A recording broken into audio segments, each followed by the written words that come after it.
Elsie, come over.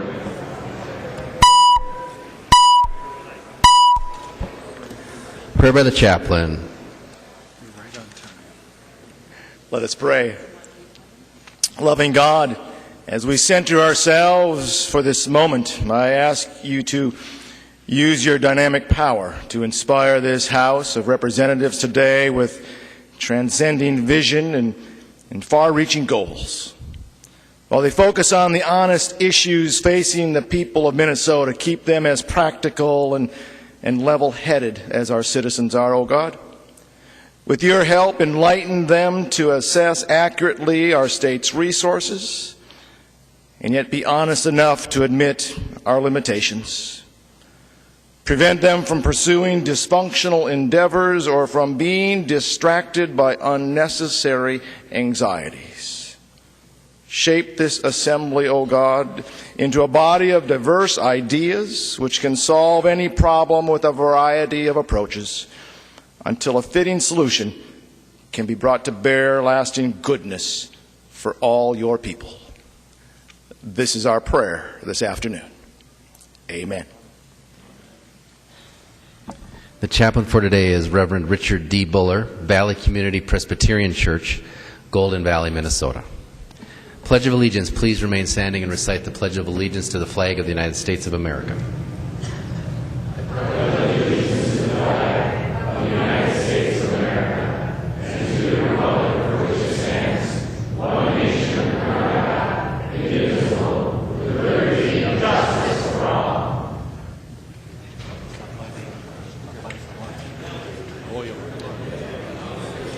The clerk will take the roll.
Members, if you're at your desk and you haven't pushed your button, please do so.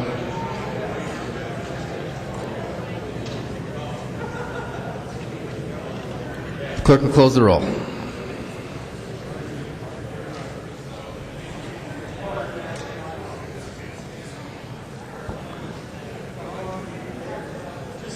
A quorum is present. The clerk will read the journal of the preceding day.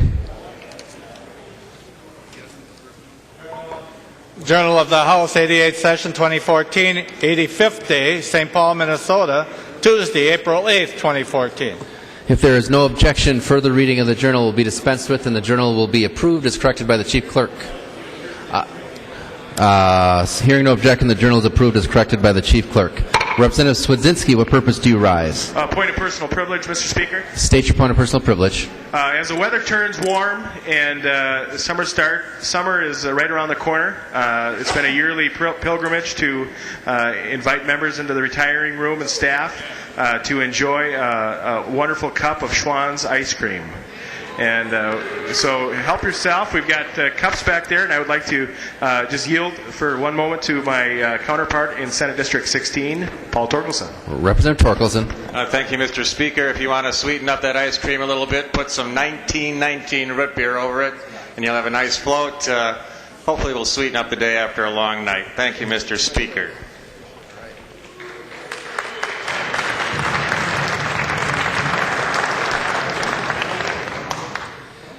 Comparison reports. There is a copy of this order of business on each member's desk. If there is no objection, those motions will prevail. Hearing no objection, the motions prevail and the substitutions will be made. Reports of standing committees and divisions. A copy of this order of business has been placed on each member's desk. If there is no objection, the reports will be adopted. Hearing no objection, those reports are adopted. Second reading of House files. Second reading, House File 1984. Second reading. Second reading, House File 2728. Second reading. Second reading, House File 2752. Second reading. Second reading, House File 2852. Second reading. Second reading, House File 2925. Second reading.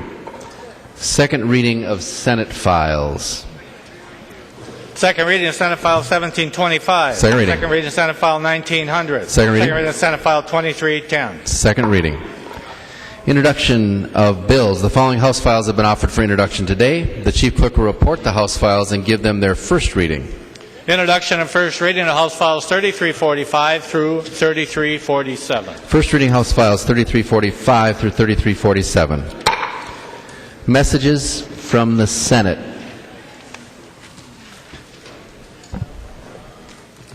Message from the Senate. This is the Carlson motion. Mr. Speaker, I hereby announce the passage by the Senate of the following House file herewith returned as amended by the Senate, in which amendment the concurrence of the House is respectfully requested. House File 3172, an act relating to state government. Carlson moves that the House refuse to concur in the Senate amendments to House File 3172, that the Speaker appoint a conference committee of 5 members of the House, and that the House requests that a like committee be appointed by the Senate. Representative Carlson. Mr. Speaker, members, this is the omnibus finance bill that we passed the other day, and we obviously have some differences between the House and the Senate that we need to work out, so would request the members' support. Any discussion to the motion? Seeing none, all in favor of the motion say aye. All opposed, no. The motion prevails.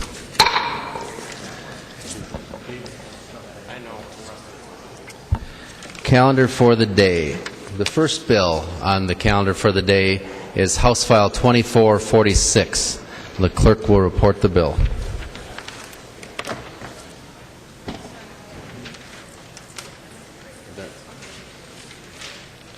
House File 2446, number 5 on the calendar for today, the third engrossment, an act relating to public safety.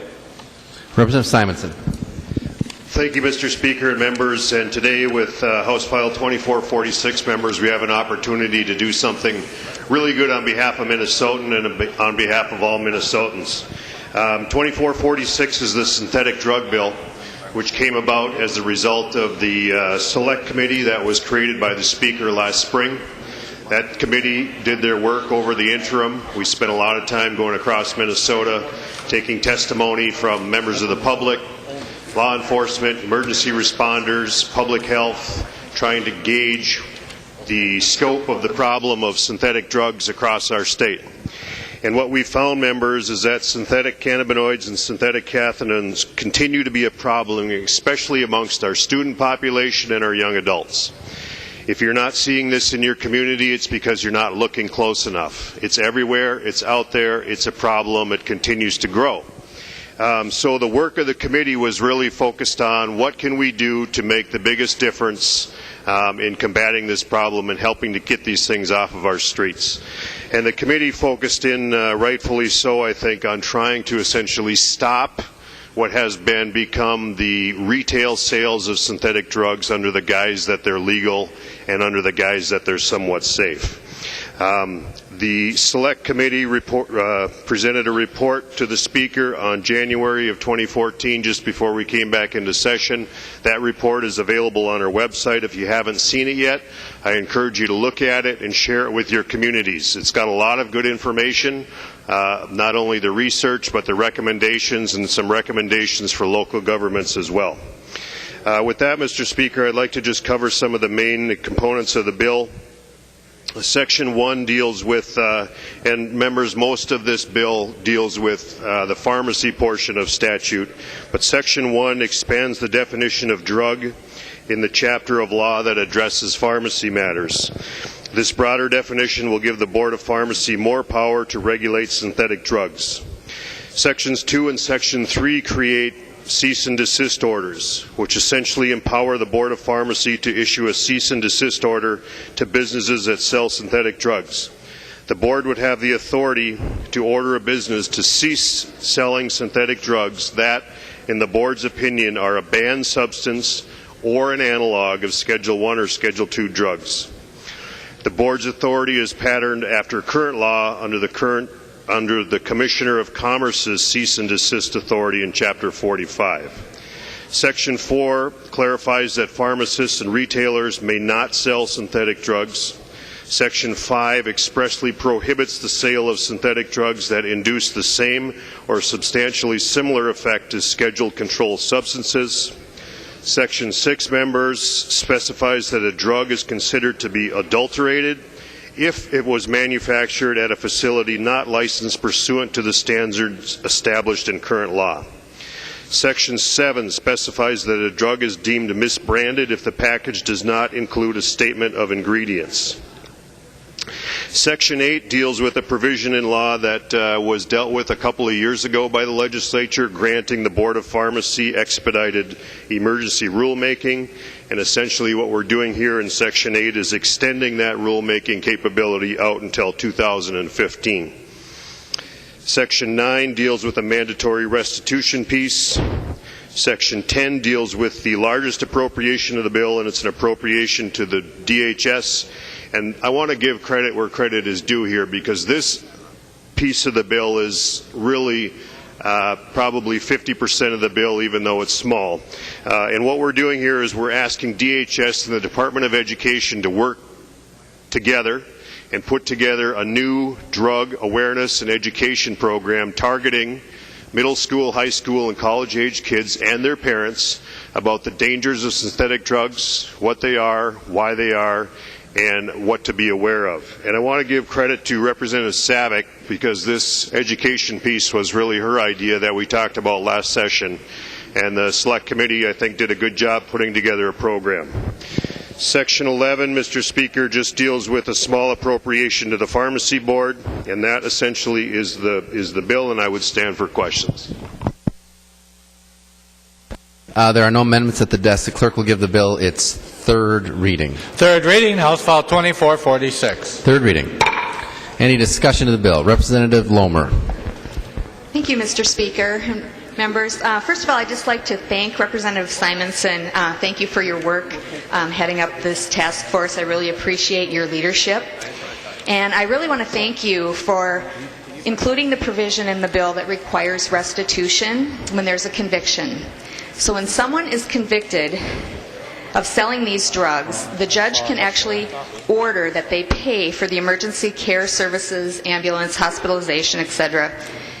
People who sell these drugs, members, know that they are selling very dangerous drugs. And they know that there's going to be consequences.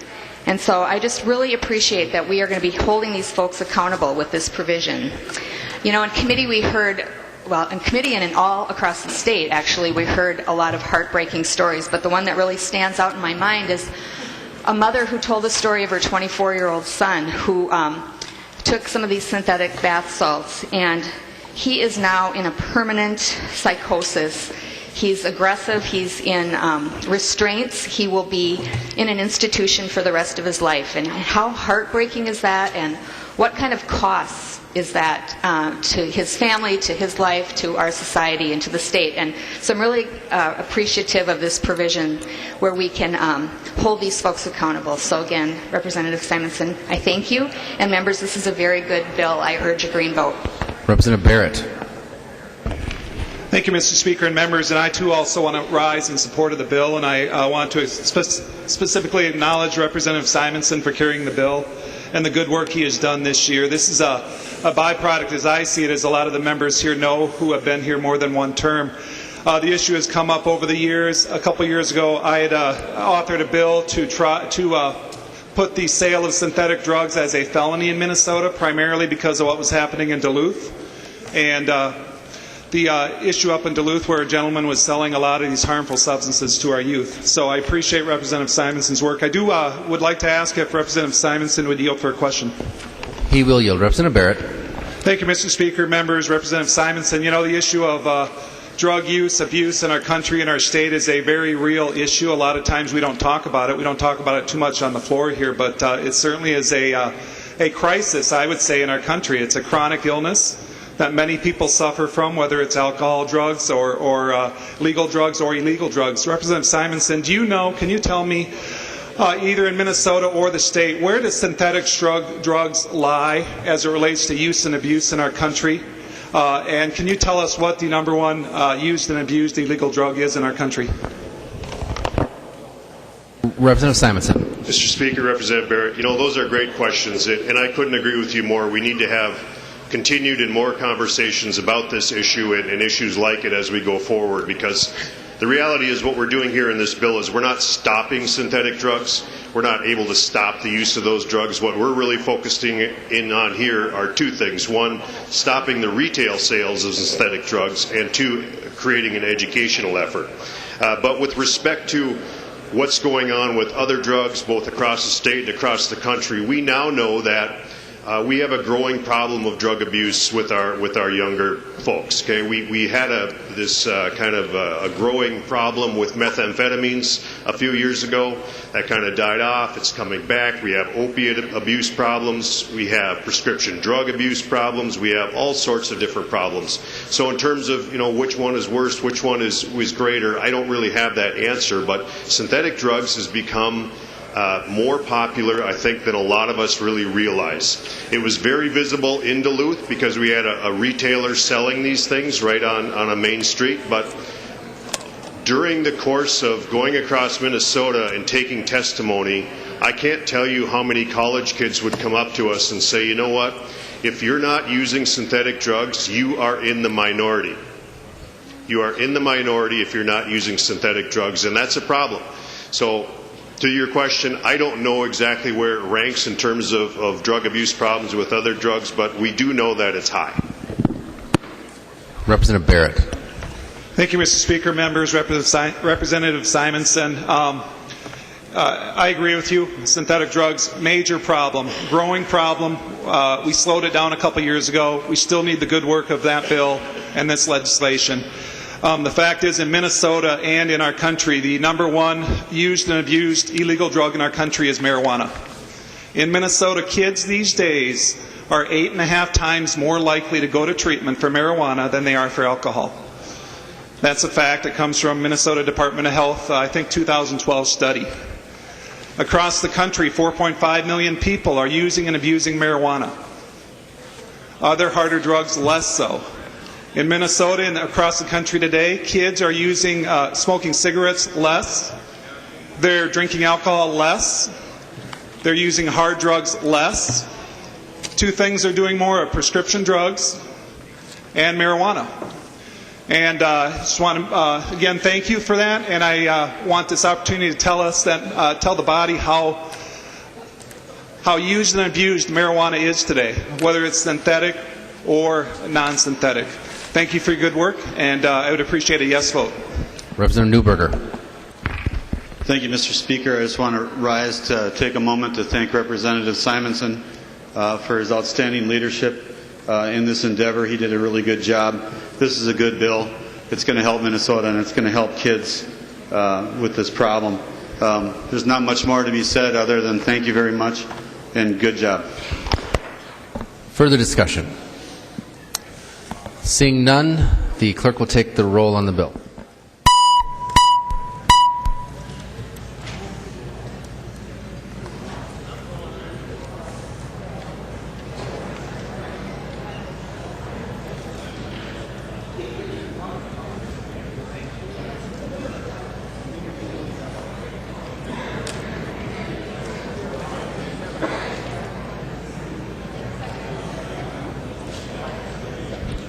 Clerk will close the roll.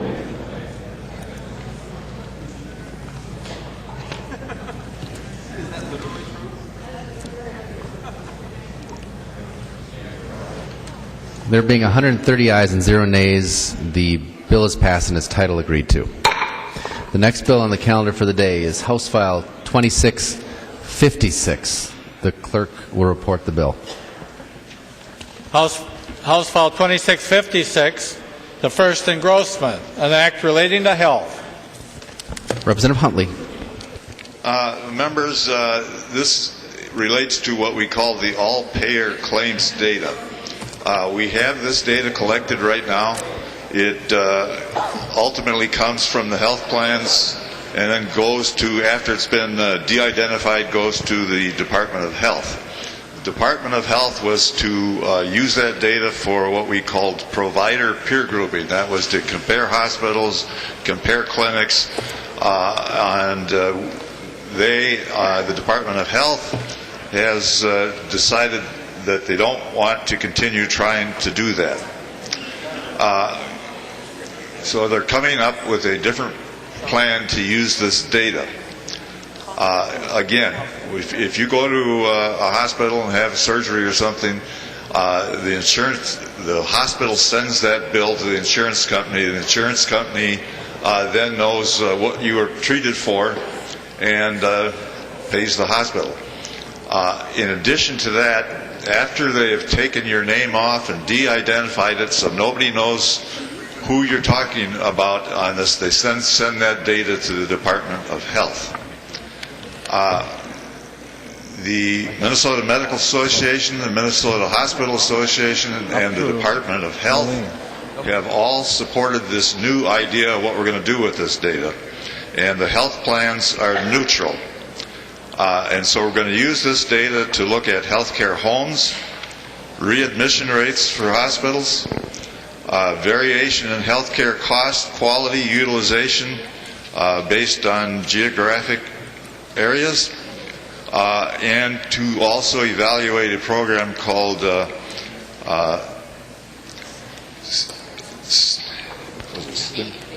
State Innovation Models, which is a grant we got from the feds, and it's a way to change the way we pay healthcare providers, but we don't know if it works. And just as an example, the Department of Health came out with these 2 reports in January that looked at what we call in Minnesota healthcare homes,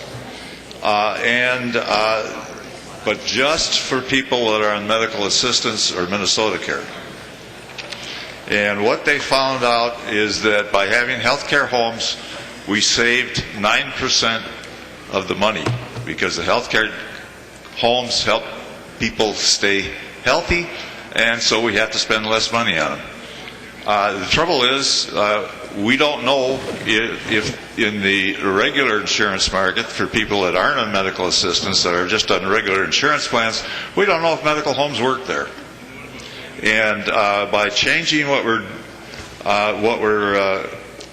doing with this data, we can find out if healthcare homes work in the general market as well.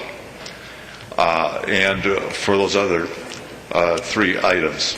In addition to that, this plan sets up a work group that will advise the Commissioner of Health, are there other things we could use this data for? But nothing else can be used unless they come back to the legislature and have us pass another bill. So the data can only be used for the 4 items I mentioned. And that is the bill. There are no amendments at the desk. The clerk will give the bill its third reading. Third reading, House File 2656. Third reading. Any further discussion of the bill? Representative Abler. Thank you. Good morning, Mr. Speaker. It seems we were just here, it seems like. Members, this was it seemed like a good idea at the time when we did this, and it just absolutely has not worked. Would Representative Huntley yield for just a short question?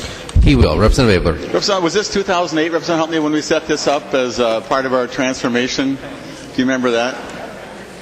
This collection of this data, do you remember? Do you remember what year we set this up, Representative Huntley? You have to talk real loud. My earphones aren't working.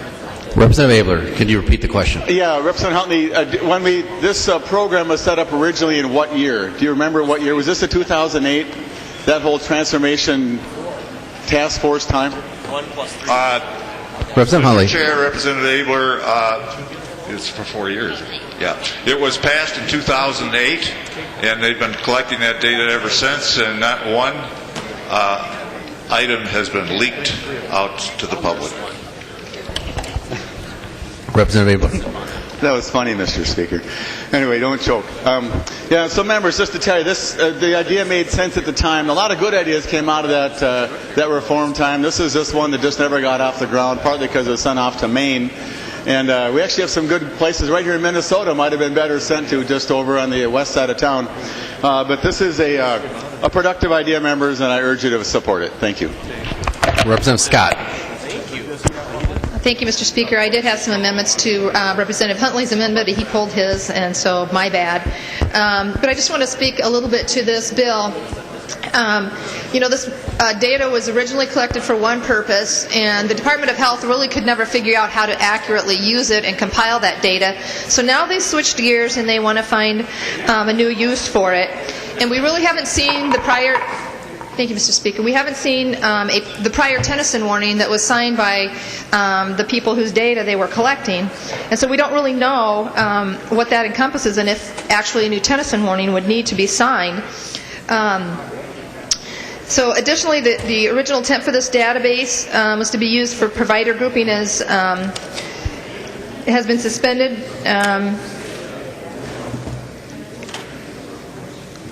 for let's skip that one. Okay. And the names and addresses on this information have been encrypted, but the data can be re-identified if it's laid next to another database. More importantly, the use of statistics gathered from private medical records could be used to push rationing and other policy agendas in violation of the patient and physician privacy laws.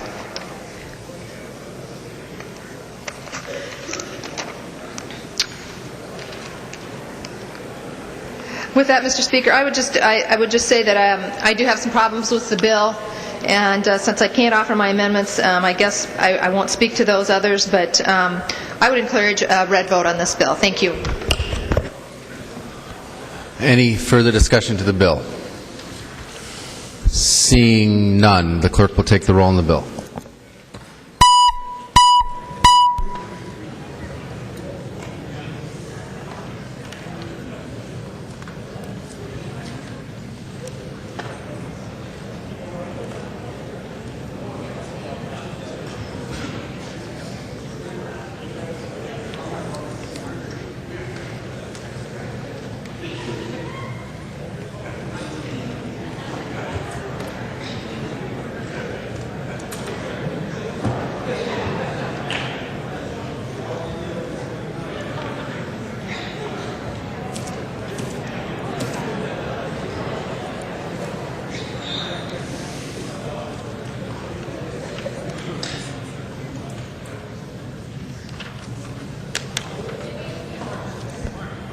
The clerk will close the roll.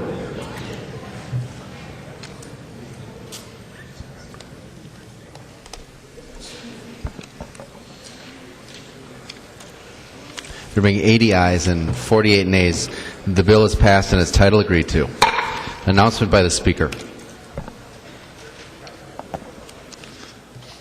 Announcement by the Speaker. The Speaker announced the appointment of the following members of the House to a conference committee on House File 3172.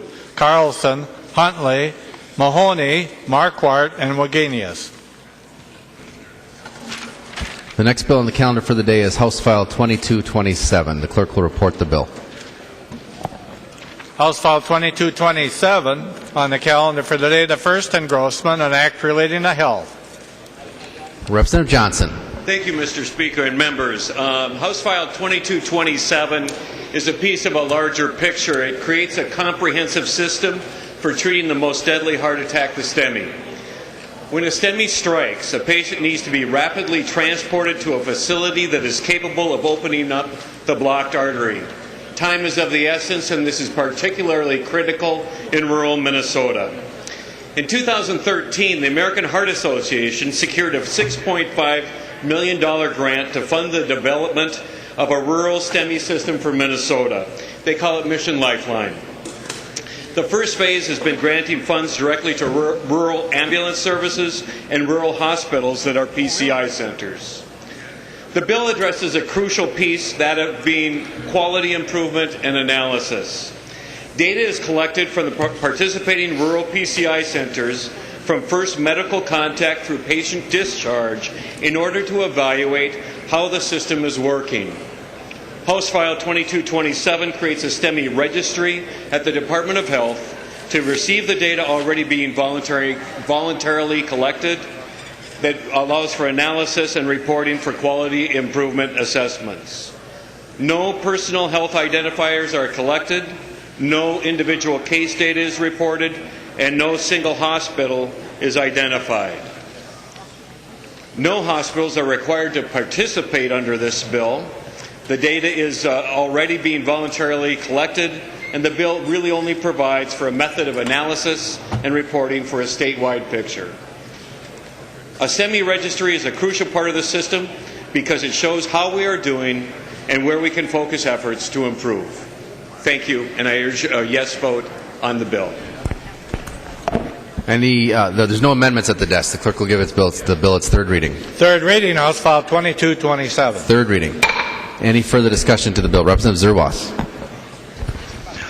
Thank you, Mr. Speaker, and thank you, Representative Clark Johnson, for bringing this forward. And I just want to reiterate what Representative Johnson said. We discussed this at length in the Health Committee. I want to make sure that everyone's comfortable with the fact that the data collected here is by aggregate and not even identified by hospital, let alone by individual. And so there aren't data privacy concerns. There's a good bill to improve response to these types of significant cardiac events throughout Minnesota. It's a system like this that allows Minnesotans, whether they are down in Minneapolis or in St. Paul or in Woodbury or up in Two Harbors, to have the same protocol and the same chance at life-saving interventional procedures for every Minnesotan. It's a good bill. I urge a green vote. Seeing no further discussion, the clerk will take the roll on the bill.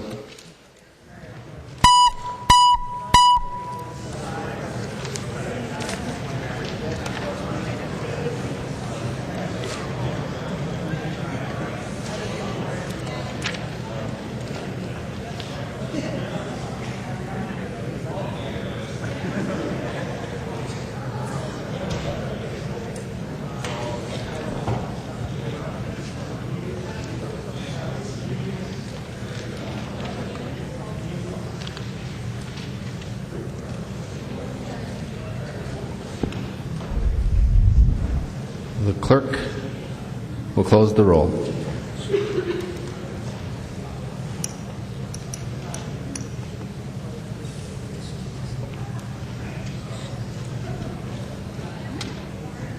There being 129 ayes and 0 nays, the bill is passed and its title agreed to.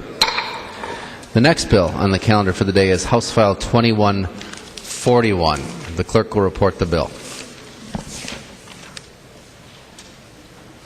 House File 2141, the second engrossment, an act relating to public safety. Representative Rosenthal. Thank you, Mr. Speaker. Members, House File 2141 provides law enforcement with adequate time to apprehend perpetrators of domestic assault. The current law is 24 hours. I originally took the bill in 2009, and we extended it from 12 to 24 hours, and they've been getting around that law by hiding for 24 hours and then coming back and reoffending. I want to thank Representative Cornish for working on the time frame on this bill.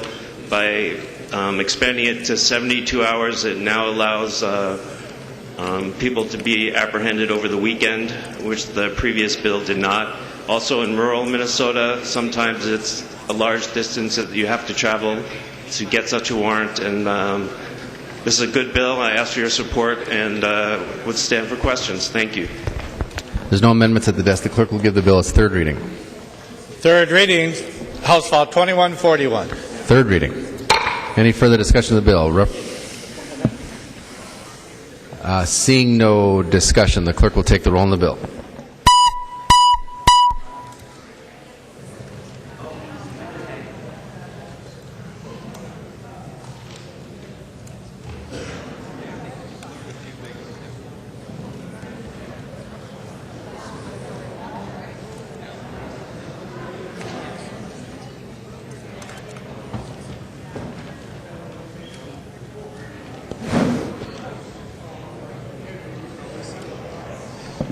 The clerk will close the roll.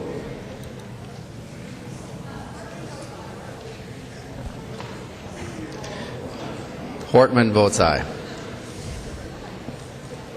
There being 130 ayes and 0 nays, the bill is passed and its title agreed to. The next bill on the calendar for the day is House File 2874. The clerk will report the bill.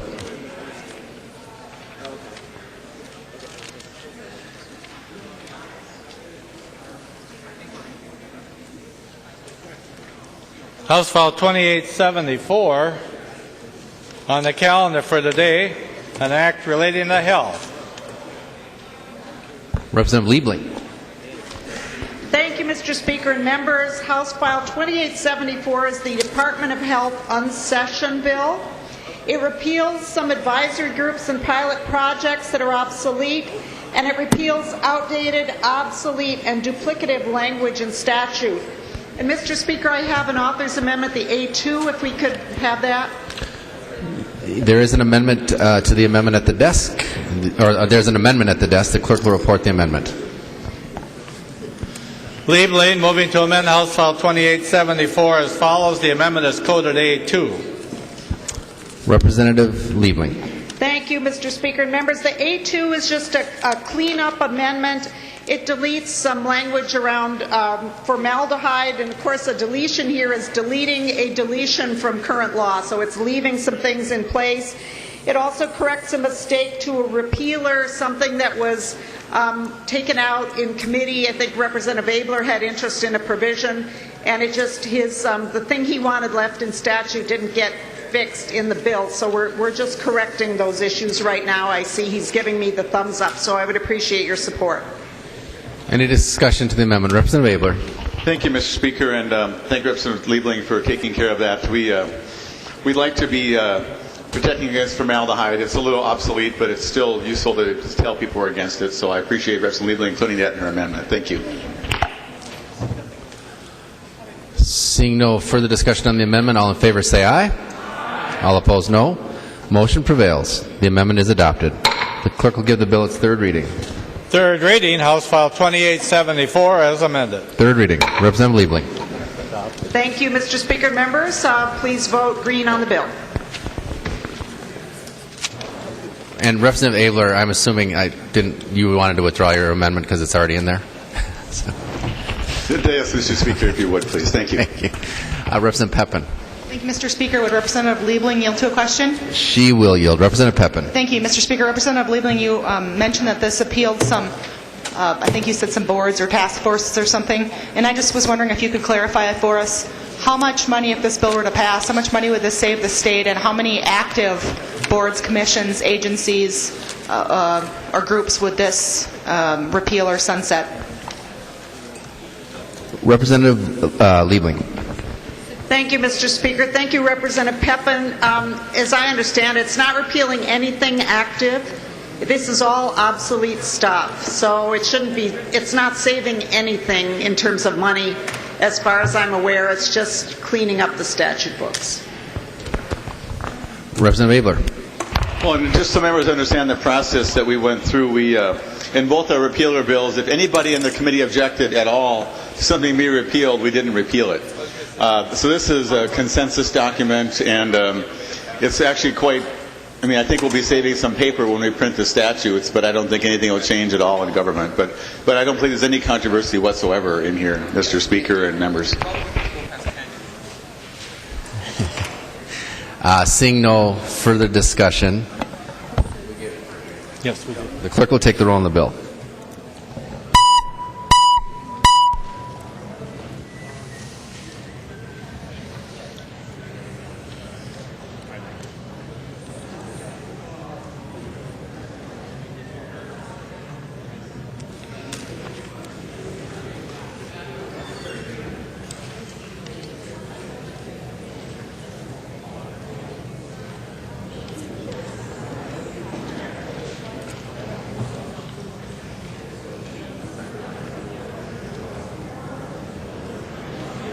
The clerk will close the roll.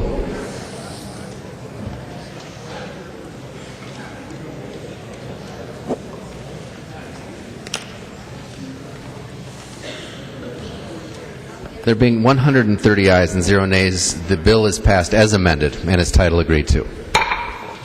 The next bill on the calendar for the day is House File 2536. The clerk will report the bill.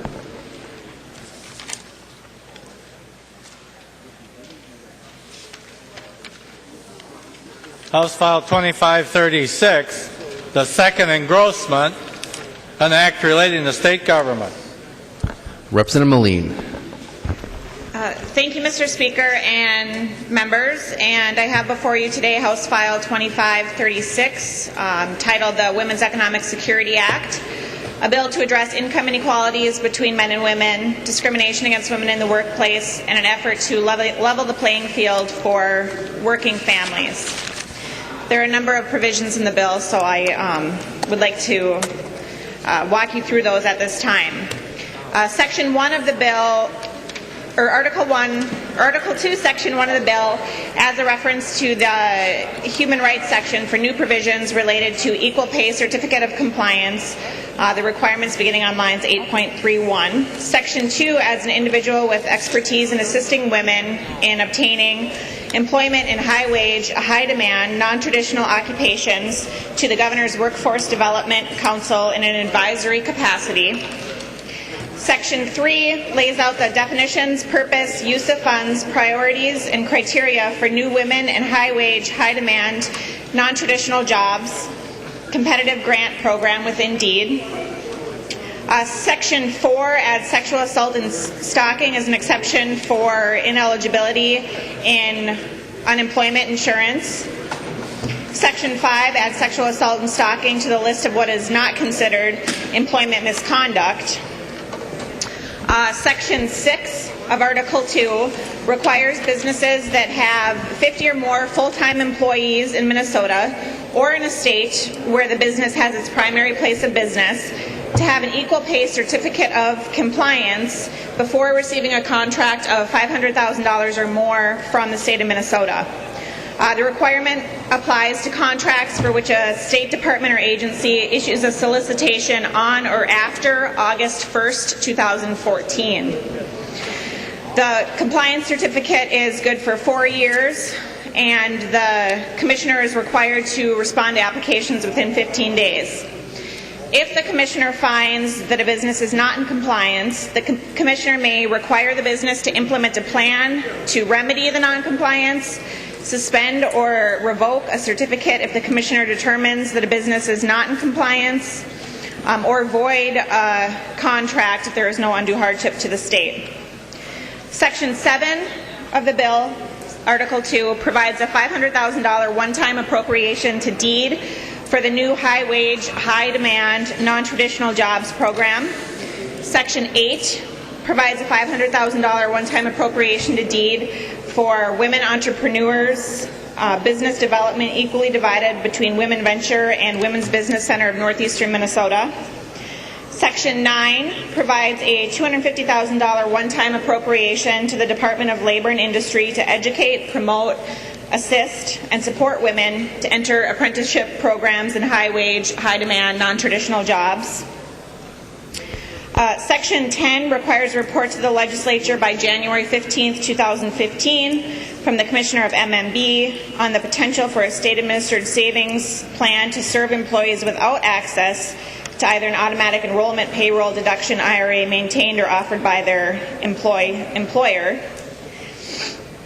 Section 7 provides a $300,000 one-time appropriation to management and budget to conduct the retirement savings plan that is in Section 10 of the bill.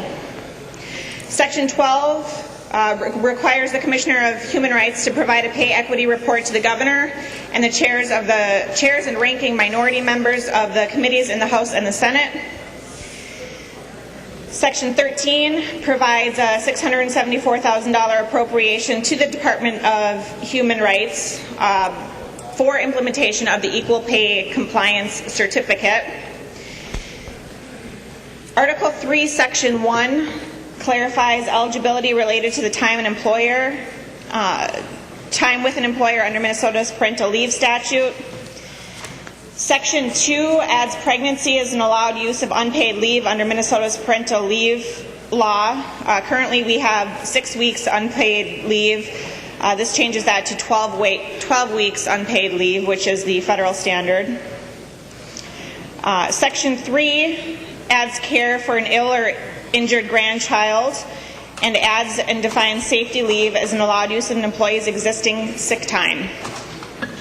Section 4 requires employers with 21 or more employees to provide reasonable accommodation to an employee for conditions related to pregnancy, childbirth, or related health conditions if she so requests.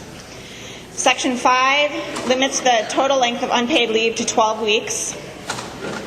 Article 4, Section 1 amends the current state requirement that employers make reasonable efforts to provide a room or other location in close proximity to the workspace where an employee has nursing accommodations to express milk.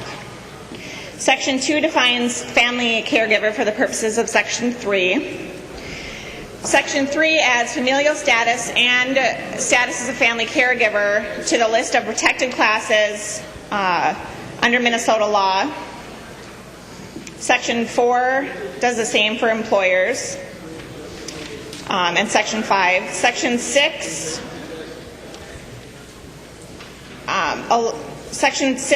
allows for the familial status and status as a family caregiver to have a protected status under the Minnesota Human Rights Act. Section 7 makes it a violation of the nursing mother's provisions in Section 1 in unfair employment practice. And Section 8 prohibits employers from requiring non-disclosure by an employee of the employee's wages and condition of employment. So a wage disclosure protection portion of the bill that allows co-workers to disclose to their colleagues what their pay is without fearing retaliation from their employer. And Article 5, Section 1 of the bill, finally, removes the $5,000 cap on early learning scholarships. Members, this bill is composed of a number of bills that went through the legislature, through a number of committees that I know a lot of you have heard. And, I want to take some time to recognize the individual authors who carried these bills through the legislature this session. Representative Kahn, Representative Yaruso, Representative Morgan, Representative Seltzer, Moran, Representative Mason, Representative Rosenthal, Representative Lesch, and Representative Fritz have all carried individual pieces of this bill through the legislative process and through committees this session, and we're here today with the Women's Economic Security Act. I know there's a number of amendments at the desk, Mr. Speaker. There is an amendment at the desk. The clerk will report the amendment. Bernardi moving to amend House File 2536, the second engrossment as follows. The amendment is coded A14. Representative Bernardi. Thank you, Mr. Speaker. This amendment expands the portion of the bill we passed last year for child care and family leave portion and allows people to be able to take care of their mother and father-in-law if they happen to get sick. And I would appreciate your vote. Thank you. Any discussion to the amendment? Seeing none, the clerk will, all in favor of the amendment say aye. All opposed, no. The motion prevails. The amendment is adopted. There is another amendment at the desk. The clerk will report the amendment.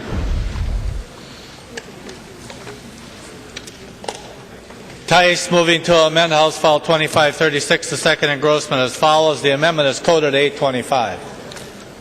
Representative Tice. Thank you, Mr. Speaker. I'd like to withdraw that amendment, please. The amendment is withdrawn. There is another amendment at the desk. The clerk will report the amendment. Scott moving to amend House File 2536, the second engrossment as follows. The amendment is coded A26. Representative Scott. Thank you, Mr. Chair and members. I'd like to withdraw my amendment. Representative Scott withdraws her amendment.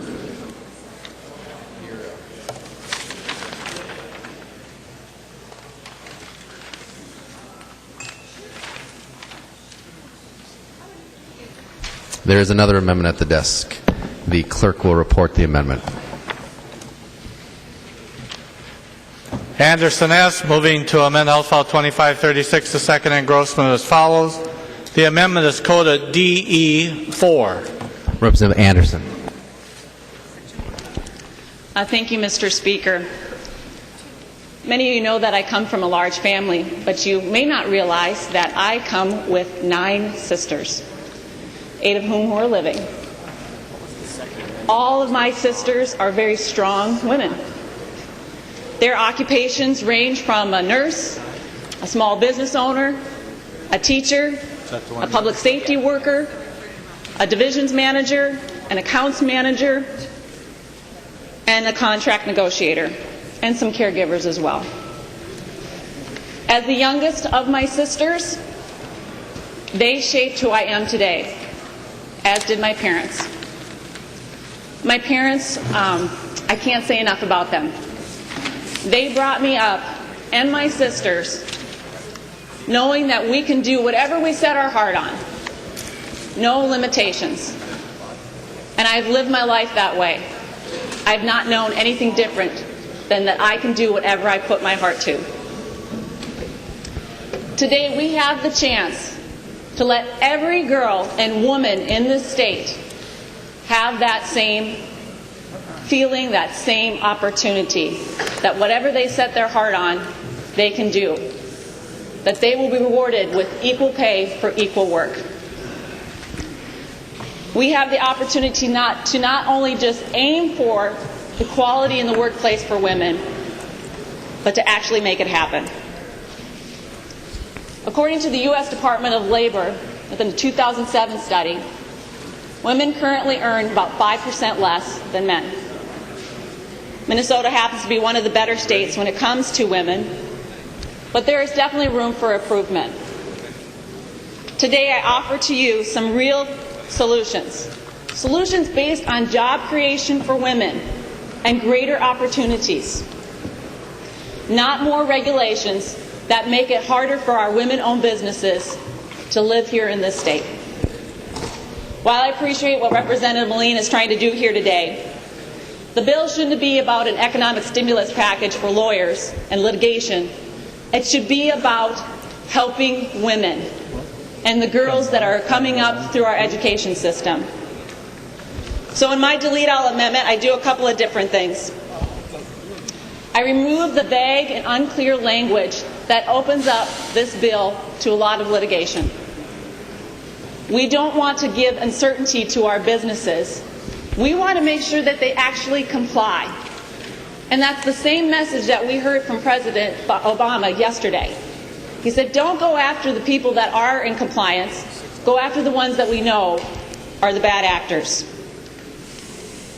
Additionally, the bill allocates money away from state bureaucracy and spends it on children. In my amendment, I place more money in our early childhood education scholarships.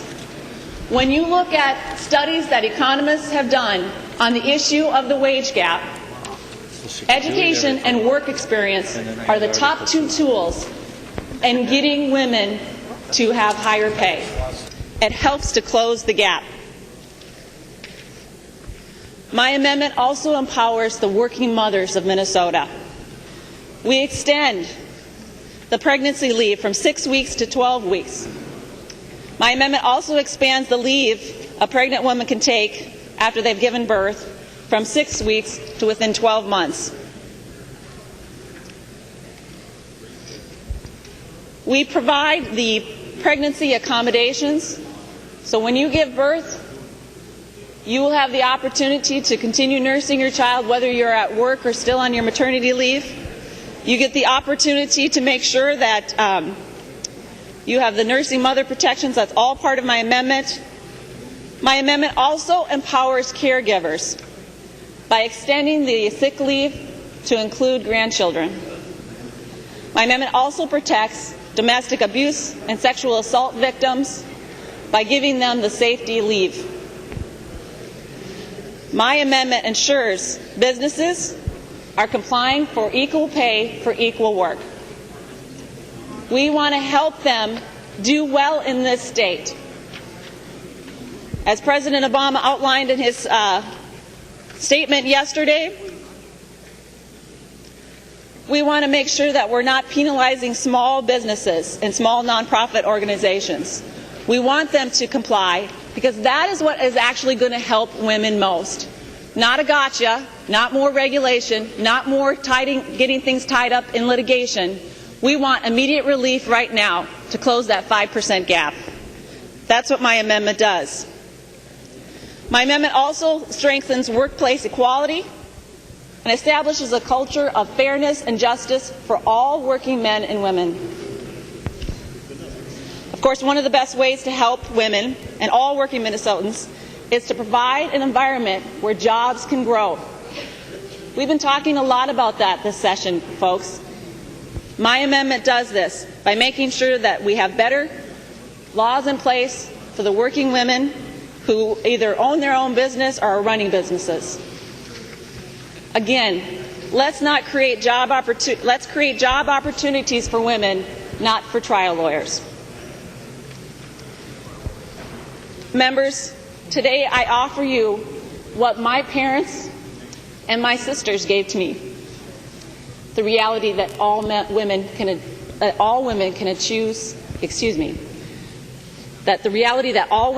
can be whatever they set their hearts out to be. Please support my amendment. I ask for a green vote. There is an amendment to the amendment. The clerk will report the amendment.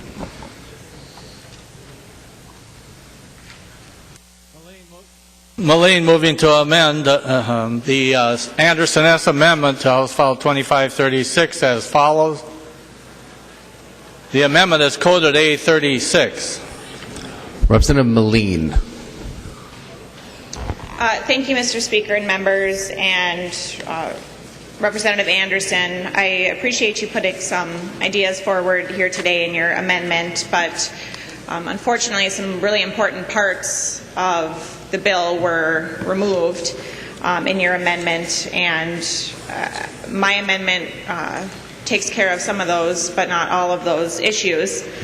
Some concerns I have with the underlying amendment that Representative Anderson has presented is that the equal pay language, which is an important piece of the bill, is far weaker in the amendment than it is in the current bill.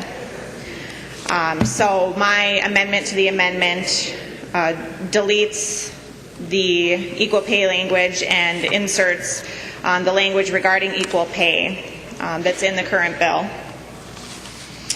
The amendment, the underlying amendment, also weakens the authority of the Department of Human Rights to audit some of the businesses that have to report to be sure that they're in compliance with equal pay law. So I strengthened that in the amendment to the amendment as well. The amendment to the amendment also deletes Section 1 of the pregnancy accommodation language and provides that the accommodation does not impose an undue hardship on the employer, and inserts the language that's in the original law. One thing that I was really concerned about with Representative Anderson's amendment is that we would be putting the burden on the pregnant employee to prove that she needs an accommodation. And, in light of the fact that pregnancy is relatively short, and although, perhaps federal law treats pregnancy as a disability and imposes the undue hardship standard, I think it's important not to treat pregnancy as a disability and to allow pregnant employees to simply request for a workplace accommodation. So in light of, and Representative Anderson, your amendment also deletes the new language that adds family caregiver and familial status to the list of protected classes under the Minnesota Human Rights Act. It was really important to maintain that language, so in my amendment to the amendment, I've inserted the language that's in the bill regarding family caregiver and familial status to lists of protected classes under the Minnesota Human Rights Act. I think some members would be surprised to know that right now, parents and people who care for their elderly parents or other loved ones can be subjected to discrimination in the workplace with really little to no recourse. And so an important piece of the bill is to make sure that based on your status as a family caregiver or your familial status as a parent, that you're provided protections against workplace discrimination. So the amendment to the amendment reinserts that important language that was removed in the underlying amendment. I would please ask for members' support on the amendment to the amendment. And, Mr. Speaker, I'd request a roll call. Roll call being requested. Seeing 15 hands, there will be a roll call. Representative Pepin. Mr. Speaker. Representative Dowd. Mr. Speaker, I'd like to raise a point of order.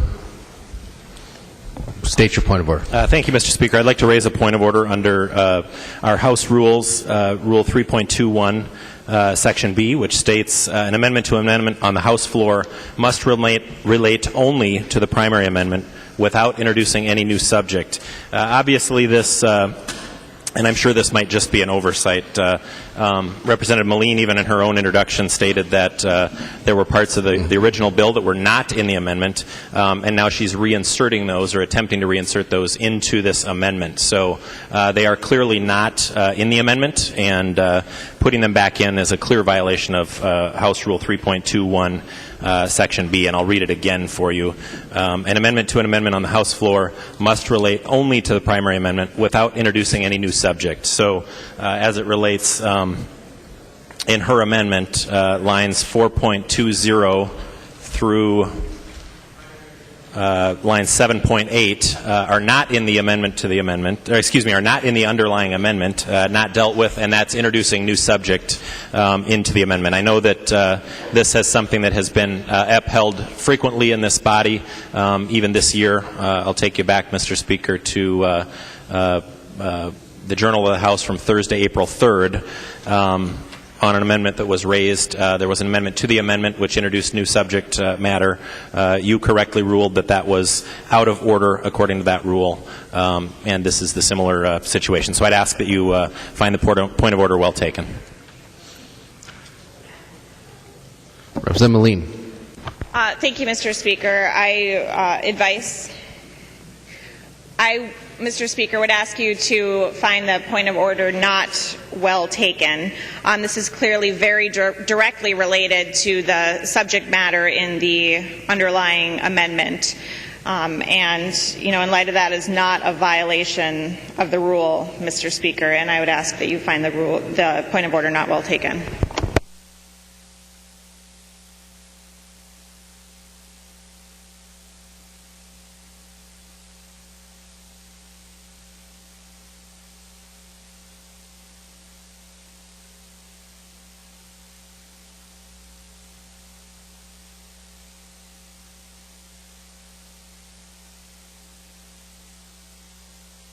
Mr. Speaker. Representative Dowd. Thank you, Mr. Speaker. I rise for additional advice. State your advice. Thank you, Mr. Speaker. Maybe I could clarify a little bit more. The amendment actually deletes this language out of the original bill. You'll see that on lines 1.2 of the amendment. Delete everything after the enacting clause. That language by itself defines that this particular language in this subject is not in the amendment. And obviously the amendment to the amendment, I'll call your attention back to lines 4.20 through 7.8. That's a new subject area. It's not covered in this amendment, so we're introducing something new. And just to recap, 3.21 Section B, an amendment to the amendment on the House floor must relate only to the primary amendment, which this one does not. It introduces a new subject area without introducing a new subject. So obviously a clear violation, and Mr. Speaker, I'd ask that you are consistent with your previous rulings this particular session and find this additionally find this point of order well taken. Thank you. Representative Murphy. Thank you, Mr. Speaker and members, and I rise with advice. I would request that the point of order be not well taken, and as I'm looking at the Anderson amendment and the second-degree Melin amendment, they are both omnibus amendments covering multiple subject areas in the same body of law, but more importantly, in both the Anderson primary and the Melin secondary amendment, a section of law 3.63A is referenced in both, and so the subject matter is aligned, and therefore I would ask that you rule that the point of order be not well taken.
Mr. Speaker, advice. Representative Freiberg. Thank you, Mr. Speaker. I would just note that the underlying amendment deletes several provisions in the bill. Therefore, it concerns that topic. And by reinstating those provisions, the secondary amendment relates to the same topics as those provisions that are deleted in the underlying amendment, and therefore it is germane.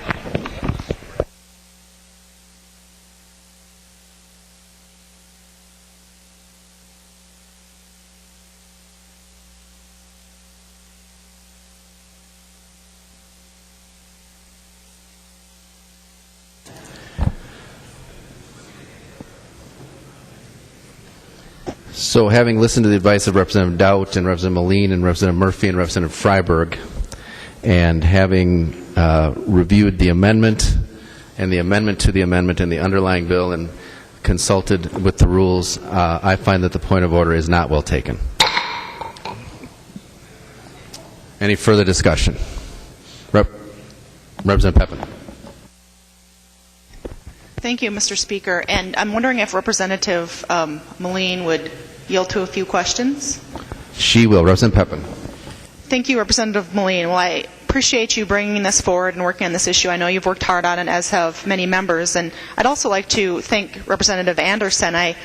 Her story touched me when she talked about her 8 older sisters. And I also have 2 older sisters as well as 2 daughters. And my older sisters are quite a bit older than me, 10 and 11 years older than me. And they told me the same thing, that you should go after whatever you can. You have the ability, you have the intelligence, so go for it. Go for whatever your heart desires. And I want that for my daughters. And certainly all of us here support women's rights, and we want women to be paid the same as men for the same work. And I don't think any of us here want to tolerate discrimination in the workplace in any way. And and that we have laws on hand to handle that. We have the Minnesota Human Rights Act, and there's the Federal Medical Leave Act to handle some of these issues. So, Representative Melin, I do have some concerns. The reason I like Representative Anderson's amendment is partly because I have some concerns on the family caregiver section, and I have some notes on the bill. So if you could just work with me on the main bill on line 19.12, the Family Caregiver Act. This part about what a familial relationship on line 19.15. So a family caregiver means a person who cares for another person with whom the person lives in a familial relationship. And I'm not sure that that's defined anywhere. Is Representative Melin, is that defined somewhere in federal courts or in Minnesota courts? Representative Melin. Thank you, Mr. Speaker and Representative Pepin. Familial status is defined in 363A.03 subdivision 18. Familial status means the condition of one or more minors being domiciled with their parent or parents or the minor's legal guardian, or the designee of the parent or parents or guardian with the written permission of the parent or parents or guardian. The protections afforded against discrimination on the basis of family status apply to any person who is pregnant or is in the process of securing legal custody of an individual who has not attained the age of majority. Representative Pepin. Thank you, Mr. Speaker. And Representative Melin, I don't have that in front of me, so maybe I could just give some examples and you can clarify whether or not they would be covered in this section of familial relationship. If 2 roommates lived together and they were not related by blood, but they felt like they were family members, they'd been best friends for years, would that qualify as a familial relationship? Representative Melin will yield. Representative Melin. Thank you, Mr. Speaker and Representative Pepin. Just to clarify, there's a new definition of familial status and family caregiver that's provided. The family caregiver definition is in the bill. I would say that no, roommates would not qualify under familial status or status as a family caregiver. Representative Pepin. Thank you, Mr. Speaker. Would Representative Melin continue to yield? She will. Representative Pepin. Representative Melin, just to clarify, if there were fraternity members or sorority members that all lived together in one house and they all were very close and they felt, like if I had a sorority sister that were sick, would I be able to stay home and take care of her under this bill? Representative Melin. Mr. Speaker and Representative Pepin, no. I think that if somebody tried to bring a claim under the Minnesota Human Rights Act claiming that they're a protected status because they're caring for their roommate, they wouldn't get very far. Representative Pepin. Thank you, Mr. Speaker. Would Representative Melin continue to yield? She will. Representative Pepin. Representative Melin, what about some type of a cooperative housing arrangement, roommates? Would they qualify under this bill? Representative Melin. Thank you, Mr. Speaker. And Representative Pepin, no. The reason we added the family caregiver definition is because familial status leaves a lot of people out.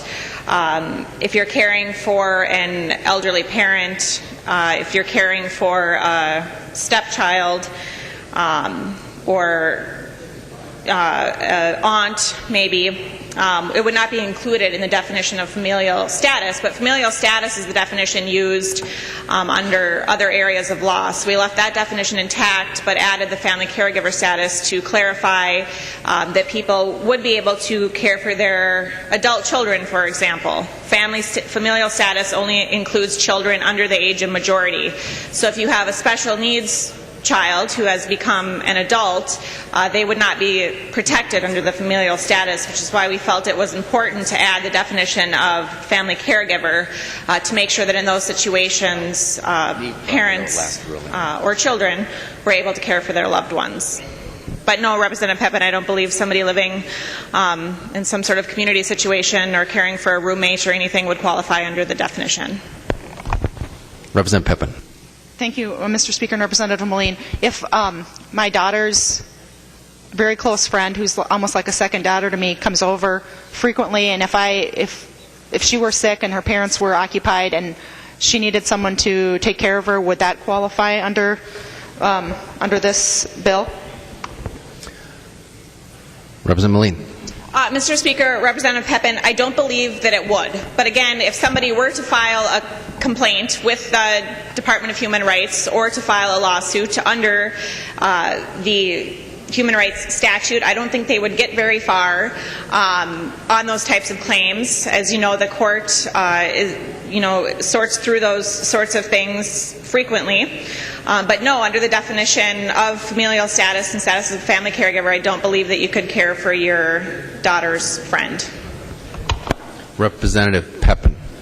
Thank you, Mr. Speaker. And Representative Melin, if under the current Human Rights Act, if an employer were to have problems, actually under this bill, if an employer were to have problems enforcing attendance, I know some of the groups that I've talked to, some business groups, were a little concerned about what would happen if they were trying to enforce attendance, that there would be a lot of leeway for folks to be able to leave to take care of a sick family member or whatnot. What are their avenues for enforcement under this bill?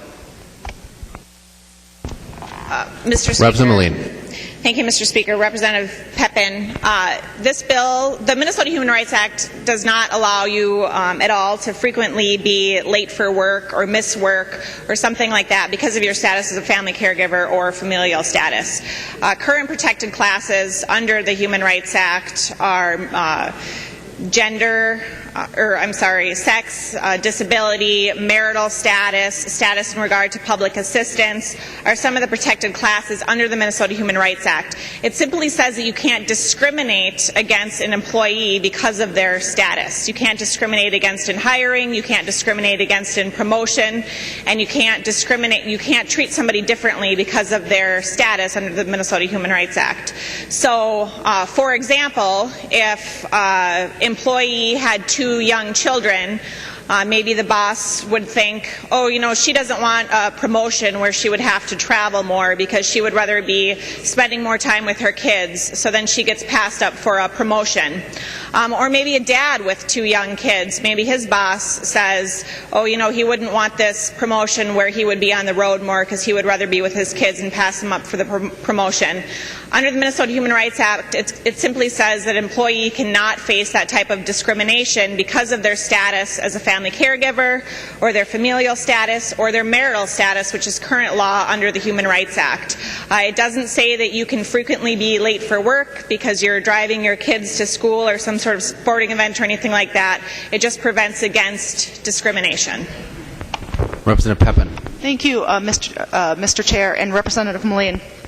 The familial relationship, again, I do have some more questions I think I want to get back to in a little bit about businesses and their rights under the Human Rights Act. But could you clarify exactly where familial relationship is defined in statute? And since I don't have it in front of me, could you read it again, wherever that would be? I'm just not clear of what that means. With whom the person lives in a familial relationship? Representative Melin will yield. Representative Melin. Thank you, Mr. Speaker and Representative Pepin.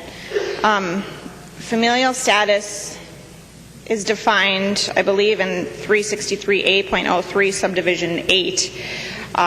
There is a current definition of familial status relating to some housing provisions, and it means the condition of one or more minors being domiciled with their parent or parents of the minor's legal guardian, or the designee of the parent or parents or legal guardian with written permission of the parent or parents, and it only applies to children if they're under the age of majority, and applies to pregnant women as well. Representative Pepin. Thank you, Mr. Speaker. Representative Melin, I don't have that in front of me, but I thought you said that definition is for familial status. Is that the same as familial relationship? Is there anywhere in statute or your bill that describes what familial relationship is? Representative Melin. Thank you, Mr. Speaker and Representative Pepin. The familial relationship is included in a number of current statutes. Human Services Licensing, Section 245A.16, Medical Assistance for Needy Persons, 256B.097, Medical Assistance for Needy Persons, 256B.0952. In a number of provisions of the criminal code, we use family relationship, 609.38, 609.232, Chapter 626 peace officers, we use family relationship 626.556, and so that term is found in a number of areas of law. It's also under the definitions of caregiver in current law in 626.5572. Representative Pepin. Thank you, Mr. Speaker and Representative Melin. I'm not sure that your bill applies to familial status. Where you say that they apply, you listed several spots. Did it say a definition for familial relationship? Because what I can't figure out is you already have listed on 19.14 who was related by blood, marriage, or legal custody, and it seems like the definition you're giving would be covered under that. So I'm trying to get the definition of familial relationship, and if you could read the exact definition of where familial relationship is described. Representative Melin. Thank you. Mr. Speaker, Representative Pepin, the bill and the amendment add familial status and status as a family caregiver to the Minnesota Human Rights Act, and which both definitions I've already read, one of which is in statute and another of which is in the bill. So it doesn't say family relationship. It says familial status or status as a family caregiver, and as I pointed out, there's a number of relationships that are excluded from the definition of familial status, including if you have a child who has already reached the age of majority would be excluded entirely from familial status.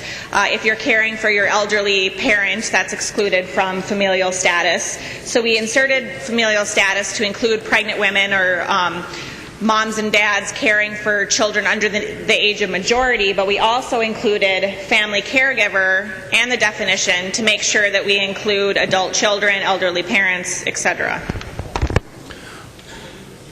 Representative Pepin. Thank you, Mr. Speaker. So to clarify, are you changing what familial status is? Are you just adding, are you defining familiar caregiver in your bill to mean a person who cares for another person who is related by? Are you just adding that section to what's in statute? Is that a new section? Representative Melin will yield. Representative Melin. Mr. Speaker, Representative Pepin, we're adding both familial status and status as a family caregiver. We did not provide a new definition for familial status since that's already defined. We added family caregiver with the definition in the amendment to the amendment, which we're discussing, and the underlying bill. Representative Pepin.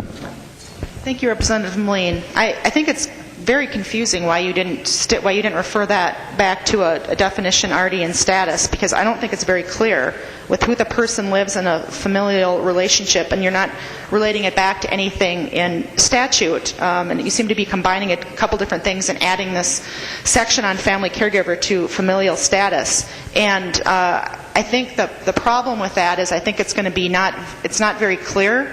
And as you know, courts look to the clear and plain language of a statute, and if that's not clearly defined, I don't see a section that specifically says familial relationship and status in current statute. So I think that's problematic. I think that's a little fuzzy. I think I'm going to move on from that definition a little bit. And I want to get back to the small businesses and have a human rights claim. And I'm wondering, I did have some concerns from some small business owners and a group on behalf of small business owners. Do you know what percentage of businesses obtain counsel when they have a human rights investigation? Is it the vast majority of them are most not able to afford it? Representative Melin. Thank you, Mr. Speaker. Representative Pepin, I think human rights claims are handled in a number of different ways. Sometimes an employee just files a complaint with the Department of Human Rights, and the department then does an investigation. There's also a remedy under the human rights to actually file a court action, in which case you are immediately in the court setting. But primarily people file claims with the Department of Human Rights. I don't think any small businesses, or most businesses for that matter, probably have counsel on hand just to handle human rights claims. They're not all that common. What was told to me by the Department of Human Rights is a very, very, very small amount of those claims ever even get to an administrative hearing. They're usually always settled before they even get to an actual hearing. Representative Pepin. Thank you, Mr. Speaker. And Representative Melin, well, that's one of my concerns. If it's a small business and you said they don't have probably attorneys on staff, I'm worried about this kind of enforcement mechanism and the expansion here of whatever familial relationship means. And I'm glad I listed several that you said no. And I think it's good we have that on record so that when this is challenged, the courts will know that it doesn't mean any of these things. I wish I had maybe 100 or so that we could get that all on record. But I am concerned about the costs of if you're a small employer, you don't have an attorney on staff. And so then if you had a human rights claims, you'd have to potentially either fight it yourself or spend a lot of money. And I'm wondering, Representative Melin, do you know what a typical penalty and attorney fees award is in a human rights case? Representative Melin will yield. Representative Melin. Thank you, Mr. Speaker. Representative Pepin, no, I don't know what the typical award would be in attorney's fees, but I just want to remind the body that the burden is on the employee if they're filing an action under the Minnesota Department of Human Rights. Representative Pepin. Thank you, Mr. Speaker. And Representative Melin, I did get some information from the National Federation of Independent Business, and I read through a memo they provided, and it said that attorney's fees could be, just the attorney fee part, let alone the penalty part, could range up to $50,000 to $100,000. And if we're kind of expanding the definition of family caregiver, and attendance does become a problem, I think that this could cause a lot more lawsuits. And then the other question I had, so I'm concerned from the small business perspective. They don't have an attorney on staff, and if they have to go to an additional human right claims, since we're expanding the definition, I'm worried about that cost. And I'm wondering, I'm worried about the cost to cities, school boards, counties, and I'm wondering if you've talked to groups on behalf of them about the expected costs of this, the bill. Representative Melin will yield. Representative Melin. Thank you, Mr. Speaker and Representative Pepin. Yes, I have talked to a number of interested parties as we've gone through this process, and I would just like to note that members have at their desk letters from a small business owner in Greater Minnesota in support of this bill, the entire bill, including the status as a family caregiver. And I think if there's not already a letter there will be one from a bank in the Twin Cities area that is also in support of this bill. I don't think that the business community is necessarily cohesive in their concerns with some of these provisions. From what I've heard from some business owners is they think they're already doing these things, which is great, and they feel like it's strengthened their business. They've had a much lower turnover rate because of some of these things that they've done on their own.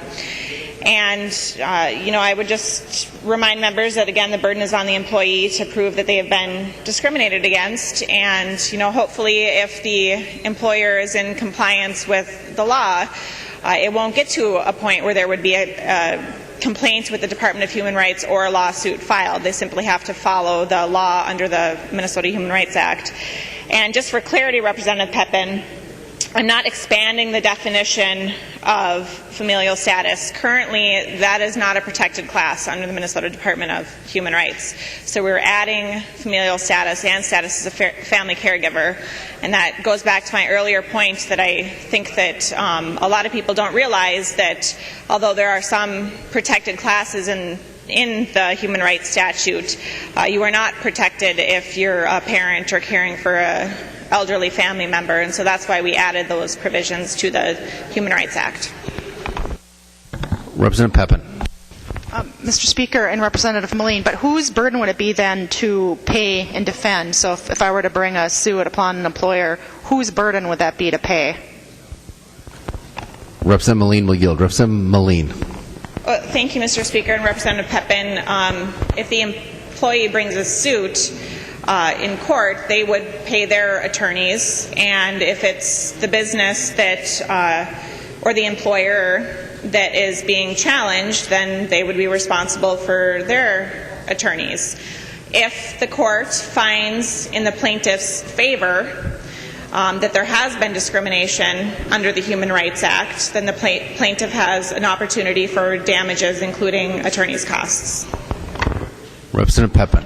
Thank you, Mr. Speaker. And Representative Melin, I'm looking here at the Family Medical Leave Act and then the Minnesota Human Rights Act. And the Family Medical Leave Act is my understanding that employees are given the right to 12 weeks of unpaid job-protected leave per year to care for, among other things, a parent or spouse with a serious health condition.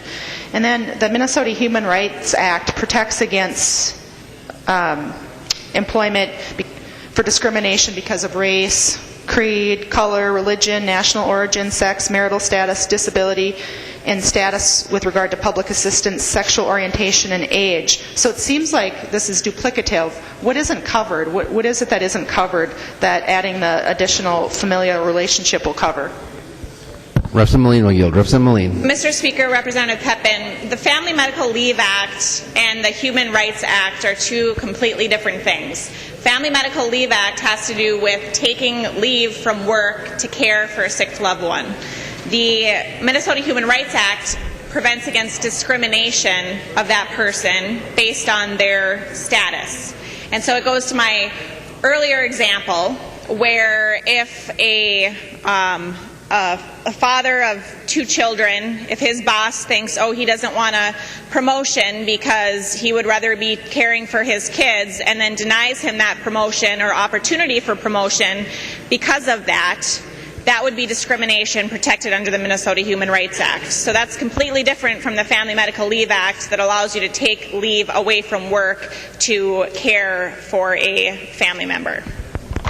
Representative Pepin.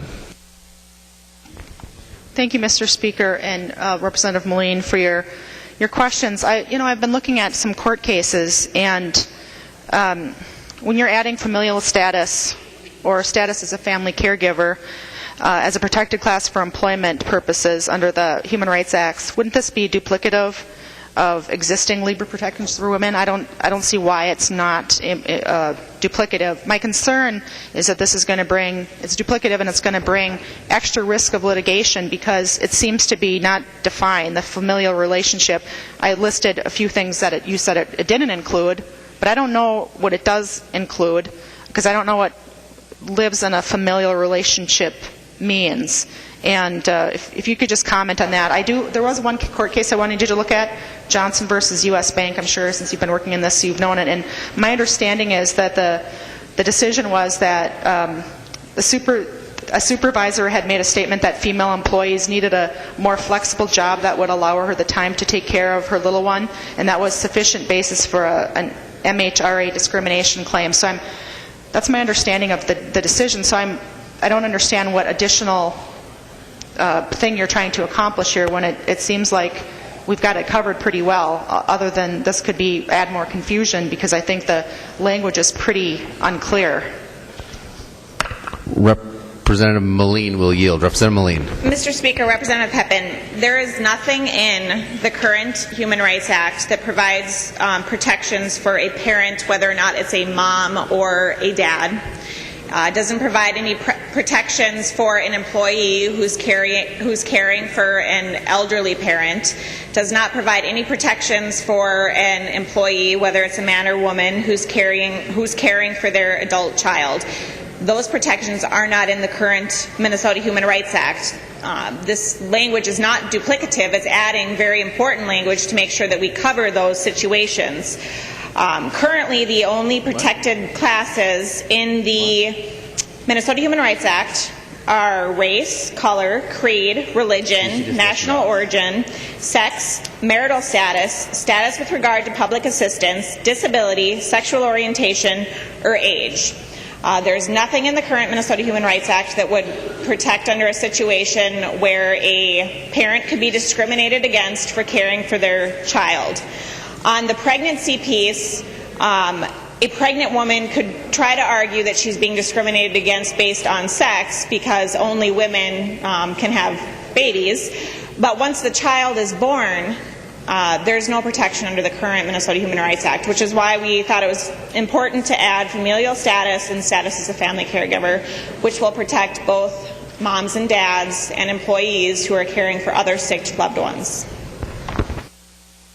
Representative Pepin. Thank you, Mr. Speaker, and Representative Melin. Well, I'm going to wrap up on that, but just to conclude, I think that because you have the words familial relationship and you seem to be adding family caregiver to familial status, but the familial relationship isn't described anywhere here, I think it's going to be pretty not clear to courts. So I'm worried about a court looking at this and they look at the clear language of the bill, and the fact that it's not described here, I think, leads to a lot of questions. The only thing we know is that the 5 or 6 things that I described aren't covered, but it doesn't clearly say what is covered. And so I worry about the cost of additional litigation and the rights of the small businesses, really, that they will have to enforce attendance, because it's not defined here.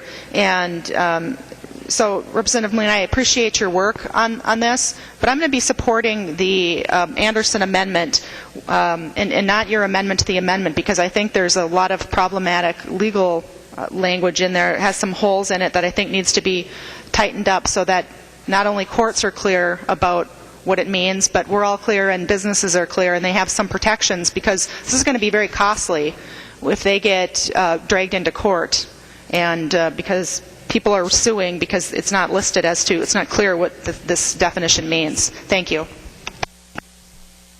Representative Liebling. Thanks, Mr. Speaker. And members, I just want to chime in here because we're talking about the family caregiver piece of the bill that I think is so very important, and Representative Pepin just said it's costly. I think it's really costly not to have protections for family caregivers. You know, it's been said once in a while that the best long-term care policy a person can have is a daughter who lives nearby, and to that I would say a son or another relative who loves you. And even better is to have a relative who can take time from work without losing their job.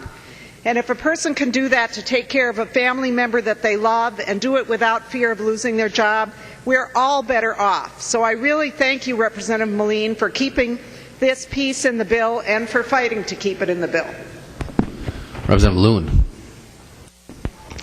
Thank you, Mr. Speaker. And I wondered if Representative Melin would yield to a question or two. She will. Representative Melin. Thank you, Mr. Speaker. And Representative Melin, well, during consideration of this bill in the Ways and Means Committee, and that was the only committee I happened to serve on where this came before me, Representative Melin, I asked you a few questions about the equal pay section, and I noted that your amendment seeks to put back your original language from your bill into Representative Anderson's amendment. And right off the bat, I need to say that as a woman, I absolutely support equal pay for equal work. There's no other way it should be. But within labor law and consideration of this, there is a difference between equal pay and comparable worth, or comparable worth, however you want to pronounce it, systems. And it looks to me like more what you're proposing is a comparable worth process that contractors to the state would have to comply with. Equal pay for equal work is a pretty, I think, easily understood concept in that, if you are an engineer doing the same job, if you're a man and a woman with the same experience in that, you ought to be paid the same.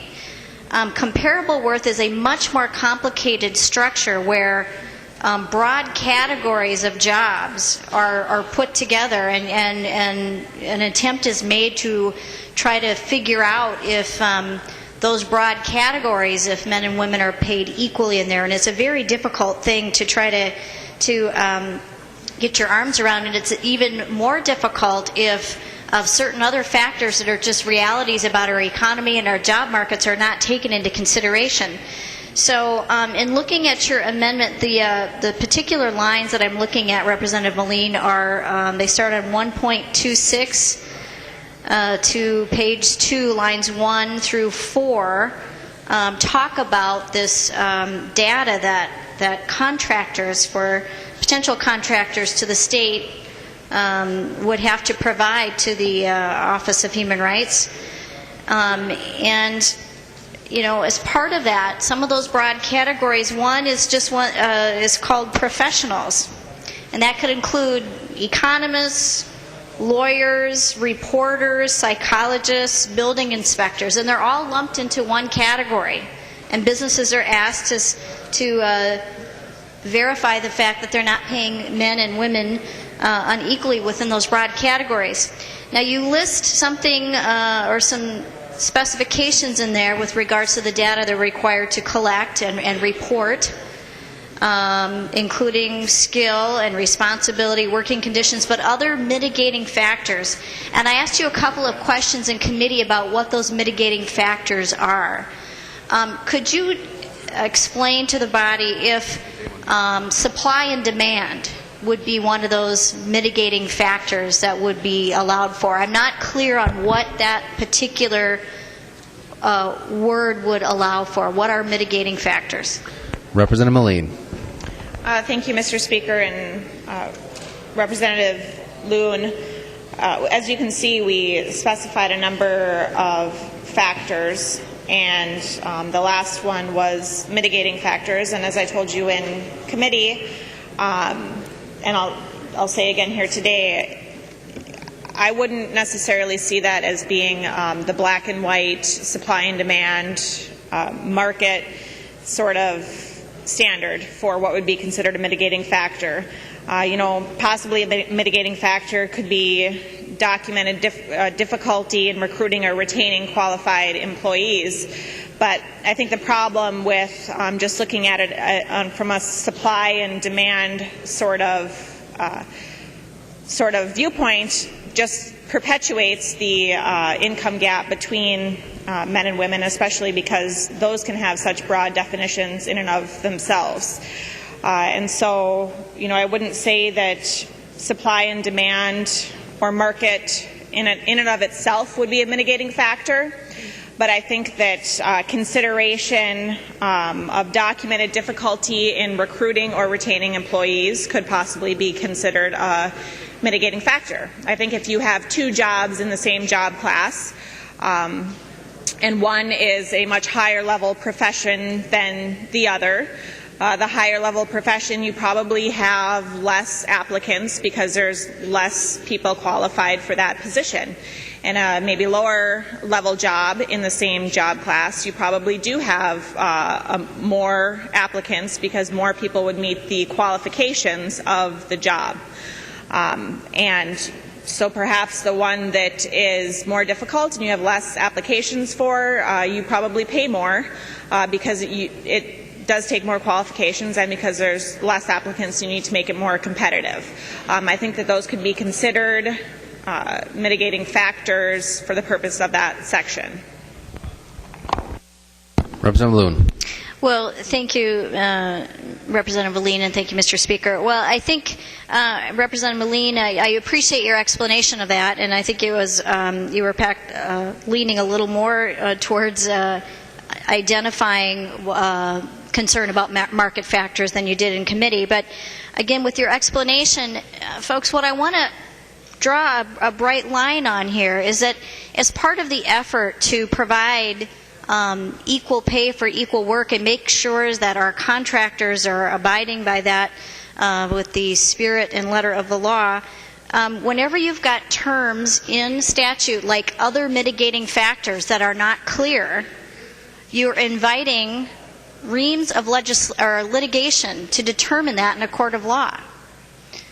And if the purpose here is to try to provide fairness for how women are paid in the same job as a man with equal experience and qualifications, when you have factors like this, words like other mitigating factors that are left to be determined to the courts, that's exactly what will happen.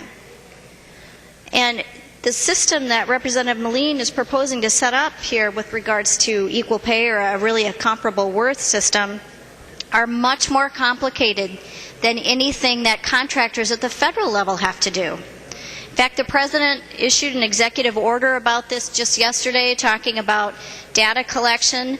And this is what's in the bill that Representative Melin has brought for us is much more complicated. Much more complicated. And I think it was important to recognize from the President's order that to try to avoid new record-keeping requirements, new complicated systems, to try to make it as easy as possible for contractors to comply. In creating a very difficult system for compliance with this, what you're doing is you're setting up a bar for companies to be perhaps audited and nitpicked over their systems rather than trying to get at the heart and the spirit of the goal of the law, which is equal pay for equal work. You're also casting an equal net on all employers that seek to be state contractors, the good and the bad all together. Everybody's going to be treated as though that you have an unfair pay system within your company, and you better provide this documentation to make sure you're not, as opposed to having enforcement and going after bad actors. So this is an incredible burden, and I think, again, with the concept of equal pay for equal work, which I don't think anybody would be opposed to or disputes, we're on board with that concept. But again, you're not talking about comparing apples to apples. What is the difference within that category of professionals that I talked about between a building inspector and a reporter? Those are incredibly different jobs. And asking businesses to go through and provide some kind of justification on how they pay people within those categories and allowing other mitigating factors to be considered, but we aren't going to define what those are, is a real burden for businesses. So I am very troubled by the language, and I know that the business community has come to you in good faith and tried to resolve some of these issues, and unfortunately I don't think that the language you're proposing in this amendment gets the job done in trying to identify what I think are some very realistic concerns, some problems that will again tie this up in litigation for perhaps years over some of these issues, and aren't going to do a lot to help women. So folks, I would ask you to pay careful attention to that when considering the Melin Amendment. Representative Anderson. Thank you, Mr. Speaker. Would Representative Melin yield? She will. Representative Anderson. Representative Melin, can you tell me what does or related health conditions mean? Representative Melin. Thank you, Mr. Speaker, and Representative Anderson. I think you're citing the pregnancy portion of the amendment to the amendment. I would say it would mean something like possibly postpartum depression after the child is born. Representative Anderson. Thank you, Mr. Speaker. And Representative Melin, that's already covered under pregnancy and childbirth. What else could or related health conditions mean? Yield. She will yield. Representative Melin. Thank you, Mr. Speaker, and Representative Anderson. I wouldn't say that is clearly covered under pregnancy and childbirth, which is why we added other health conditions. You could try to make the argument that the postpartum depression is directly related to the childbirth. You could try to make that argument. Or if you underwent a C-section and had some medical conditions after that, you could try to argue that was related directly to the childbirth. But I would say a health condition that is not could not directly be defined as being related to the pregnancy or childbirth would be something like postpartum depression. Representative Anderson. Thank you, Mr. Speaker. So, Representative Melin, is it your intent when you're talking about or related health conditions that or related health conditions is limited to postpartum depression? Representative Melin will yield. Representative Melin. Mr. Speaker and Representative Anderson, I have to have you repeat the question, but it would be really helpful to me if you would point out on the amendment to the amendment which language you're specifically talking about right now. Representative Anderson. Thank you, Mr. Speaker, and Representative Melin. Sure, not a problem. It starts on page 4, line 10. It's the last two words. It says or related, and then it moves to page 4, line 11, health conditions. So in totality, it's or related health conditions. And my question to you, Representative Melin, if you will yield, is it your intent that or related health conditions would be limited to postpartum depression? If not, what else does that include? Representative Melin will yield. Representative Melin. Mr. Speaker, Representative Anderson, yes, I would say that my intent would be postpartum depression would be something that would be included in related health conditions. I also have spoken to women, in fact, a friend of mine who underwent a C-section, and she really didn't experience some infection and serious medical conditions associated with that C-section until several months later after the childbirth. And so I think what we're trying to make sure is that there's sort of a nexus to those medical conditions that might come after, not immediately right after childbirth, but are related to the childbirth, which is why we included the related health conditions. And I think that postpartum depression is a good example of that, and also women who suffer health conditions that are related to the childbirth, but maybe not right afterwards. Representative Anderson. Thank you, Mr. Speaker. Would Representative Melin yield? She will. Representative Anderson. Thank you, Mr. Speaker. Representative Melin, what my concern is we want to make sure that businesses comply with what we have in state law. We don't want it to be a situation where we want to have a system where it's a gotcha kind of situation. We truly want to make sure that businesses are complying with the law, and part of that involves having crystal clear definitions of what everything means. Earlier today, we heard from Representative Pepin asking you questions about familial status, familial relationship, and whatnot. And based upon your comments and then what the actual language is in the bill, I have concerns that we are not giving clear and concise direction to the businesses of the state so that they can comply with our state law. Because after all, that should be what our goal is. It shouldn't be about gotcha. It shouldn't be about litigation. It should be about making sure that the women of this state are getting the relief that they need so that they can be successful. So, Representative Melin, what I'd like to have from you is more of a detail, because what the businesses are going to come back and ask is, well, what does or related health conditions mean? So, Representative Melin, if you could walk through exactly what or health-related conditions includes. If you could, please. Representative Melin will yield. Representative Melin. Mr. Speaker and Representative Anderson, I can't walk you through absolutely everything that would be a related health condition. You know, we can't define every word in statute. Everyone's pregnancy is different. Everyone's childbirth is different. You know, I'm not a medical expert. I don't know what all the aftermath could be of a childbirth and when that could come into place. So no, I cannot list for you every single instance that would be a related health condition to pregnancy or childbirth. I've given you some examples that I think that we're all familiar with and can understand why those would need to be included, but because everyone's pregnancy and childbirth are different, and you know, I can't list off for you every single health condition that would be related. Representative Anderson. Thank you, Mr. Speaker. And Representative Melin, I think everybody in this room would agree that postpartum depression is a good thing to get covered. I think most of us would assume that that would be covered under pregnancy and childbirth. Where I have paused, and this is where I'd like you to yield if you would again. She will yield. Representative Anderson. Thank you, Mr. Speaker. Is it your intent then that or related health conditions is going to be defined then by the courts? Because as you stated, you're not willing to list what or related health conditions means, which means then the businesses of this state are not going to know what or related health conditions mean, which means that this then throws it into the courts and into litigation and delays the relief that gives to women.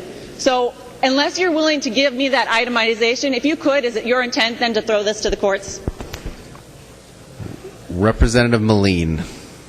Thank you, Mr. Speaker and Representative Anderson. I think that a physician of the female employee would pretty easily be able to determine whether or not the health condition is related to childbirth or pregnancy. Representative Anderson. Thank you, Mr. Speaker. And Representative Melin, if you will yield again, please. She will yield. Representative Anderson. Thank you, Mr. Speaker. So Representative Melin, we're now going to ask physicians to interpret legislative statute language. We're going to ask that physicians now become attorneys and interpret what we have in state law. Is that your intent, Representative Melin? Representative Melin will yield. Representative Melin. Thank you, Mr. Speaker. Representative Anderson, no, that is not my intent.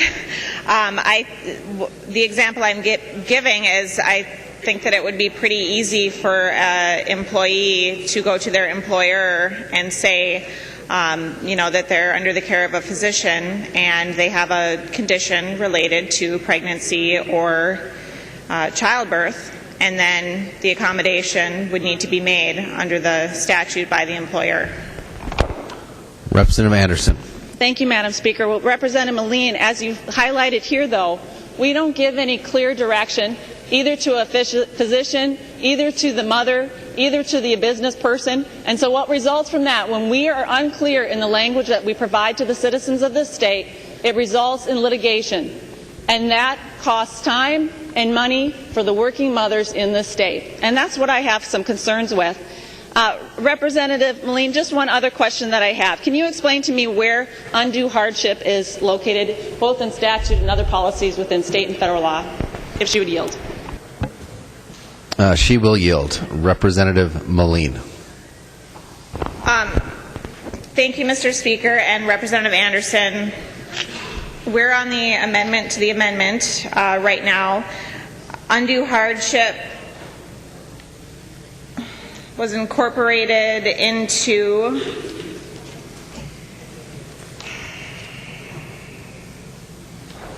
well, it's not in the amendment to the amendment. It's in the underlying bill, which we're not on right now.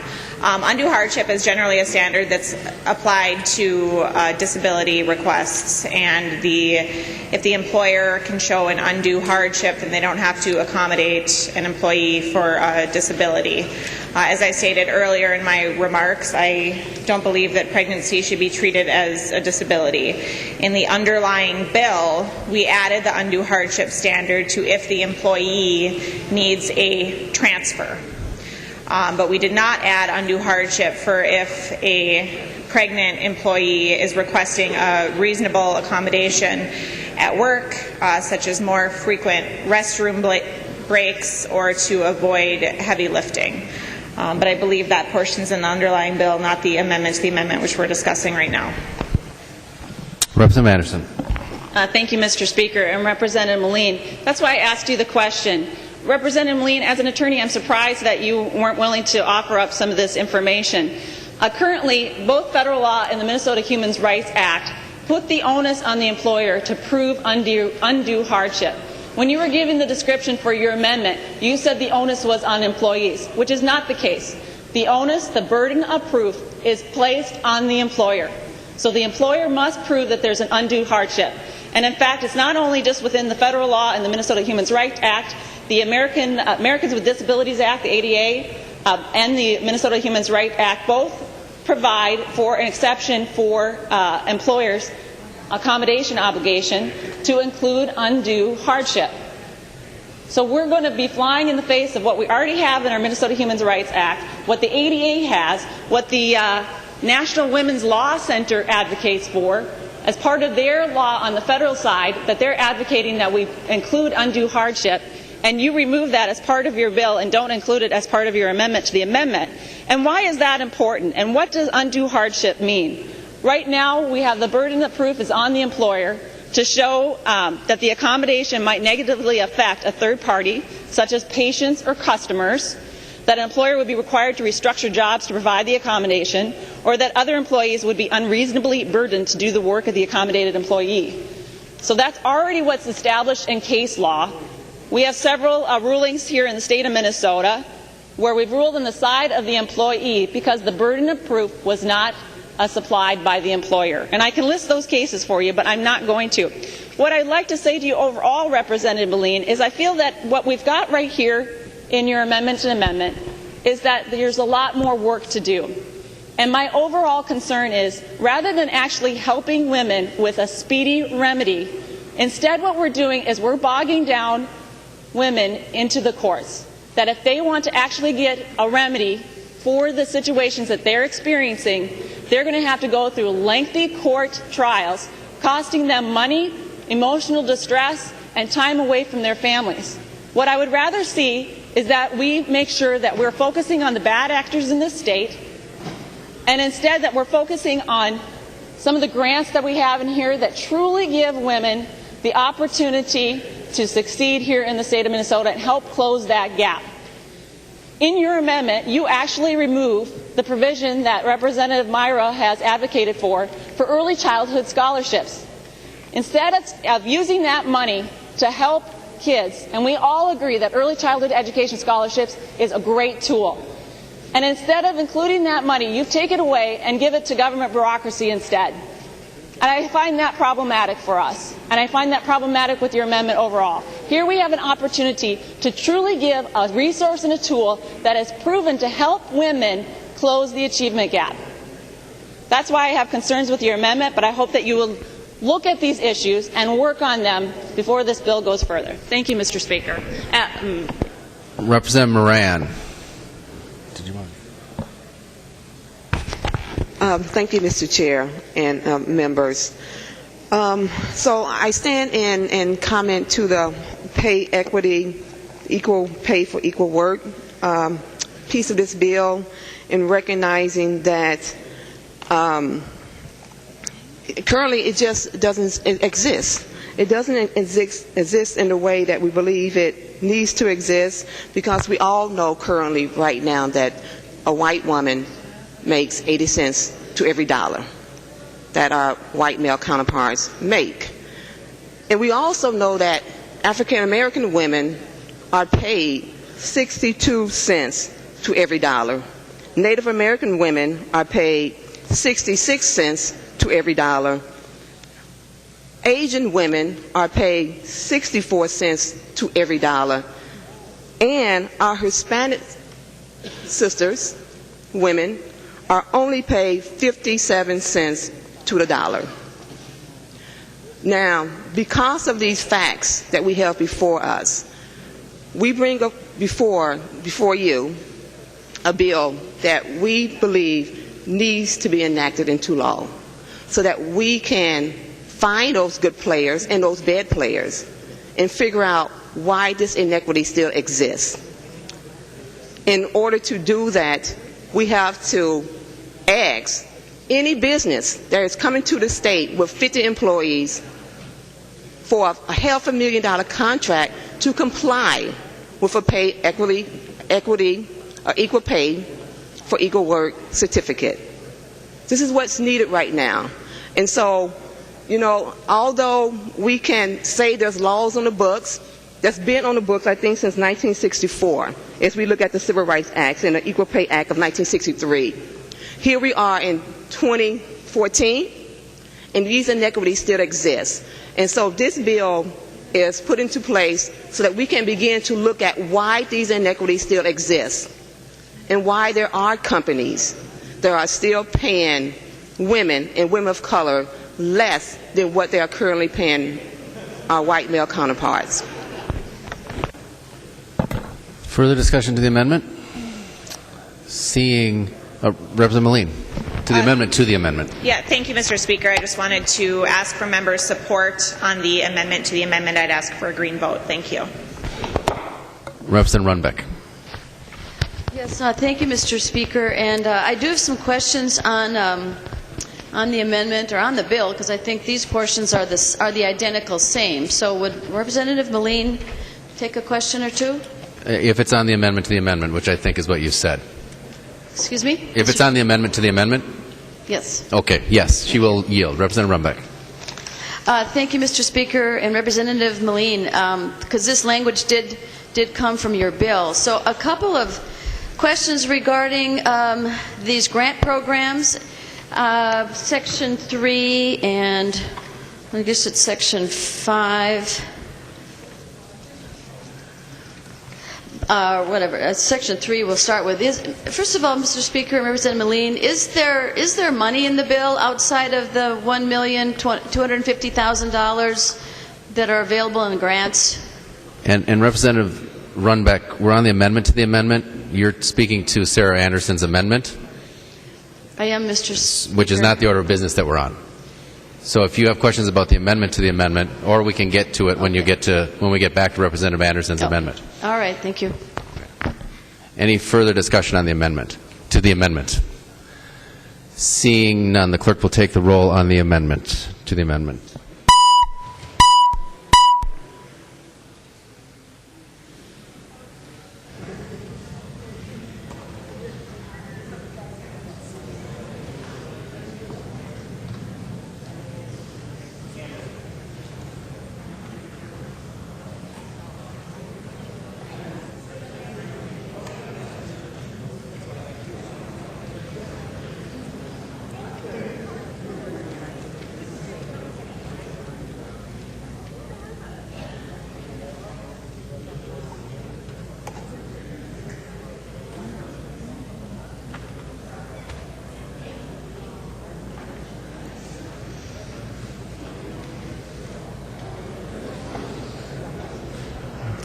The clerk will close the roll.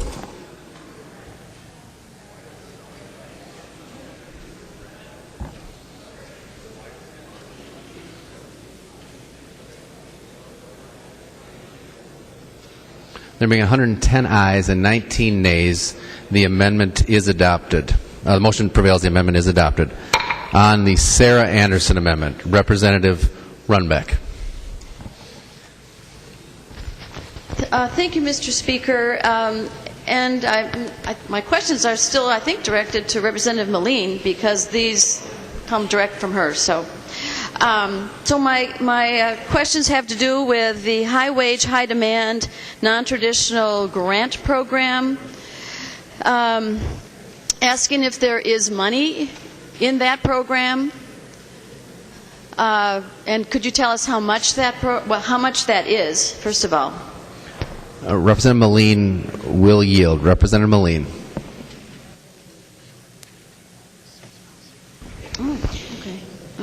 Thank you, Mr. Speaker. Representative Runbeck, on the DE4 amendment that we're discussing, the high wage, high demand, non-traditional jobs program appropriation, to deed is for $500,000 for fiscal year 2015.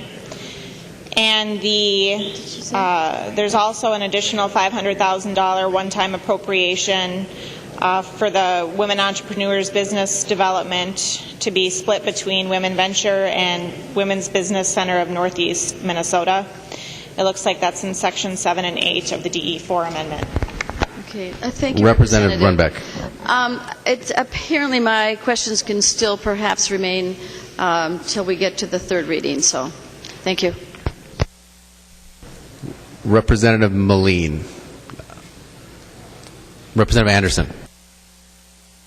Thank you, Mr. Speaker. I'd ask for a roll call, please. A roll call has been requested. Seeing 15 hands, there will be a roll call.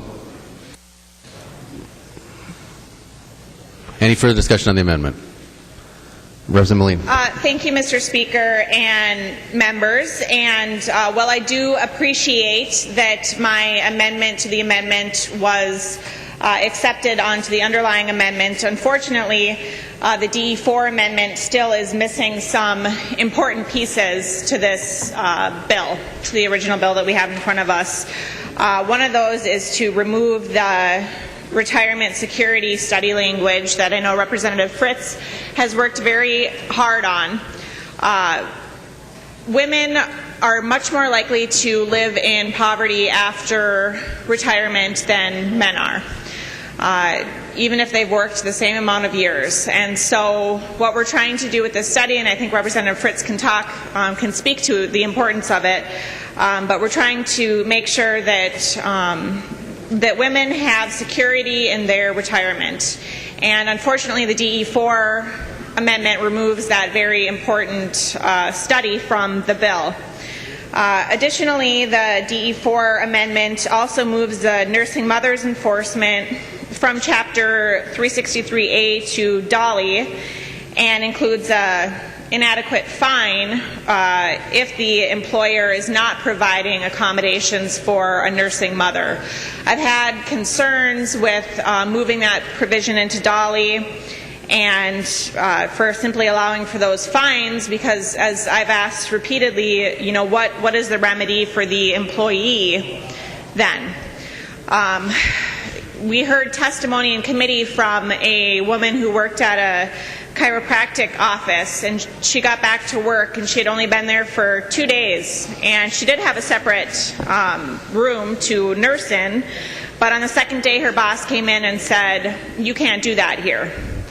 And she, you know, sort of thought that maybe he was wrong, but the fact of the matter is there's no real enforcement provisions under our current nursing accommodations law, and she was terminated. She was the sole breadwinner for her family, and she no longer had a job, and she lost her income. And you know, she said the only good thing was that she was able to then nurse her baby. But you know, the point of the bill is that mothers shouldn't have to choose between working and the ability to nurse their child. And my concern is, you know, if there's simply a fine for violating the nursing accommodations, that still doesn't accommodate for the nursing mother. And that's certainly what we're trying to get at in this bill. So while I appreciate that the amendment was adopted, there are still two really important pieces of the DE4 amendment that are missing from the underlying bill. So I would have to ask members to please vote no on the DE4 amendment. Representative Fritz. Thank you, Mr. Speaker and members. I do want to speak to the amendment and the piece in that amendment that would remove the study that we were able to have in the bill. That the study is part of the overall bill that I did introduce early on in the first committee, where we had the entire package, and we reduced it down to just a study. The study is so important for us, especially here in Minnesota, because we need to find out how many people would be able to save for their own money for their own retirement. And we need to find out and answer all the questions around that piece as to how will the ERISA, is there a problem with ERISA? Is there, how many people? Is there 750,000, a million? How much money can people afford to have out of their paycheck as a payroll deduction? Will it be safe? Will it continue to increase their opportunities when they retire to have a nest egg other than just Social Security? So many women my age, as I ended up with just Social Security and the pension that we all get here. I would like for all of my constituents at my age to have the pension that I have here and that you have here. We need to study all of these things and come back, and then we'll know the answers. Representative Lomer. Thank you, Mr. Speaker. I rise in support of Representative Anderson's amendment, and before I say anything else, I want to say that I'm the oldest of 8, 6 girls, so I have lots of concern about women's issues as well. I have 5 wonderful sisters who are all successful. But anyway, I want to address the part in the bill that has to do with the nursing mother stations. And so it's on line 16.6 in the amendment, in Representative Anderson's amendment. So I'm wondering, well, first of all, the language in the DE4 makes this violation to be enforced by DOLI, similar to other employment requirements in building codes, which is what the nursing mother's room requirement is in nature. So DOLI enforces Chapter 177 of the Labor Standards and Wages Act, and DOLI is responsible for enforcing these statutes because we want consistent enforcement for employees and employers across the state. We don't want workers in one corner of the state to be treated differently than workers in another part of the state. And I just believe that DOLI has the experience and personnel necessary to enforce this and make sure that any problems with enforcement of this new language is resolved quickly for employers and employees. So I'm just really not sure that going to court, like was talked about with Representative Pepin, through the Department of Human Rights will result in a quick and amicable resolution for nursing mothers, and all parties would be better off with DOLI. So if Representative Melin would yield for a question. She will yield. Representative Lomer. Thank you, Mr. Speaker. And Representative Melin, in committee, we talked about this a little bit, and you told me that in the Senate, this amendment was adopted, and that you were planning to work on this with Senator Pappas. And so I'm just wondering if you can tell me how that working out went and the discussion and how the current language ended up here. Representative Melin. Thank you, Mr. Speaker and Representative Lomer. Although I'm not positive what they did in the Senate, I think they adopted similar language. My concern with this language all along has been that there's really no remedy or recourse for the employee, which is, in my discussions with the business community who preferred this be under the purview of DOLI instead of the Department of Labor and Industry, I've said to them several times that my concern is there's no remedy or recourse for the employee. The language that's in the DE4 amendment requires an employee to simply notify DOLI through a letter or phone call or whatever that she believes she is being denied a nursing accommodation. And if the commissioner sees fit, he or she could then inform the employer that it's a violation of the statute and could fine the business up to $1,000. But if the employee is forced to quit her job in order to keep nursing, I believe that she should be able to have lost wages and other damages for having to actually leave her job due to the fact that she didn't have a nursing accommodation. Unfortunately, that's not addressed in the DE4 amendment. It just provides that the employer could be fined. And of course, what we're trying to get at with the bill is that the employee get the accommodation that she needs while she's nursing. And so that's my concern with this language where we put the enforcement to DOLI as opposed to the Human Rights Department.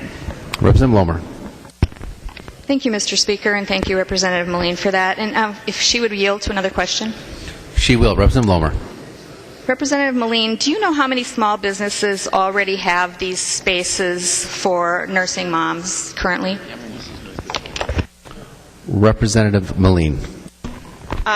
Mr. Speaker, Representative Lomer, no, I don't know currently how many businesses, whether small or large, provide these sort of accommodations for women. Although I remind you again that there are a couple letters on your desk from business owners in Greater Minnesota and in the metro area who voluntarily do these things, and they believe that it's actually strengthened their workforce and reduced turnover. Representative Lomer. Thank you, Mr. Speaker, and thank you, Representative Melin. And I just have one more question, if she would continue to yield. She will. Representative Lomer. Thank you. Representative Melin, I'm just curious, how would a business that, say, is 800 square foot business or something, how would they actually be able to accommodate this? Would you have any ideas about how that might work for them? Representative Melin. Thank you, Mr. Speaker, and Representative Lomer, I guess I can't say offhand how each individual business would be able to accommodate a nursing mother. I wouldn't be able to tell you based on square footage what they would be able to do to accommodate that nursing mother, but that would be the requirement. There's been a nursing accommodation law in the books for a number of years, but there's never been any enforcement mechanism. The law has never been able to be enforced, so that's why when we heard from mothers like we did in the committee who weren't accommodated for, their only recourse basically was to quit or to be terminated. Representative Lomer.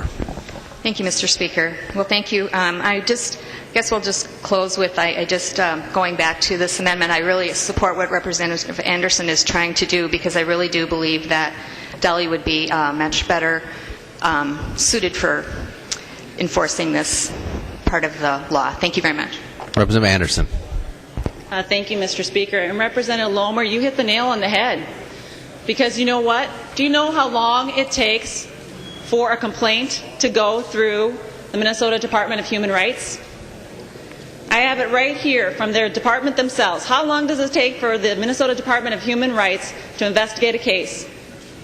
It can take up to a year from the date the charge is filed. 1 year. And during that year, the woman is waiting for relief.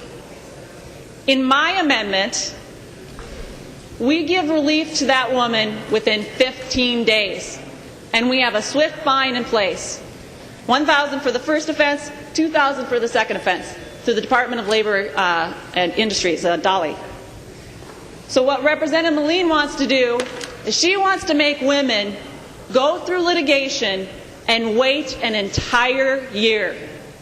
I said this earlier, but this comes down to more of a Lawyer Economic Development Act than it does about helping women. Members, that's why I'm going to ask for you today to support my amendment. Give women the relief that they need immediately, 15 days, and a swift punishment. That's what the people of the state are looking for. That's what the women of this state are looking for. They're tired of political wranglings. Because Representative Melin, if you were truly sincere about helping the women of this state, rather than just trying to amend my amendment and then say, oh, by the way, I want you to vote that down, you would be getting behind this amendment as a whole that you amended and say, let's get on board. We have a chance to work together and help the women of this state. Not with litigation, with real results, real opportunities for women, giving them the job opportunities rather than litigation. We don't need to pad the pockets of the trial lawyers. We need to pad the pockets of the women of this state, because we know that they're going to be able to grow jobs for this state. So I'd ask for a green vote. Thank you, Mr. Speaker. Seeing no further discussion, the clerk will take the roll on the amendment.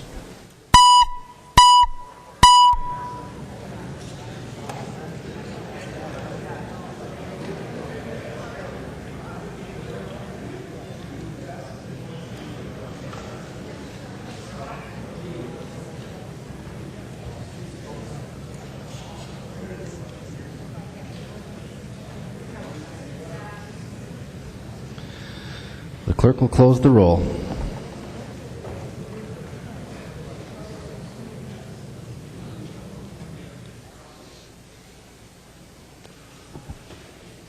There being 61 ayes and 69 nays, the motion has not prevailed. The amendment is not adopted.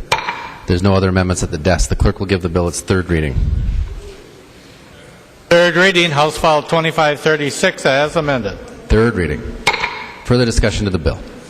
Representative Runbeck. Thank you, Mr. Speaker, and members. I just want to focus on a couple things. I mean, I'm looking at this for the first time. I don't sit on any of the committees that this bill has been through. I have been an employer myself in the past. I have owned a business on my own. I have hired employees over a period of 20 years. So I kind of understand this area of jobs and job seekers and getting people ready for the workforce. And I'm looking at sections in this bill called high-wage, non-traditional jobs, high-wage, high-demand jobs grant program, women entrepreneurs business development, and I think we've got about $1.2 million put into those programs, and I don't see any money in the deed department for developing the program. There's a lot of language, there's a lot of promise, a lot of things that sound really, really good. But at least $1 million are going to existing programs. Women Venture has been around for 20 years. I suspect the Women's Business Center of the Northwest Fund has been around a similar length of time. So this is not new stuff. I just want to make sure people know that. This is not a whole new era of the state investing in something that sounds really terrific. Because first of all, these are one-time appropriations. What can you conceivably get done with $1.2 million? And what's the vision for this? I would love to hear where this goes, because you don't just spend it one time and hope that it does immense things for our state. I really do want to hear the vision for this, Representative Melin, because as it is, it's all it is rhetoric. It doesn't go anywhere, and what you've done is create a tremendous political buildup that people are going to say, is that all there is? Is that all there is? Representative Anderson. Thank you, Mr. Speaker. Representative Melin, I hope that you take the comments from today and truly work on this bill. We had the opportunity with my amendment to put more money towards early childhood education scholarships for kids in the state of Minnesota. We had the opportunity to give an extra boost to the women-owned businesses in the state of Minnesota. We had the opportunity to hold ourselves to the same standard that we're asking all of those businesses that contract with the state. We had the opportunity to say to the governor's office, to the House, and to the Senate that you need to comply with this as law as well. We don't want to be like they're doing out in the White House, where 13% of the women are earning less, that they're earning 13% less than the men in the White House. We want to make sure that we can make these fixes. I hope that you take a look at this, that you look at the undue hardship burden, that you take a look at what does this really mean? Are we truly helping out women? Because as I see it right now, you're still focusing on and creating more lawsuits. As the President said yesterday, it should be about going after the bad actors, not after those that are complying. So I would hope that you would look to mitigate the hardships and the burdens that you're placing on the small businesses. Another comment from the President yesterday saying that we need to make sure that we're not the bad cop coming in to put the heavy thumb on them. We want them to comply, because that's truly what gives women the true remedy. We're not going to make them wait a year for an investigation to happen. We're going to take care of it within 15 days. So we've given you some good suggestions. I hope that this won't be your Minshew moment and you won't take us up on those. Take the opportunity to listen to what we've given to you today. We trust that you will take that and make good changes for the benefit of all working women and their families in the state of Minnesota. Thank you. Representative Scott. Thank you, Mr. Chair, and I'm having something distributed right now. It's an article from one of the papers yesterday, one of the online news sources, the Daily Caller, and it talks about President Obama and his White House pushing this from the federal level, this whole issue of shrinking and doing away with the income gap, or the pay gap, as he calls it. And Obama went so far as to say that nationally it's an embarrassment. It's an embarrassment, referring to the wage gap. And he did go ahead and send out a memorandum yesterday to the Department of Labor. So he's very serious about this. Interestingly enough, a January 2014 study showed that Obama's own White House staff, the women staffers there earn about 88 cents on every dollar that men are paid in his own administration, in his own White House. So the article that I'm passing out reports that the pay gap among women in the White House is more than twice as large as the average in the nation's capital, in D.C. itself. So the pay gap in the Obama White House is twice that of that in Washington, D.C. And the metric used, if you go ahead and read down a few paragraphs, the metric used to derive both the D.C. pay gap and the Obama White House pay gap is the same one that we've talked about here today, the national pay gap number. So this is an apples to apples comparison. So what I think is, I think that Obama's hypocrisy here is the real embarrassment.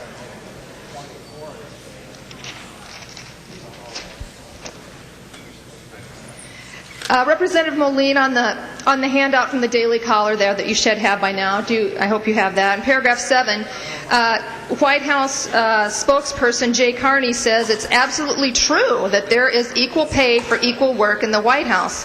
And if Representative Melin would yield, I just wondered if she would respond to this question. Do you agree with that statement?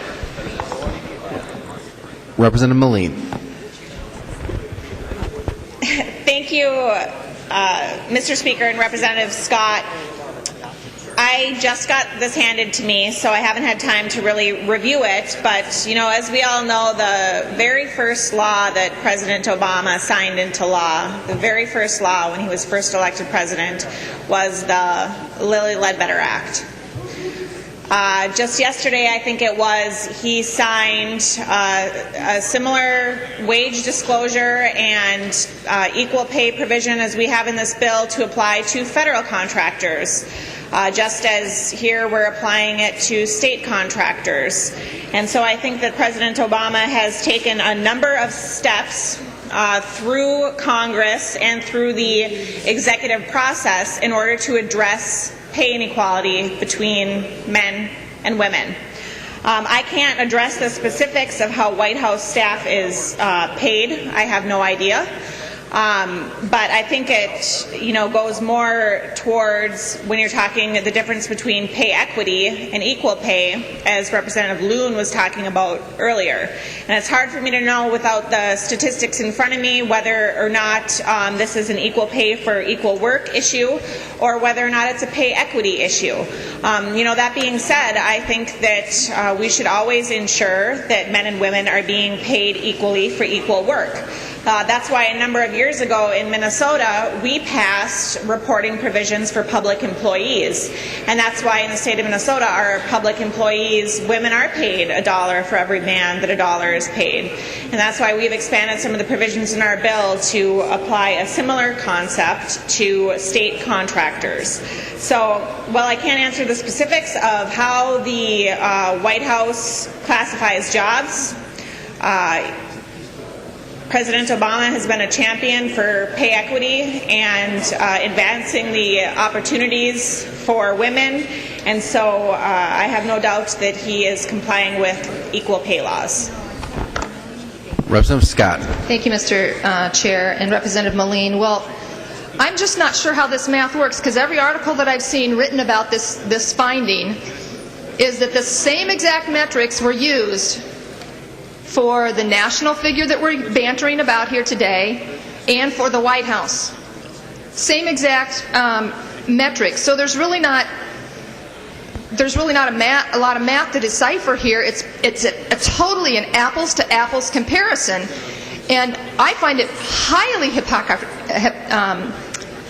hypocritical that the White House that's spending all this time and effort mounting this big public display of equal pay for equal work is not even abiding by that themselves. Now, I have another, I didn't hand this out, but there's a paragraph in another article from the New York Times, and Jay Carney, again, the press secretary, is stating that, said the statistics for White House staff members reflect the fact that women fill more low-level positions than men. But he said that women and men in the same position at the White House are paid the same, and that many of the women hold senior positions. And so, Representative Melin, if she would yield to a question. She will yield. Representative Scott. Thank you, Mr. Speaker. Representative Melin, so Jay Carney is saying here that women fill lower level positions than men, and that's the reason for the pay discrepancy, the 88 cents for every dollar that a woman makes 88 cents for every dollar that a man makes at the White House. Just wondered if you had any comments on that sentence. Again, I'll repeat that women fill more lower-level positions than men in the White House. Representative Melin. Thank you, Mr. Speaker. And Representative Scott, again, it's really hard for me to comment on the employment practices of the White House or anyone in Washington for that matter. I think we're here today to discuss Women's Economic Security Act in Minnesota and how we're going to address those issues here. I just don't have enough knowledge to comment on how the White House is handling their staffing or anything else. I know that there was a study done by the American Association of University Women, and about two-thirds of the pay gap between men and women could be explained through a number of factors. Most of it had to do with workplace discrimination. When it comes to pregnancy accommodations, nursing accommodations, the ability to take time off after the birth or adoption of a child, flexible work schedules for mothers. About two-thirds of that pay gap could be explained through those factors, which is why we're trying to address those factors in this bill as well. About a third of that gap could not be explained, and that is what's attributed to simply possibly paying men and women differently. That's what we're trying to do here in Minnesota, is to address that pay gap by addressing those number of issues as well as the reporting requirements. I have absolutely no knowledge of the White House and how their jobs are classified and how they pay their employees. I hope they pay men and women equally for doing equal work. Representative Scott. Thank you, Mr. Speaker. Well, Representative Melin, I don't know how the White House is paid either, except for the various news articles out there that have dug into this and done the study. And I think what Jay Carney is pointing out here is that sometimes the women have, maybe less education, or they are in a job that is traditionally does not pay as well. I know I read an article recently where it said women traditionally go into roles such as social work and teaching and those things, where maybe men go into engineering and those sorts of things. And that is a very real factor, I believe, in this whole pay equity issue. And Representative Melin, if she would yield to another question. She will. Representative Scott. Thank you. Representative Melin, I know that you've been dealing with the business community quite a bit, and I'm just wondering if they've brought up to you this issue of when we're talking about pay equity, is that there are these factors where women may be having a lower level degree of experience, education, and so forth. Have they brought that to your attention at all? Representative Melin. Mr. Speaker and Representative Scott, absolutely. And I think that it is a valid and legitimate factor in the pay gap, which is exactly why we have 3 grants in the bill, 2 through deed and 1 to be administered through Dolly, to address exactly that, making sure that we help women entrepreneurs and that we help women get into higher income fields. I can speak from the region of the state where I represent. You often hear us talking about the mining industry here on the House floor from the range delegation. And those are very high-income jobs, especially right now. People that are working in the mines are doing very well. So I recently looked into what their workforce was based on gender. And only 8% of people that work in the mining industry, that's hourly, management, and administration, are women. So one thing that we're trying to do is recruit and retain more women to work in the mining industry. That's making sure that they get the right education to get those kind of high-income jobs. And it's also to make sure that the industry recruits for both men and women to make sure that they're known that they're welcome to work there. And that's exactly what we're trying to address through these grants that we're going to be administering through DEED and DOLLY, because I do think that that is a legitimate factor into the pay gap. On the education piece, women are actually earning more higher education degrees than men right now, and that has been the case for a number of years. Despite the fact that we're earning more higher education degrees and more professional degrees, including law school and medical doctors and other professions, despite that, women are still earning less than men. So it's not attributed only to education, but it is attributed to making sure that we get women into higher income jobs, which is exactly why we set up the programs in the bill. Representative Scott. Thank you, Mr. Speaker. Well, I couldn't agree more about getting women into more higher paid professions. And I don't know about your other statistics that you are speaking of. I have not seen those. But one of the things I'd like to shift gears to now is the language in the bill on comparable worth. And I know you've been talking to the business community, and I'm just wondering, your language there, do you think that that will be a burden at all on businesses? Representative Melin will yield. Representative Melin. Thank you, Mr. Speaker. Representative Scott, I'm going to have to ask you to repeat the question. Sorry. Representative Scott. Mr. Speaker, Representative Melin, it's the language about comparable worth or pay equity that you have in there, where you're asking an entity, a company that wants to do a project on a state project to jump through quite a few hoops to make sure that they're paying men and women equally. Representative Melin. Thank you, Mr. Speaker, and Representative Scott. I think that we tried to make the equal pay certificate of compliance as easy on state contractors as possible. We limited it to those who have 50 or more employees and whose contract is $500,000 or more. Then they apply for a compliance certificate from the Department of Human Rights, and a certificate gets issued, and then the commissioner could audit them to make sure that they're in compliance with the equal pay laws. So it's certainly nowhere near applying to every private business, but it is applying to the larger businesses who contract with the state. And I do think that that's an important step to take. If you have at least a $500,000 contract from taxpayer money, we should make sure that men and women are being paid equally and in compliance with equal pay laws. And so that's how we set up the language in the bill. And we're by no means trying to punish those who are in compliance, because we know that there's a lot of Minnesota businesses who are compliant. There's a lot of great businesses who have taken it upon themselves to enact a lot of the provisions that we have in the bill. But what we want to make sure through the equal pay compliance certificate is that those larger businesses who contract with the state and get up to $500,000 at least in taxpayer money, that those contractors are paying men and women equally. Representative Scott. Thank you, Mr. Speaker. And Representative Melin, well, my issue is not the compliance part. It's getting to compliance that's going to be the expensive part for businesses. And I know the business community has been talking with you on that.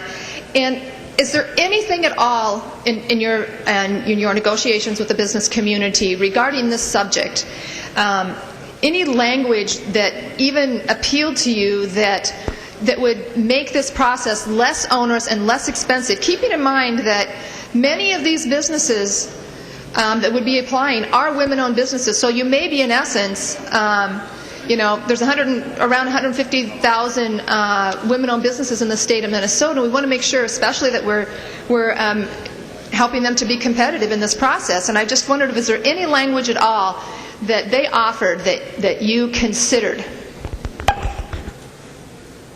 Representative Melin. Speaker, thank you, Mr. Speaker, and Representative Scott. I think a lot of what's in this current language came from suggestions from the business community.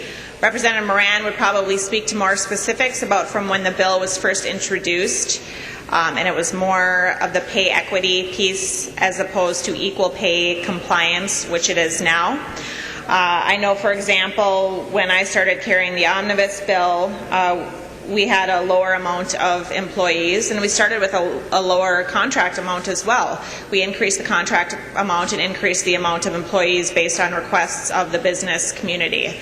We also felt that the certificate of compliance that the business has to apply for right up front is less burdensome. In the original bill, there was more reporting that the businesses had to do up front, and now they are issued a certificate of compliance, and if they are audited by the department, have to provide documentation. But we tried to make it as we tried to decrease the burden on the contractor as much as we could. Is it perfect? Is it absolutely the language that the business community would like? No, I'm not going to say that, but we did incorporate a number of their concerns already into this language, and it certainly is pretty substantially different from when Representative Moran first introduced the bill. Representative Scott. Well, thank you for that explanation, Representative Melin. And I know that this bill is going to probably end up going to conference committee, and I would just encourage you to continue working with the business community, because especially, keeping in mind that you could be hurting the very women that you're trying to help here with those women-owned businesses. Representative Melin, would she yield for another question, Mr. Speaker? She will. Representative Scott. Thank you, Mr. Speaker. And Representative Melin, could you point out to me in the bill where all of this information, all these requirements in the bill would apply to the governor, the House, and the Senate of the state of Minnesota? Representative Melin. Thank you, Mr. Speaker and Representative Scott. We don't have language referring to the governor's office or the legislature, but under existing law, there are reporting requirements for the public sector and government entities, which is why, as I stated earlier, in the public sector, women and men are paid $1 for $1. That's existing law. So we didn't make any specific references in the bill in that regard, but the current law to make sure that in the public sector men and women are paid equally is still law. Representative Scott. Thank you, Mr. Speaker, and thank you, Representative Melin, for that explanation. What I'm trying to get at here is I certainly don't want our governor and our legislature to get a black eye and be considered hypocrites like the president in the Oval Office there, President Obama, because I'm sure there are regulations and laws in place too where he's supposed to abide by that. It doesn't appear that he is. Members, I would just encourage you to take a hard look at this bill before you vote. As Representative Anderson said, the White House is asked to not make these laws that are going on around all 50 states, or several of the 50 states, I'm sure, because this is a top-down approach. He's just asking that we not make this onerous, that we maximize efficiency and effectiveness, and we minimize. This is directly from his memorandum of yesterday, and that we minimize, to the extent feasible, the burden on contractors and subcontractors, and in particular small entities, including small businesses and small nonprofit organizations. So as this bill moves forward and goes to conference committee, I just would urge Representative Melin and anyone that's on the conference committee to work in support and work in coming up with a bill that's going to be both women-friendly and not have an adverse effect on women by making the conditions of this bill and its application so onerous that businesses can't afford it. Thank you. Representative Yaruso. Thank you, Mr. Speaker. From my previous oration on the floor. You know that I tend to like to focus sometimes on why we do what we do here. And this particular bill, well, I have a piece in this bill. One of the nursing mothers one is originally my bill.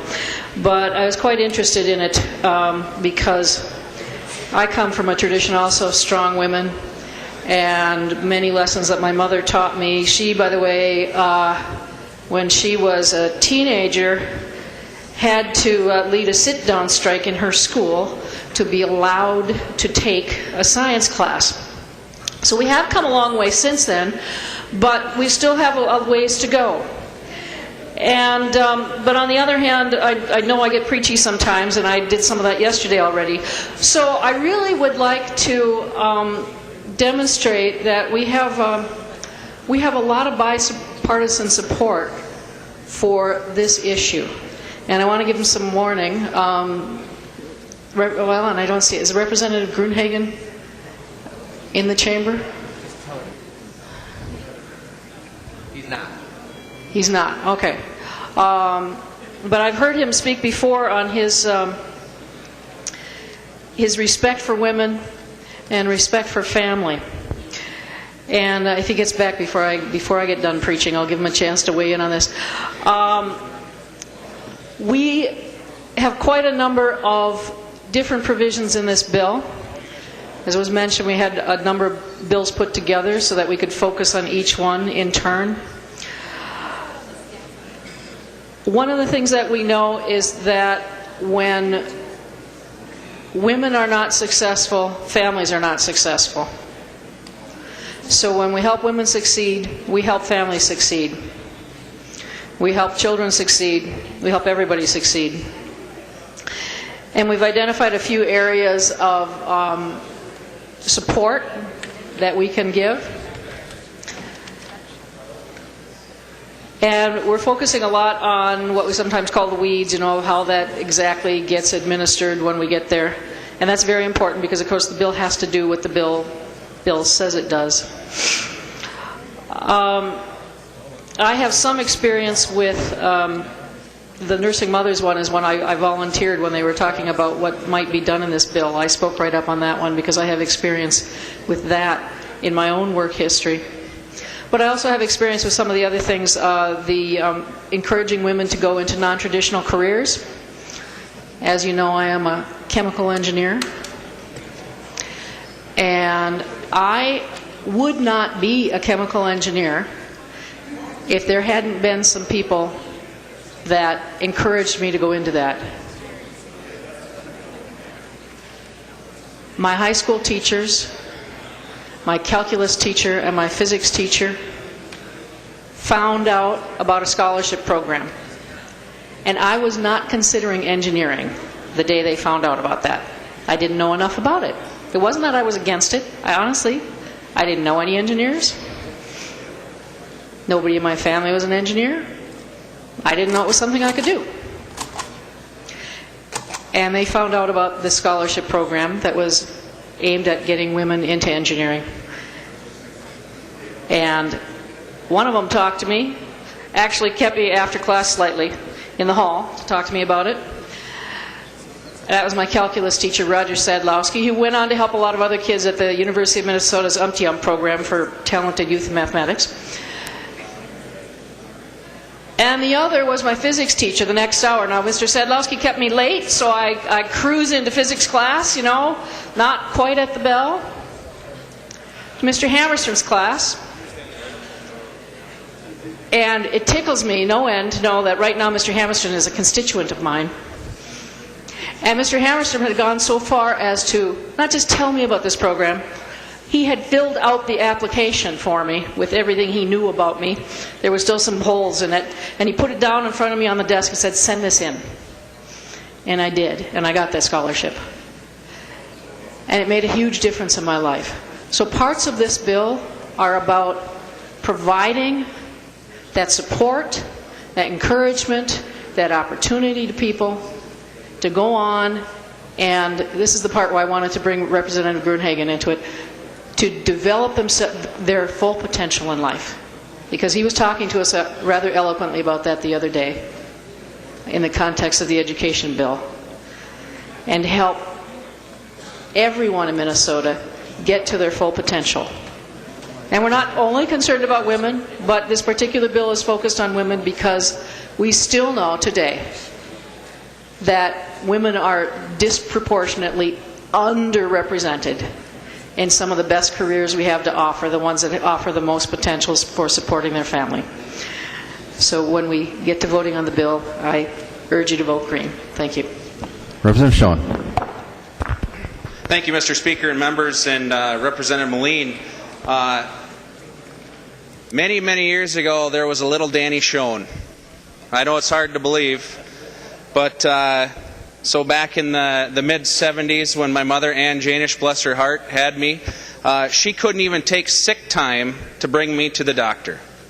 Well, we've done a lot of progression since those years, and I think we're continuing to progress. And we hear so much about positive family values, and I think that this bill really enforces more great family values. And I sit in healthcare, and my friend Representative Gruenhagen and I talk about that on a regular basis. So thank you, Representative Melin, for bringing a good family value bill to the floor, one that promotes good positive family values and just makes things better for my daughter as she grows up. She's only 8, but I am so excited for her to grow up and have the opportunities that I've had. Thank you. Representative Kiefer. Thank you, Mr. Chair. I have a couple of just technical questions in subdivision 2. I think it's Article 2.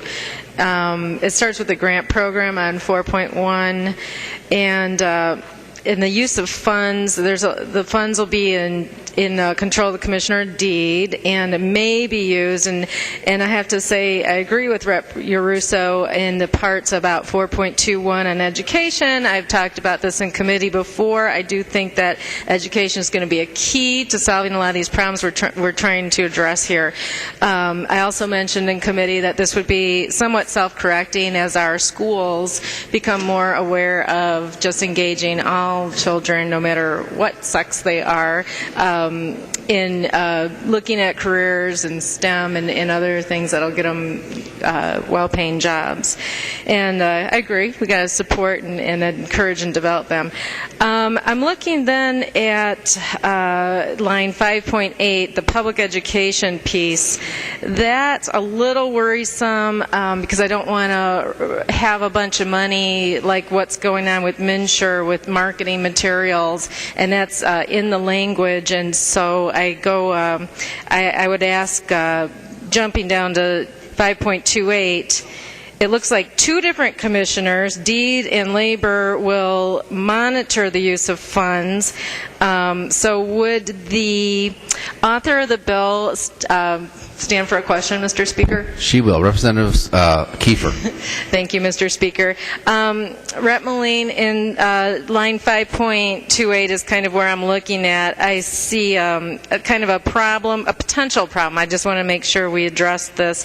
Is there some transparency? Are the reports or monitoring going to be made public or given to the legislature?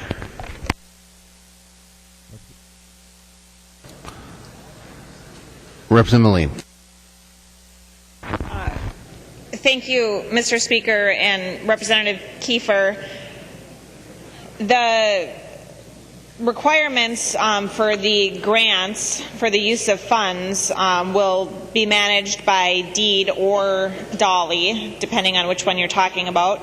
The same manner in which we do for all of our grants right now. I know that you sit on the Jobs Committee, so you're probably familiar with how Deed handles those grants, but I would imagine that they will retain the information to make sure that they're compliant with the statute. And they also, there is, I think it's up to 10%, I think it's 5% or 10% for administrative costs that go to Deed or Dolly to administer these grants. Representative Kiefer. Thank you, Mr. Speaker. Thank you, Rep. Melin. And then just one more point looking on the 5.11, number 8. It worries me a little bit that it says assistance in workplace issues resolution. The first red flag that goes up to me is litigation. Is this money going to be used to put on lawsuits to smaller businesses of 51 employees or more? Just want to make sure that that we're kind of clear on the intent, that we're not trying to, I don't know, create more problems for our employers in the state.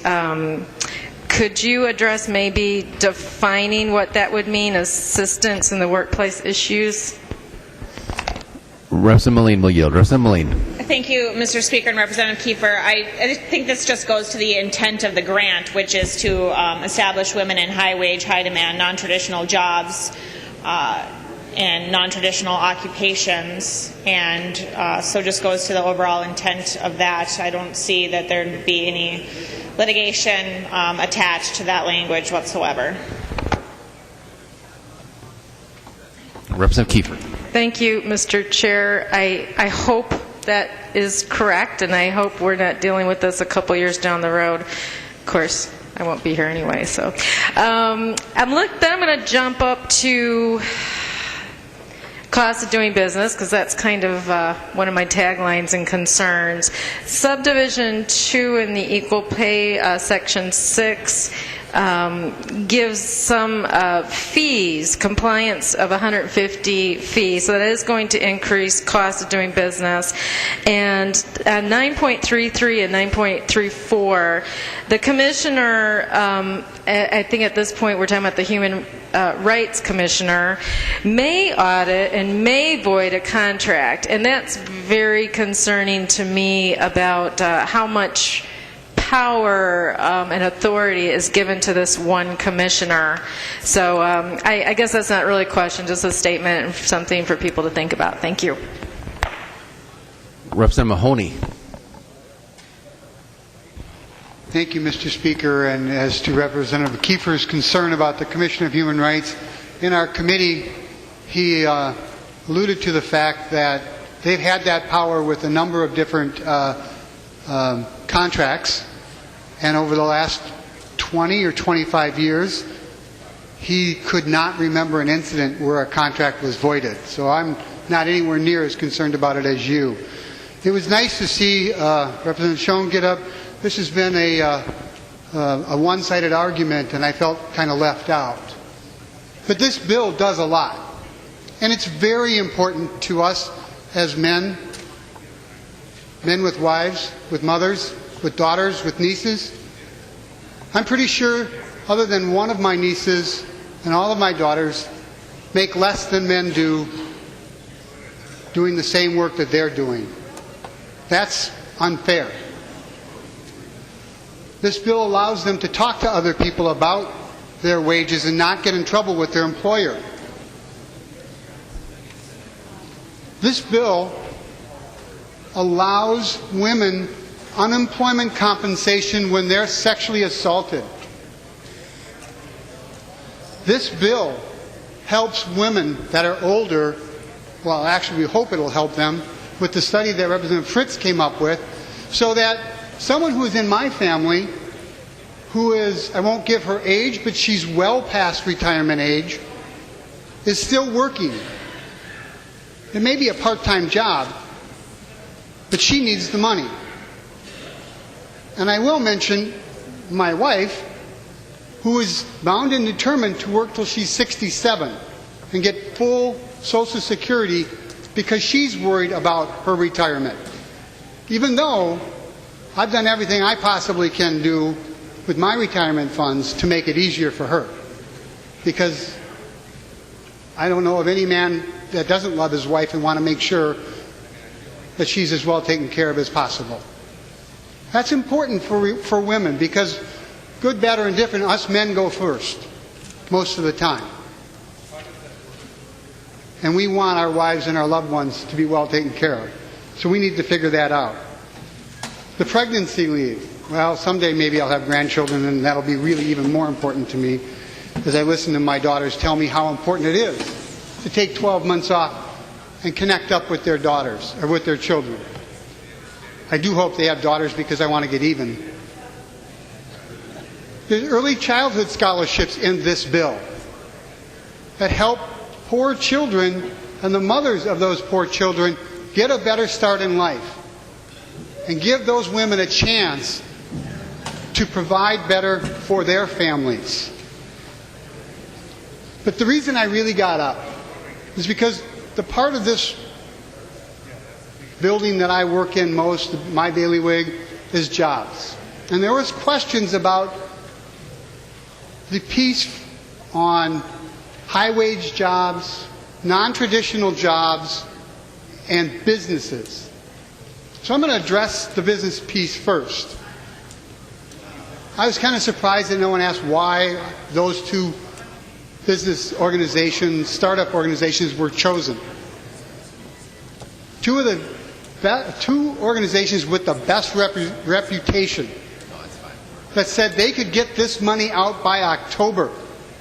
Help women start businesses this year. Get women making a decent wage this year. That's the important piece. I've said it before on this floor.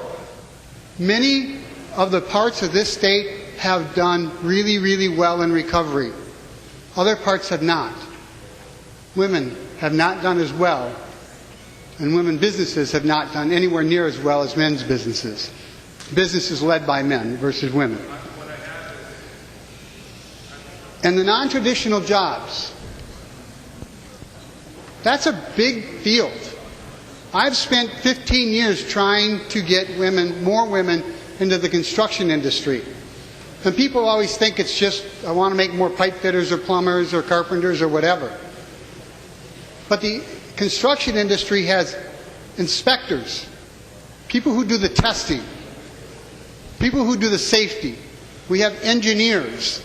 We have project managers. And these are all places that we have a great lack of women. We have a great lack of women in the STEM industries. And whether they're science, as Representative Russo spoke to, or the lab technicians. And those lab technicians in these businesses make on average $65,000 a year. That's a family living wage as far as I'm concerned.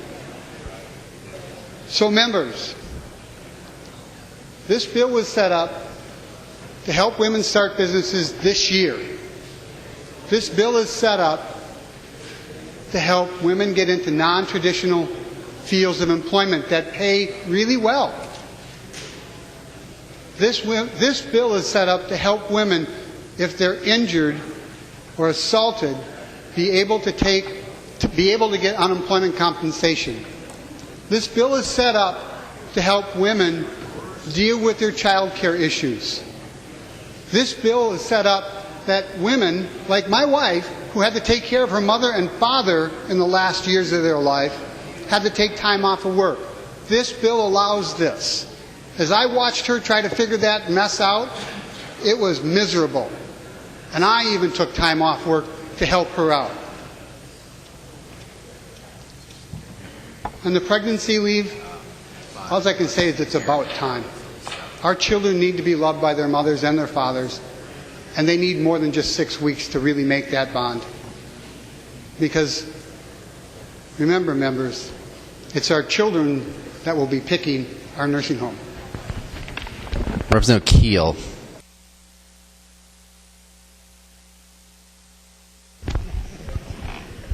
Thank you, Mr. Speaker. Members, we've had a lot of conversation about different issues with Women's Security Act, and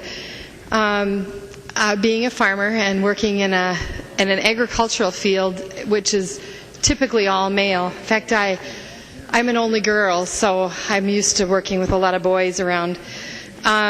But I wanted to point out, I had some nice conversations with my business owners, and while we talk about legislation and encouraging all of these things, many of you know I'd like to see us work on career and technical school education.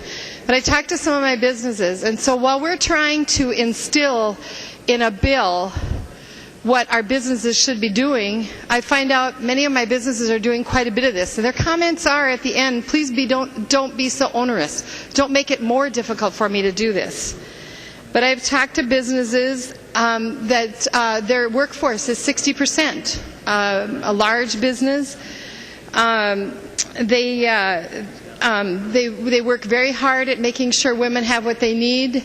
They have rooms for nursing mothers. They have affirmative action to make sure that they're hiring women. In fact, they provide women with education if they would like to move up in the company and need a little bit of education. They not only encourage them to go to school, they also pay for their school. They pay for their class time, all the while they're getting benefits, and they put their time in when they can at the job force.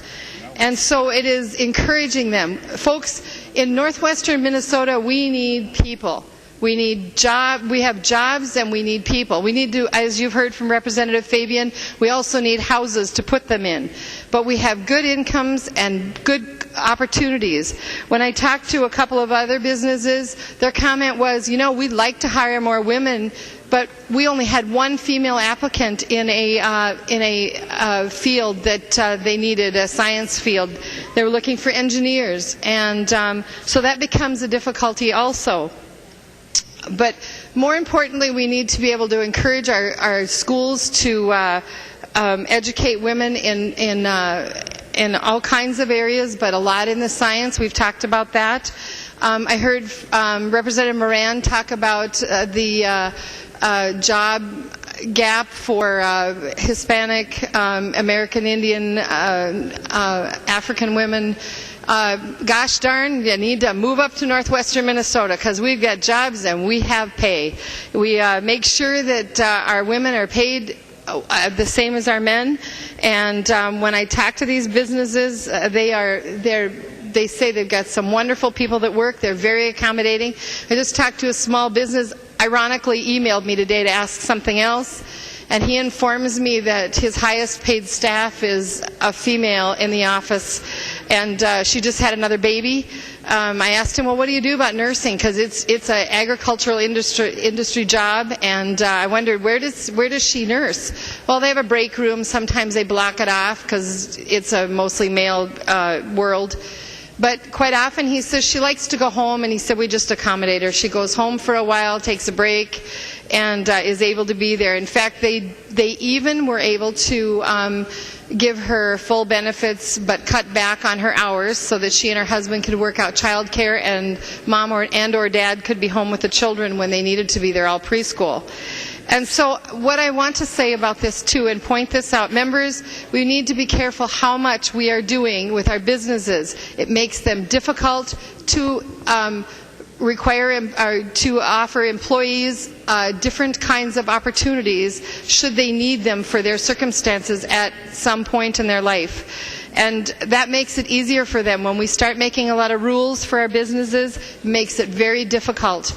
The one business that I talked to that pays for all their education, those students, I have heard from many of them, and they're just very excited about their jobs. They're very loyal to their business, and their business is very loyal to them. They take care of them, provide them with what they need, are adjustable.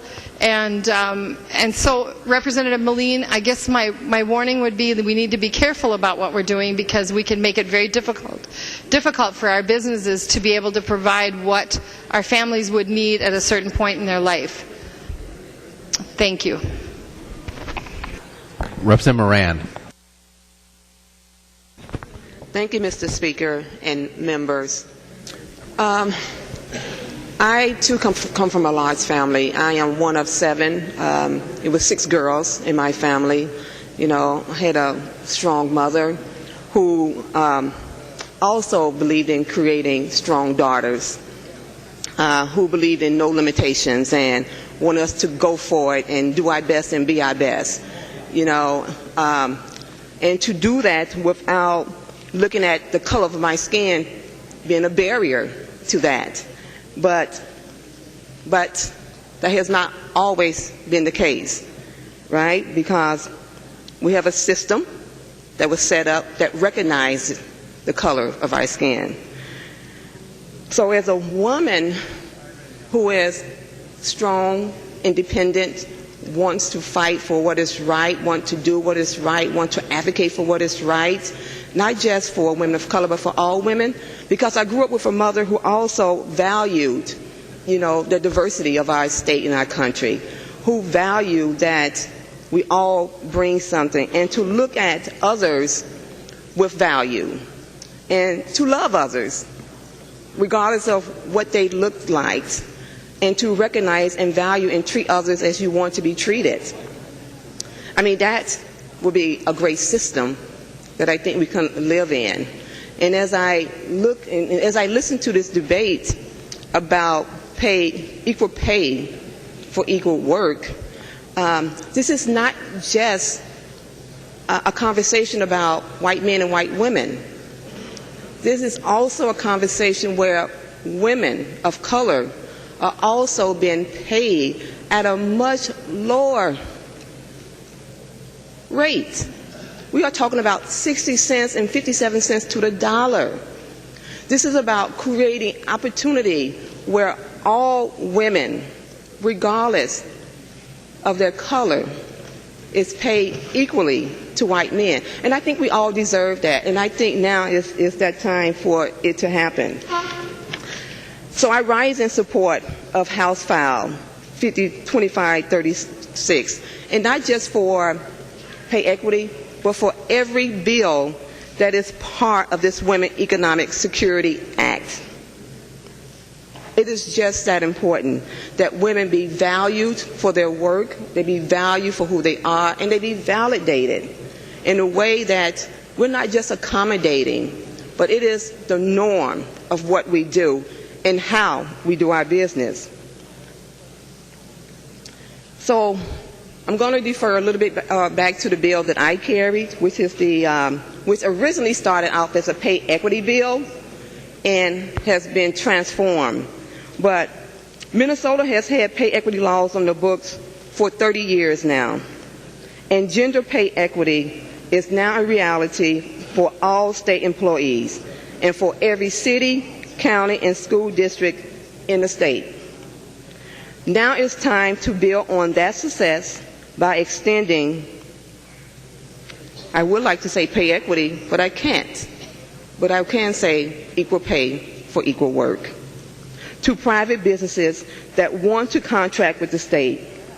This bill builds on both the success of pay equity laws and the state long practice of requiring that these same businesses to submit affirmative action plans in order to bid on a state contract. This is important because 80% of the women who are currently in the workforce are working in the private sector. So I think this equal pay and equal work bill offers a first step in the process of ensuring that companies doing business with the state are paying women equally for the work of equal value. And it applies only to contracts for goods and services over $500,000 and businesses with more than 50 employees in Minnesota. So the basic requirement is that a business with more than 50 employees in Minnesota or has a primary business here in Minnesota seeking a contract of more than $500,000 must have an equal pay certificate of compliance with the state.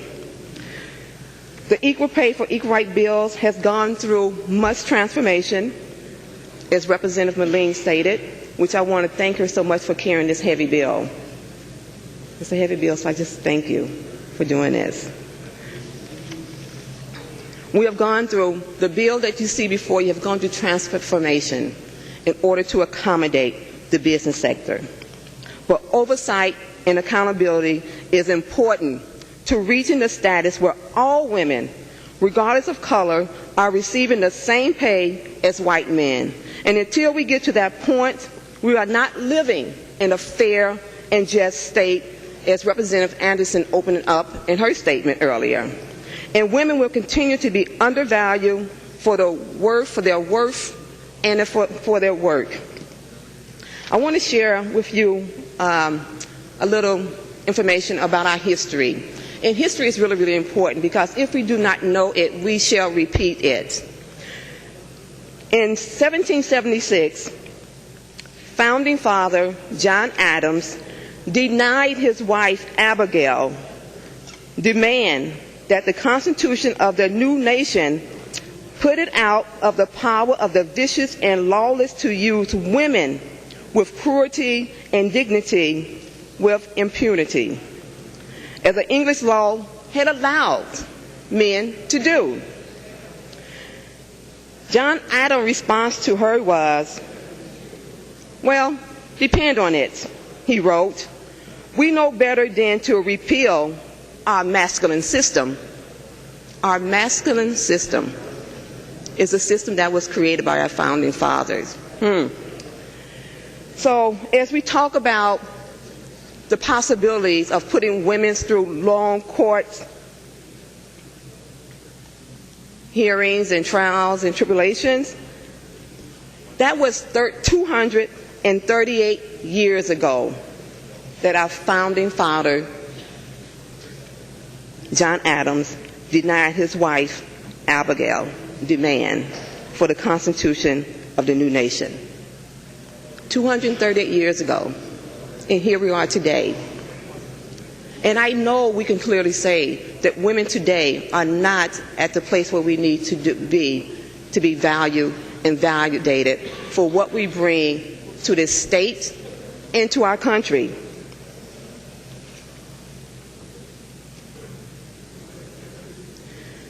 And so, body members, I just say that we are at a crossroad where we can look at businesses accommodating women, or businesses seeing women as valued employees that bring much to our state, much to their business, much to the work that we do, and that it is time that we validate all women, from the Native American women who are making 66 cents to the dollar, to African American women who are making 62 cents to the dollar, to Asian women who are making 64 cents to the dollar, to Hispanic women who are making 57 cents to the dollar. It is now time that we validate all women. And so I stand in support and ask you all to support House File 2536. Thank you. Mr. Speaker. Representative Krisha. Thank you, Mr. Speaker. I rise. This is a really important issue, and I would like to request the call to House be put on. Representative Krisha asked for a call of the House. There are 10 hands. The clerk will take the roll.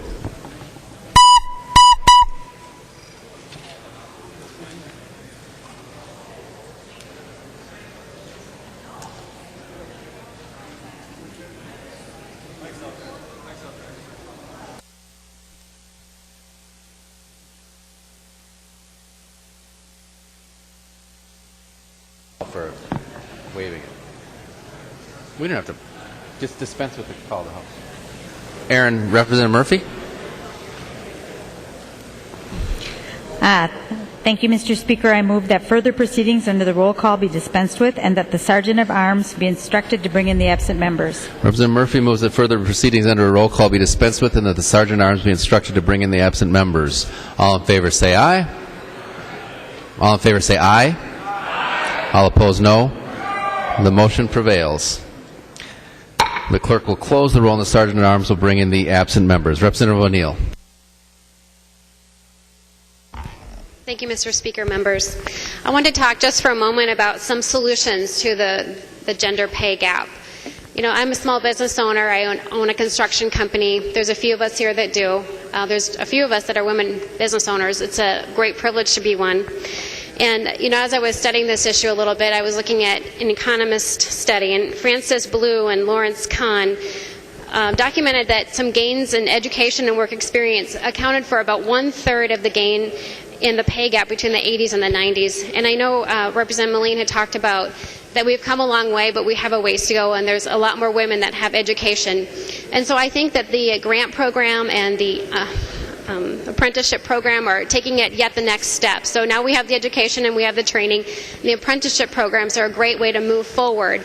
As a Small Business Caucus co-chair, I also had the opportunity to visit many small businesses, manufacturing facilities, Hennepin Technical College, Hennepin Community College. And when I was at Hennepin Technical College, it was really interesting because they were really talking about their entrepreneur or their apprenticeship programs and how important they were, because they can't afford to buy $500,000 worth of machinery or $1 million worth of machinery. And so they actually partner with business in order to send people out into the industry and learn how to use their equipment. And one of the best jobs that you can do with about a 2-year degree is a CNC operator. And I don't know how many people even know what a CNC operator is, but if you've ever gone to a manufacturing facility, they're full of them. And every single place that I toured had about 20, 30, 40, or even 50 openings in CNC operator and also computer programming. And it's an industry that is just ripe for especially women to get into. I know I talked to someone at Seagate not too long ago, a woman that was a director there at Seagate, and she also said the same thing, that they are just really looking for women to get into programming and work down at Seagate. These 3 programs, although that they're small, only, as Representative Rumbeck pointed out, they're just $1 million a quarter. They're a step in the right direction, and I really would like to support that. There's many components of the Melin bill and the amendment that I'd really like to support. There's so many aspects of it that are so good, but there's a couple things that just kind of hold me back from being able to support it.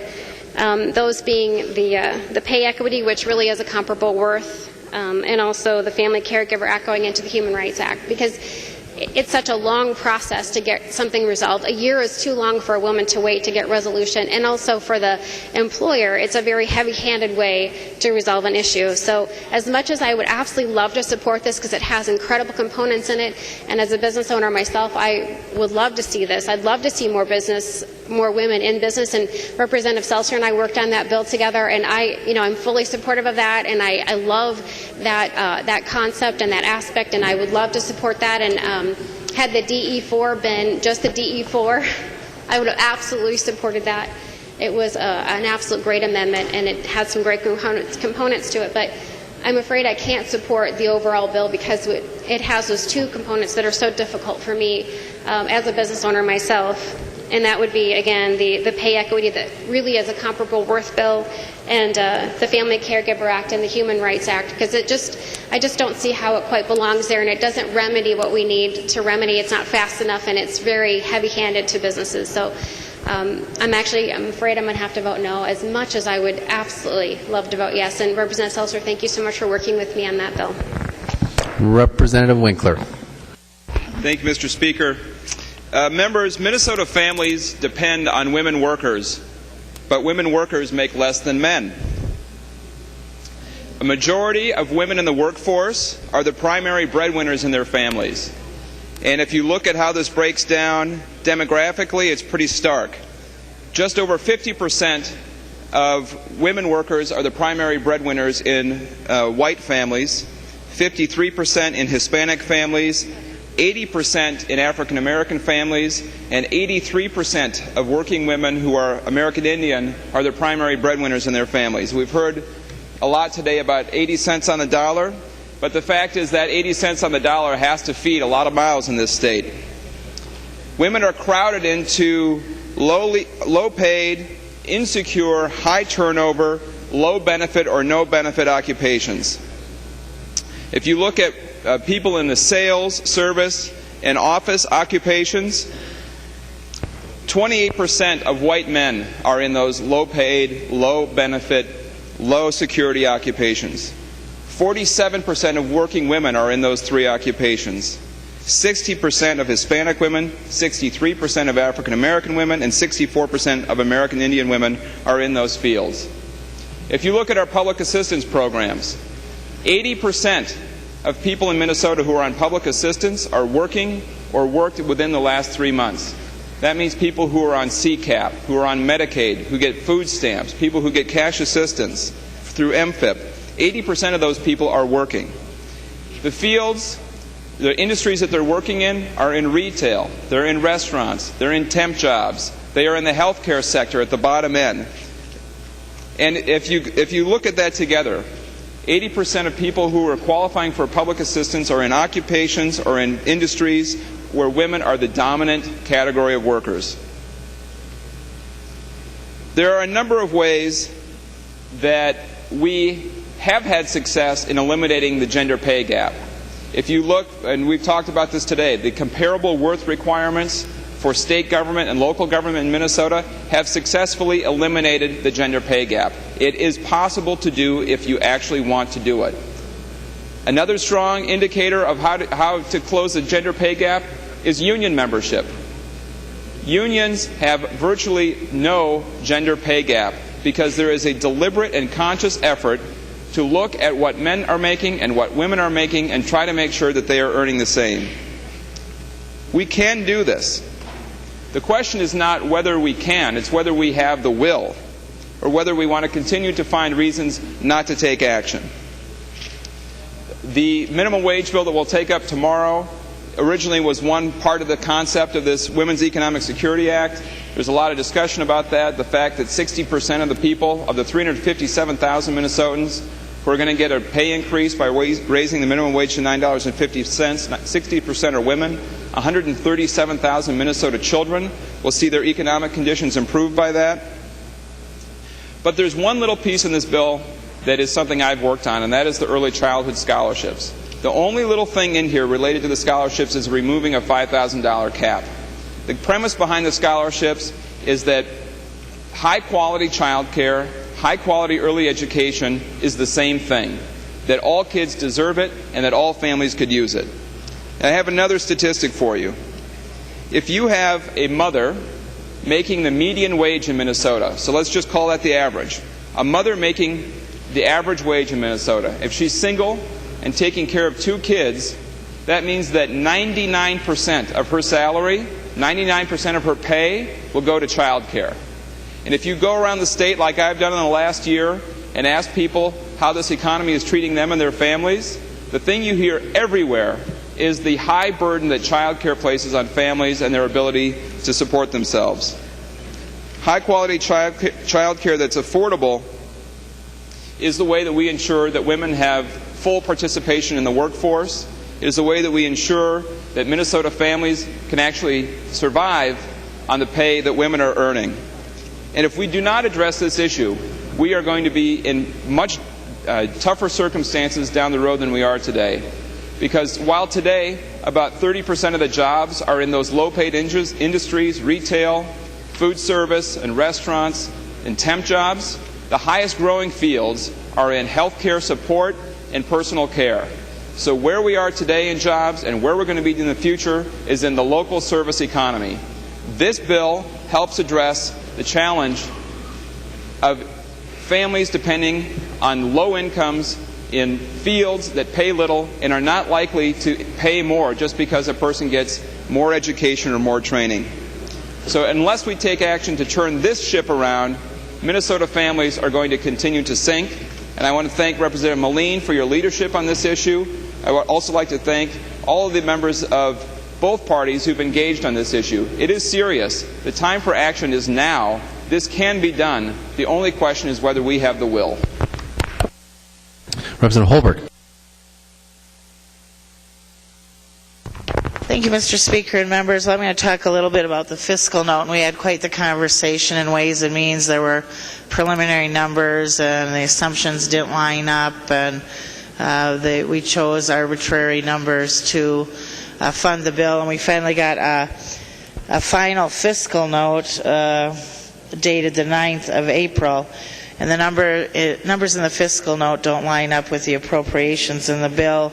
So my understanding is that in some instances, the departments will actually have to eat the cost, and in some instances, the appropriations are actually higher than the computations for the various departments. But first I want to talk a little bit about the assumptions on page 18 under the administration department. And they're talking about multi-state contracts that they enter into. One of them is a pharmaceutical contract. Another is the National Association of Procurement Officials contract for computers. And they each have over $1 billion in annual sales and generate fees for admin. And so I'm wondering, does the Commissioner of Human Rights under your bill have the authority to void contracts that are multi-state? Representative Melin will yield. Representative Melin. Thank you, Mr. Speaker and Representative Holberg. The current law is that the Commissioner has the right to enforce compliance under the affirmative action laws and also to void contracts under those same laws. This language primarily mirrors that, where the Commissioner would be able to void contracts if people are out of compliance. The first step to the remedy would be to ask them to get in compliance. That might be a little harder if it's an out-of-state company or a multi-state contract. What I've been told is they've never actually had to revoke a contract under the affirmative action provisions, because obviously most contractors would remedy the situation and choose to comply with the law because that would be in their best interest for that contract and ongoing. But the Commissioner does have the authority to revoke or void contracts if there is non-compliance. The first step would be to ask for compliance, which again might be more difficult if it's an out-of-state or multi-state contract. Representative Holberg. Thank you, Mr. Speaker and members. Well, we heard Representative Mahoney and Representative Melin talk about how the Commissioner hasn't voided contracts in the past, but if this bill becomes law, there's a whole new set of standards, so we've kind of reset the table or what businesses are going to have to do. In the same fiscal note, Department of Administration goes on and expresses concern that if businesses choose not to continue to do business with the state as a result of these new standards, that it could actually result in certain goods or services not being available, and they're not sure, but they actually state in the fiscal note that the unintended consequences to the state could be significant. So, members, I think we should take this in account. While this is a good-intentioned law, the application definitely will provide burdens unique to the state of Minnesota, and I think even Senator Bach and the governor have said it's not good to be an outlier when it comes to your business climate. But now I'd like to have a little discussion. As some of you might be aware of the show, Are You Smarter Than a Fifth Grader? Or you think you're smarter than a fifth grader? And when we were in Ways and Means, the numbers didn't add up, and so I was looking forward to a fiscal note in which the numbers would add up. Well, unfortunately, I think if the Commissioner of Human Rights was on that show, Are You Smarter Than a Fifth Grader?, I'm not sure he would prevail. And if you go to the fiscal note under the Human Rights Department, I believe it's page 23, it shows the totals on the front worksheet and how these fiscal notes work. We put the totals on the front that reflect the computations and the assumptions in the bill description. So if you turn to page 24 of the fiscal note, you can see about two-thirds down the page the expenditure and revenue formula, and we can quibble about the assumptions. They change each time we see this fiscal note, but they show an offset of the revenues of I believe it's $150 you'll have to pay every 4 years to get your certificate.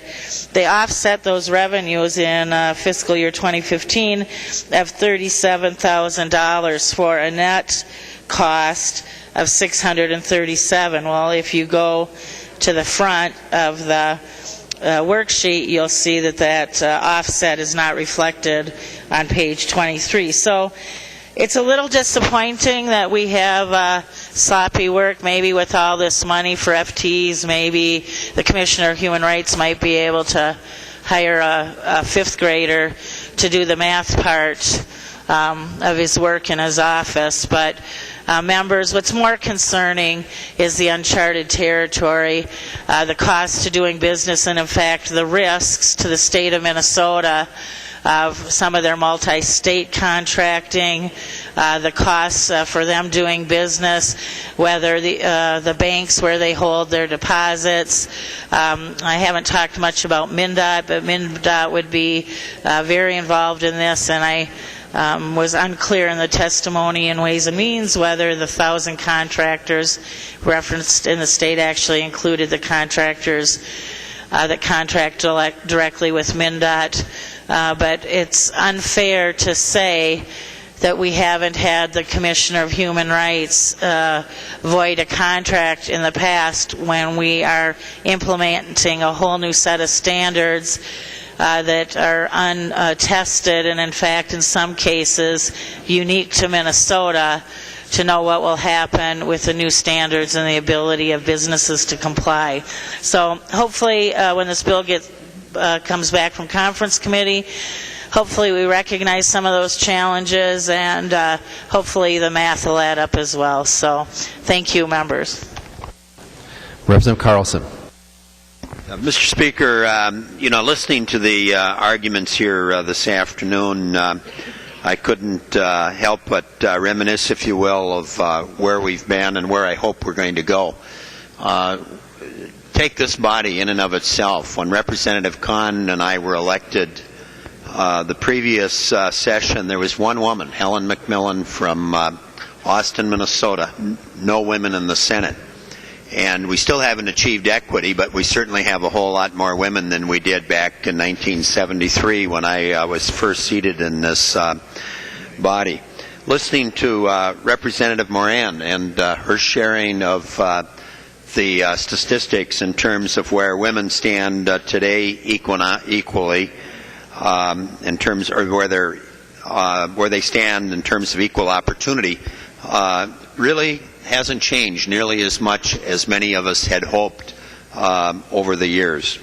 Listening to Representative Yaruso, I happen to have been on the advisory board for Humpty Dump, and I remember one evening, I was a social studies teacher. I wasn't math, but I was there because I chaired the Education Division of Appropriations, and they said, you're a teacher. Do you have any ideas where we can find some more women, and especially women of color as well? And I was teaching at a large Center City high school, and I said, yes, I've got a student who's just super bright, but she happened to be a sophomore. And they said, well, but the program then was for juniors and seniors. But I said, well, why don't you contact her? And they contacted her. They gave her a test, and she turned out to be number 1 or 2 in the entire Twin Cities as a sophomore. And they encouraged her to participate in the program. And I often wonder whatever happened to her, because she was such an outstanding student and had all the potential that they were looking for. But sometimes it's important to reach out.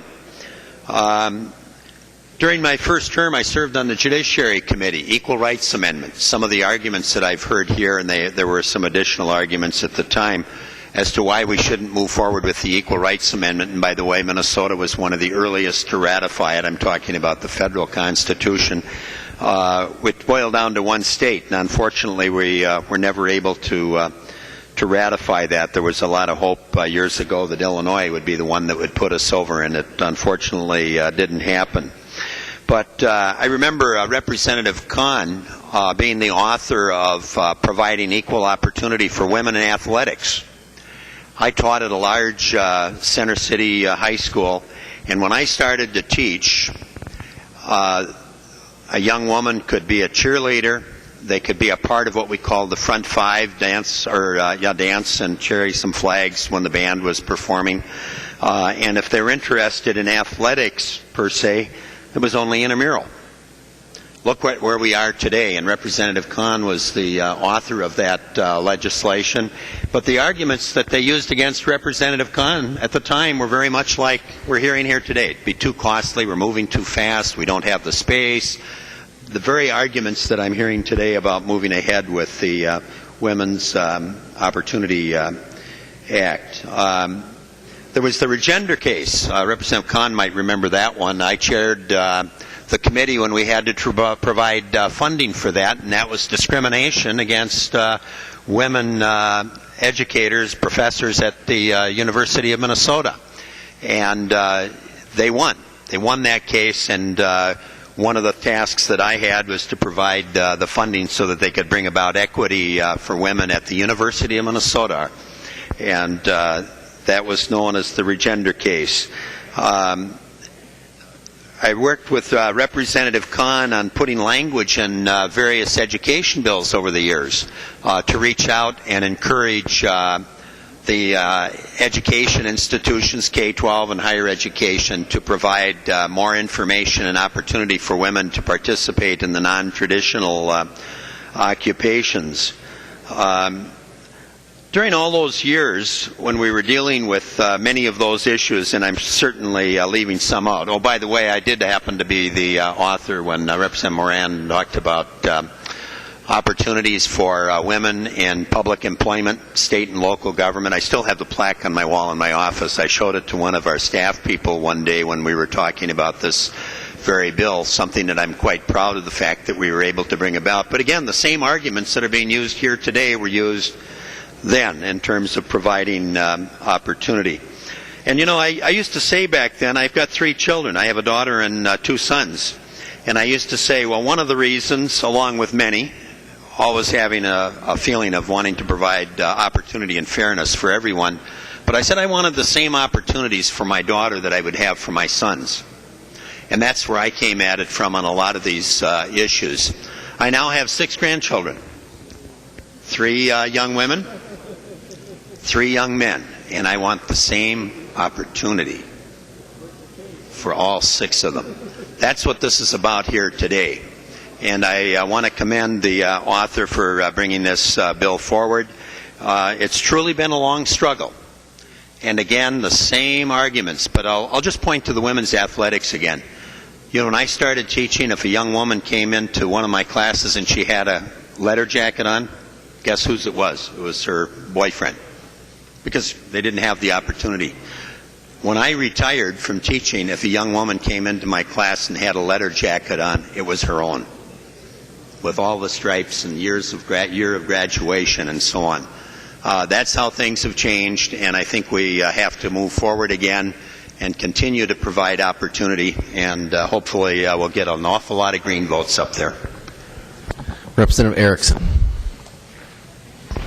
Thank you, Mr. Speaker and members. Well, Representative Melin, this is not a very exciting bill for my women in East Central Minnesota. I've had them look at it, and there's nothing that excites them. It's the same old, because I have a lot of business owners who are women who have come up through the ranks. I have some excellent industry in East Central Minnesota, leaders at Fairview Northland, leaders at U.S. Distilled. I have a former student who now owns and manages Crystal Cabinets in Princeton. In Malacca, I have female business owners, and they employ a large part of our women population, but I don't get the complaints that apparently are coming forth here as mandates on our employers. So this disappoints me, because I was hoping that when we had a Women's Economic Security Act, it would be something new and exciting for this generation of upcoming women. So I have a question for you, Representative Melin. Would you yield, please, Mr. Speaker? She will. Representative Erickson. Thank you, Mr. Speaker. And Representative Melin, I'm happy that you have taken Representative Winkler's scholarships and lifted the cap, but have you added any more dollars so that we can service more scholarships in, like, rural Minnesota? Representative Melin. Mr. Speaker, Representative Erickson, not in this bill, but from my understanding, the Senate is carrying separate provision that provides an appropriation for the early learning scholarships.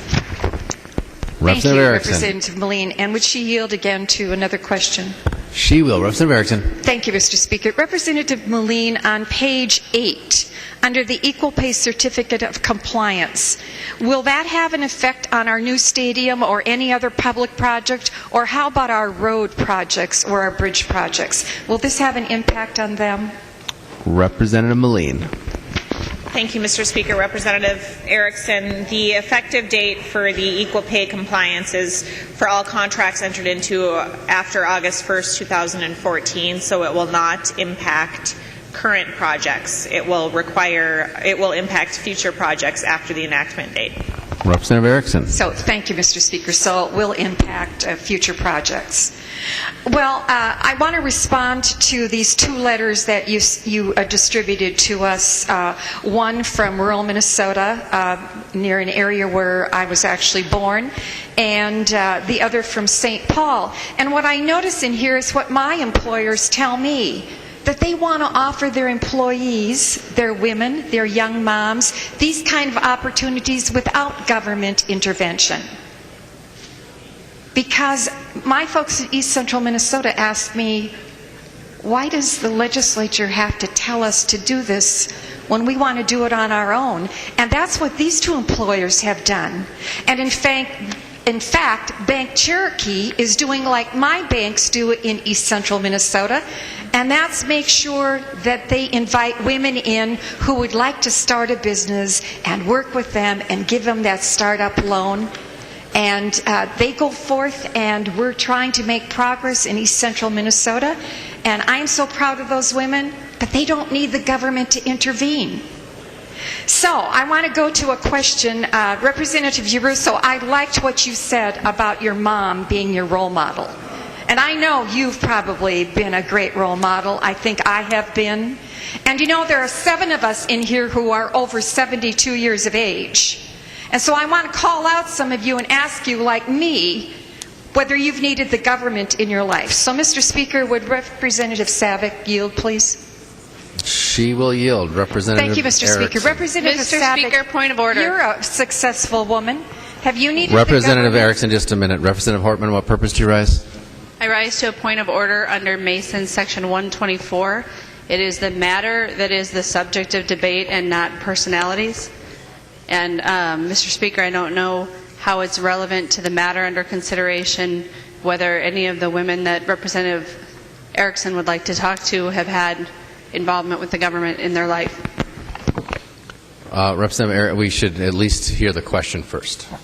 Well, thank you, Mr. Speaker. I was just going to ask Representative Savick, because she was a successful mayor, and before that she served on the council. I just wanted to know, as you came through your career, if you needed to rely on any special government program to help you. Representative Savick. Yes, I did, right after I graduated from college. When I graduated from college, the jobs were in columns of men and women. And having a math and physics degree, I wanted the jobs that men had. And I couldn't get them because I was a woman. And shortly after that, they changed the law, and you could no longer classify jobs as men and women. And so basically, I did get the type of job that I wanted, selling computers for Digital Equipment Corporation.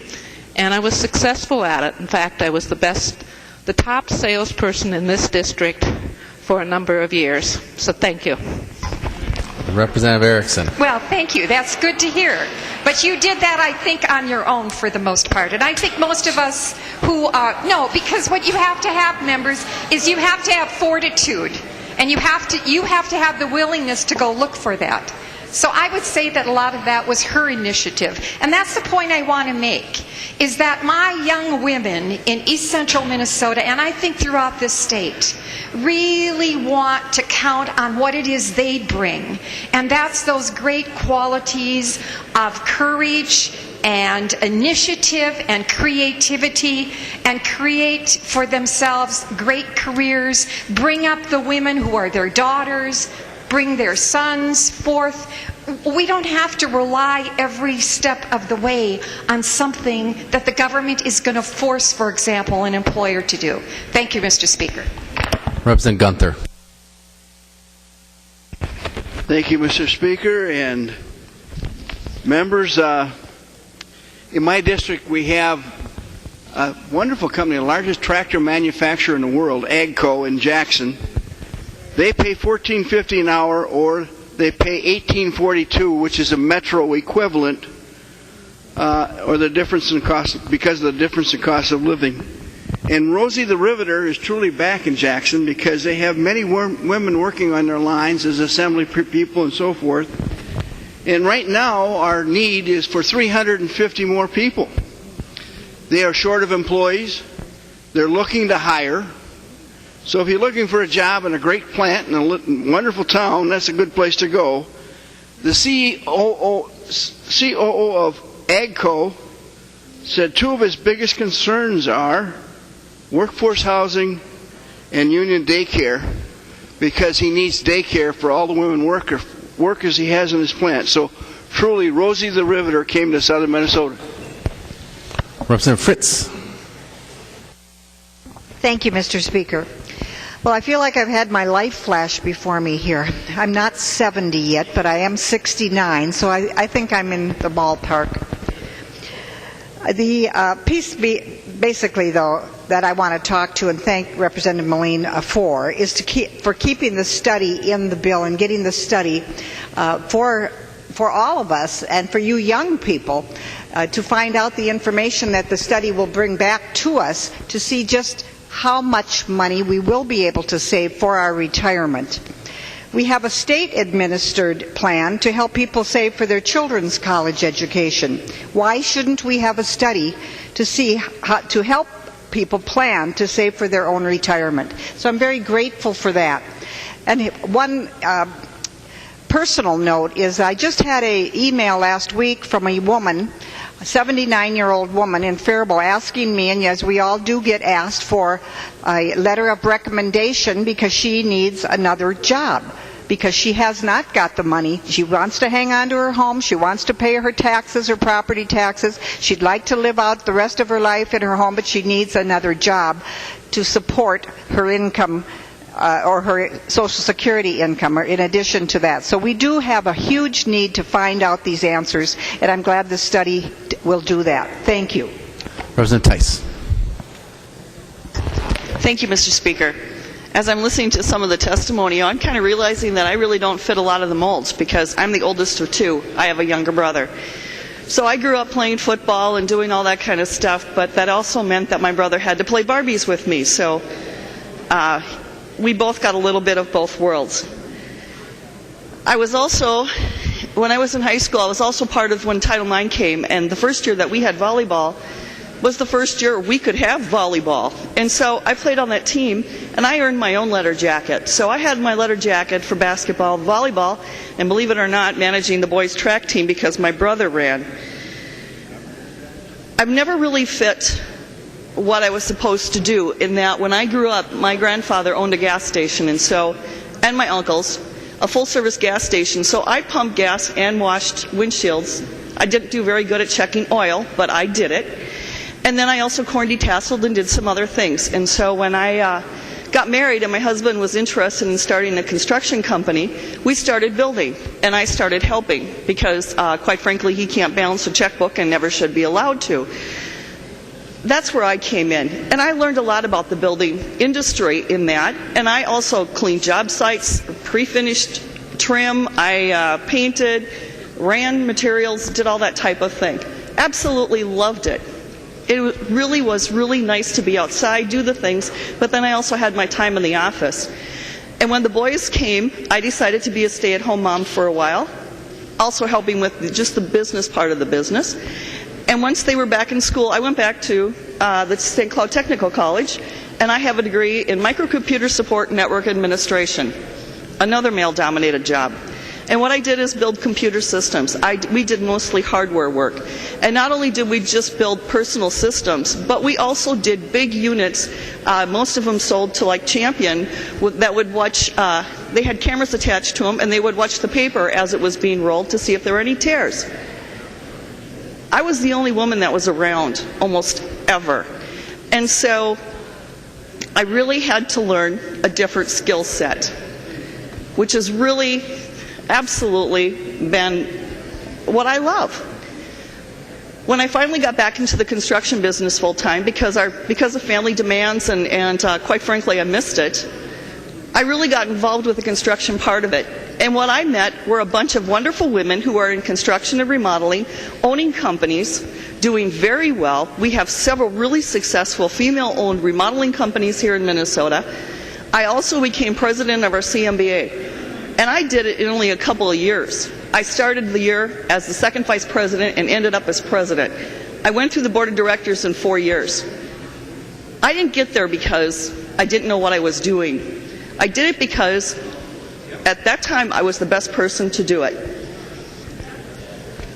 I've also held other positions that are in non-traditional areas on board of directors. But what I also found is a wonderful network of women, mostly through the Chamber of Commerce, some through the Builders Association. But I'm in great company. We have some super successful insurance owners, real estate owners, printing business owners. The athletic director at St. Cloud State University is a wonderful woman who's raising 4 children. Also met a wonderful woman from my hometown, which is a small town, and she has AgriVentures, which is a feed and seed company. Now, in a town of 800, that is a very much needed business. And so I am very proud that a woman sees that opportunity and is there to help out the town in such a big way. I am very, very pleased to see that included in Representative Melin's bill are the grants to the Women's Venture and Women's Business Center, and also in the apprentice program. I think that's where we really need to hit. We need to hit in helping women fund businesses, because it is a little bit different when it comes to the financial. We do a great service when we help women find their place, not necessarily help them to find the jobs. But they're there. We just have to look. The opportunities are there. I have a couple cousins that are electricians, Kim and Katie, and I also know a woman who's owned an electrical company for many, many years. And I know both of them would love to take advantage of different programs like that, whether it be the grant program or the apprentice program. In one of our previous residences, we had a very big dairy farm, organic dairy farm by us, and they had hundreds and hundreds of cows. And one of the owners is Joe. And Joe lovingly talks about his 8 daughters. He calls them his 8 maids of milking. And there are several times when we're driving by, Joe will be out there and the girls will be doing something, and Greg will say, "Hey Joe, I want to drive that tractor and plow and do some of this stuff." And Joe just shakes his head and he goes, "That's Maria's job. Maria's my top guy, and she will not let you touch her tractor." Those girls are going into the egg field, which is just a wonderful thing to see. One is a teacher. There's still a couple of them that are in high school. But what's really great is I don't think they were ever told that was something they couldn't do. I really think that we need to do things to empower women in saying, hey, we believe in you, let's do the grants, let's do the apprenticeships. I love that part of it. We need to just say, we're helping you. This is a great thing to do.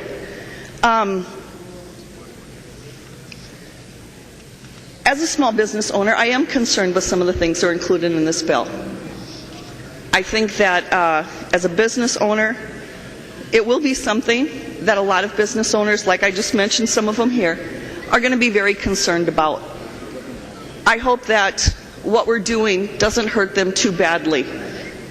I am appreciative of some of the things in the bill, but again, very cautious on what this may mean to their bottom lines. Thank you.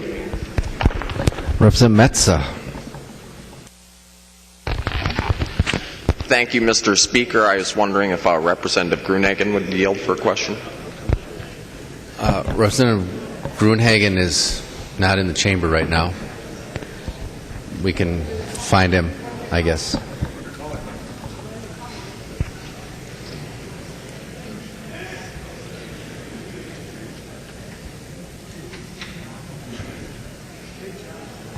Point of order, Mr. Speaker. Representative Anderson, Can state you your tell us point what of we're order. on right now, Mr. Speaker? We are on passage of the bill.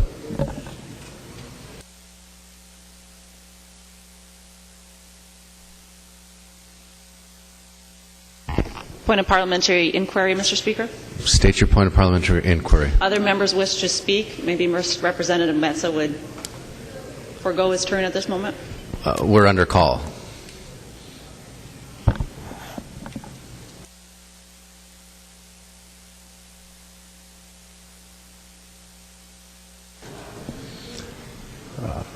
Representative Metsa, we'll call on you when Representative Gruenhagen gets back. Okay? Representative Hamilton. Hey, Mr. Speaker, or thank you, Mr. Speaker. Sorry about that. I just want to give a shout out to my mom. You know, she was, seriously, I love my mom. She was a single mother, right? A single parent. She raised my sister and I. She had 2 children, and she was working 3 jobs to make ends meet. And I remember when we were little kids, we used to walk the ditches to find those glass bottles so that we could cash them in, and that way we'd have enough money for bread and milk at the end of the week. And I wish something like this, I am going to support this bill today, and I wish we had something like this, back in the 70s, if you will. And, I hope that we put a lot of focus on the grant programs, the education process, the non-traditional piece. I do also have a stepbrother that has 2 daughters, and both the daughters are welders. And they're making very, very good money, and similar to what Representative Gunther was talking about. So, again, I just wanted to give a shout out to my mom, tell her I love her, and I'll be voting for the bill. Thank you. Representative Savick. Thank you, Mr. Speaker. I just want to make a correction for Representative Erickson. I said I did have help from the government. In fact, the government changed the laws and forced companies to hire women, and they also forced them to have a certain percentage. And I would have not got my first job without the help of the government. Representative Mason. Thank you, Mr. Chair, members. I cannot tell you how much pride I took in carrying House File 2274. This is the bill that bans retaliation against employees when they make inquiries or discuss their wages. I have always found that portion to be extremely offensive. For years, women have been fighting for dignity and equal pay. It's time to really address the problem and fix it once and for all. And I'll give one illustration that's really important to Minnesota. Over 30 years ago, a group of 8 women from Wilmer, Minnesota, gained national recognition when they went on strike against the bank in their community. The issue, again, it was equal pay. They knew that they were getting less pay than their male counterparts, both on a daily basis and even when the younger men came in. That has got to change.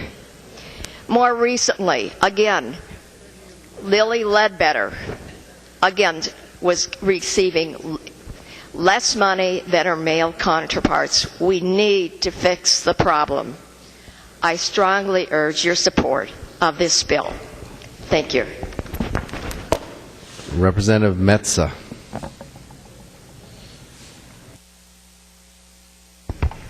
Thank you, Mr. Speaker. Did Representative Gruenhagen make it back? He's not here yet. We're under call. Is he not here?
So we do have Representative Anderson left on the list. I know she wanted to be the last speaker on your side. So can we go to Representative Anderson, then come back to Representative Metsa? Representative Anderson. Mr. Speaker, I'm more than willing to wait. Thank you, though.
The Chief Clerk will ask the Sergeant at Arms to find Representative Grunhagen.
Mr. Speaker, Representative McNamara, what purpose do you rise? point of parliamentary inquiry. State your point of parliamentary What's the inquiry. protocol in the House for the noise here? We're just waiting, and I have been gaveling down the noise. Thank you. Representative Metsa. Thank you, Mr. Speaker. Will Representative Gruenhagen yield? He will yield. Representative Metsa. Thank you, Mr. Speaker. Representative Gruenhagen, I know you're a passionate guy about many issues like I am, and I had received quite a few emails and correspondence in regard to people in my district being supportive overall of the bill. And I was just curious if you had any constituent correspondence on the legislation we're talking about today in House File 2536 in regard to any of the issues we've been discussing and what your constituents' thoughts were. Representative Gruenhagen. Thank you, Mr. Speaker, members. Thank you, Representative, for the question, Representative Metsa. I haven't had a lot of input from my district on the issue in the last week or so. I do support the goals of the bill, but I am concerned about the impact on small business, and I guess I would support some of the principles that was in Representative Anderson's approach as far as dealing with the concerns that have been expressed about it. So, thank you. Representative Metsa. Thank you, Mr. Speaker. And will Representative Gruenhagen yield? He will. Representative Metsa. Thank you, Mr. Speaker. I was just curious. I had quite a few people in my district, specifically young mothers in nursing, and I know Representative Melin had talked to in regard to our mining industry and the work that we need to continue to do there to bring good job sites. And I was curious what your thoughts were on Representative Yarusso's portion of the bill. Representative Gruenhagen. Well, thank you, Mr. Speaker. I've been technically not on the floor as much as I should be or could be in the last few, so I probably didn't pay as close attention to the debate as possible. But again, I support the goals of the bill. However, I do favor Representative Anderson's approach, and I'm not really familiar with your constituents up in that area directly, as much as mine. So I guess I wouldn't have a direct comment on that. Thank you, Mr. Speaker. Representative Metsa. Thank you, Mr. Speaker.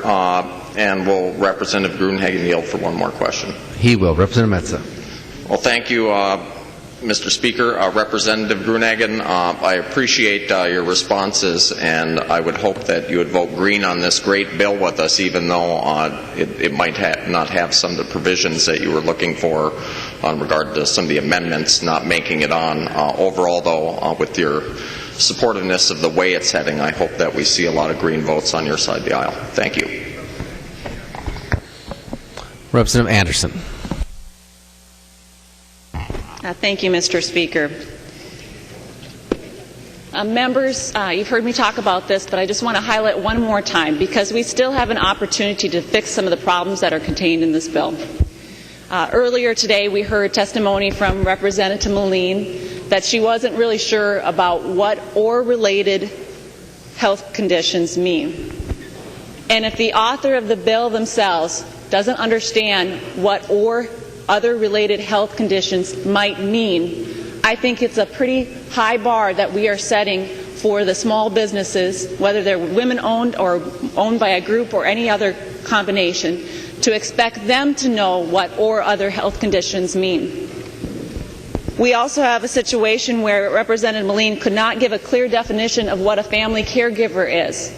In her bill language, it is very clear that she is trying to define it as basically anybody that you feel akin to.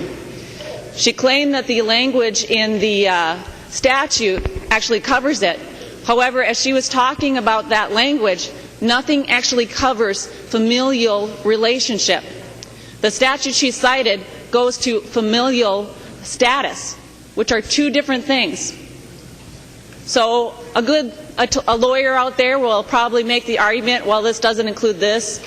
Or if you're an employer, or as she directed, she actually suggested that we should require physicians and the citizens themselves to just figure this out and hope for the best. I think that's problematic, because I think the ultimate goal we should have in order to help women be successful in the state is to give clear and concise laws, because compliance is what advances this movement, not making it more difficult and more onerous for women and men and all the businesses in the state to understand what our laws are. It is our responsibility, Representative Melin, to give them that clear direction, not just say and hope that the courts will figure it out for them. The other things that I have concerns with is the issue of comparable worth.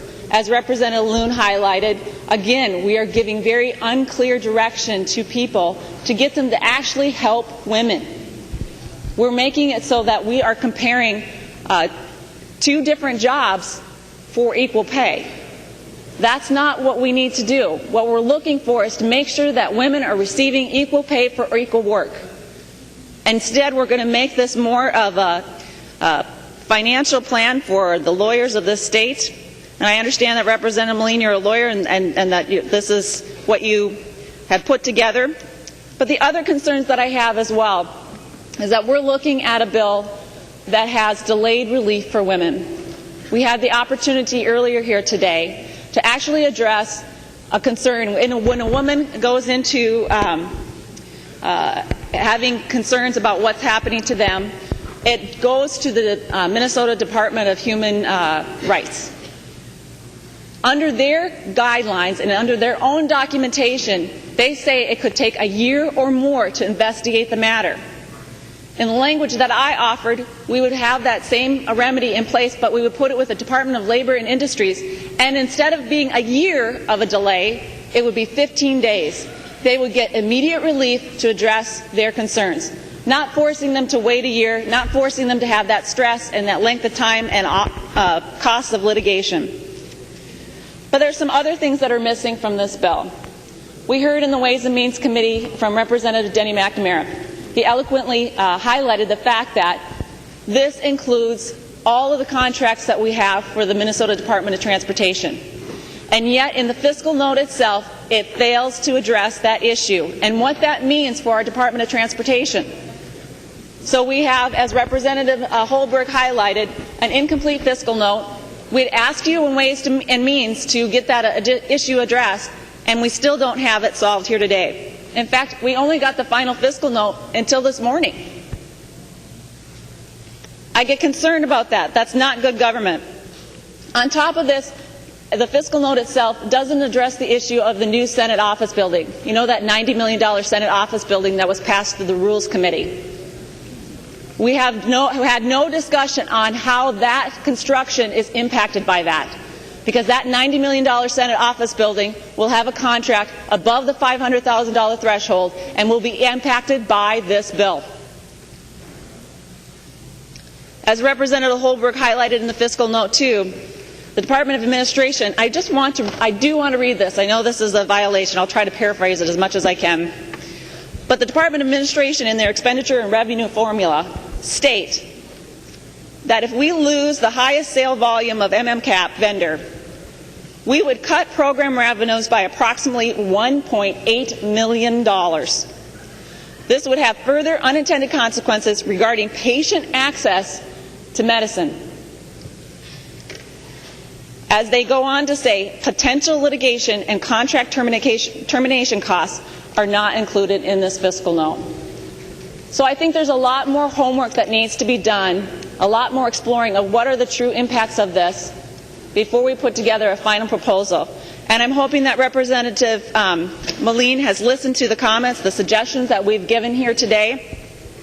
We can't afford another time where we don't have a plan B. I don't want to hear from the governors of the state any time again that we don't have a plan B, much like he mentioned when it came to MNsure and all the failures that we are seeing there.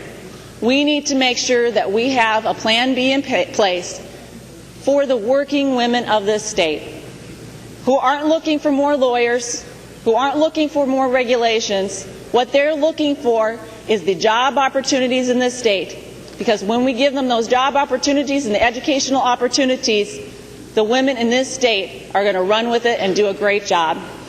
So with that, members, I would again ask Representative Melin, please take to heart the suggestions that we made here today.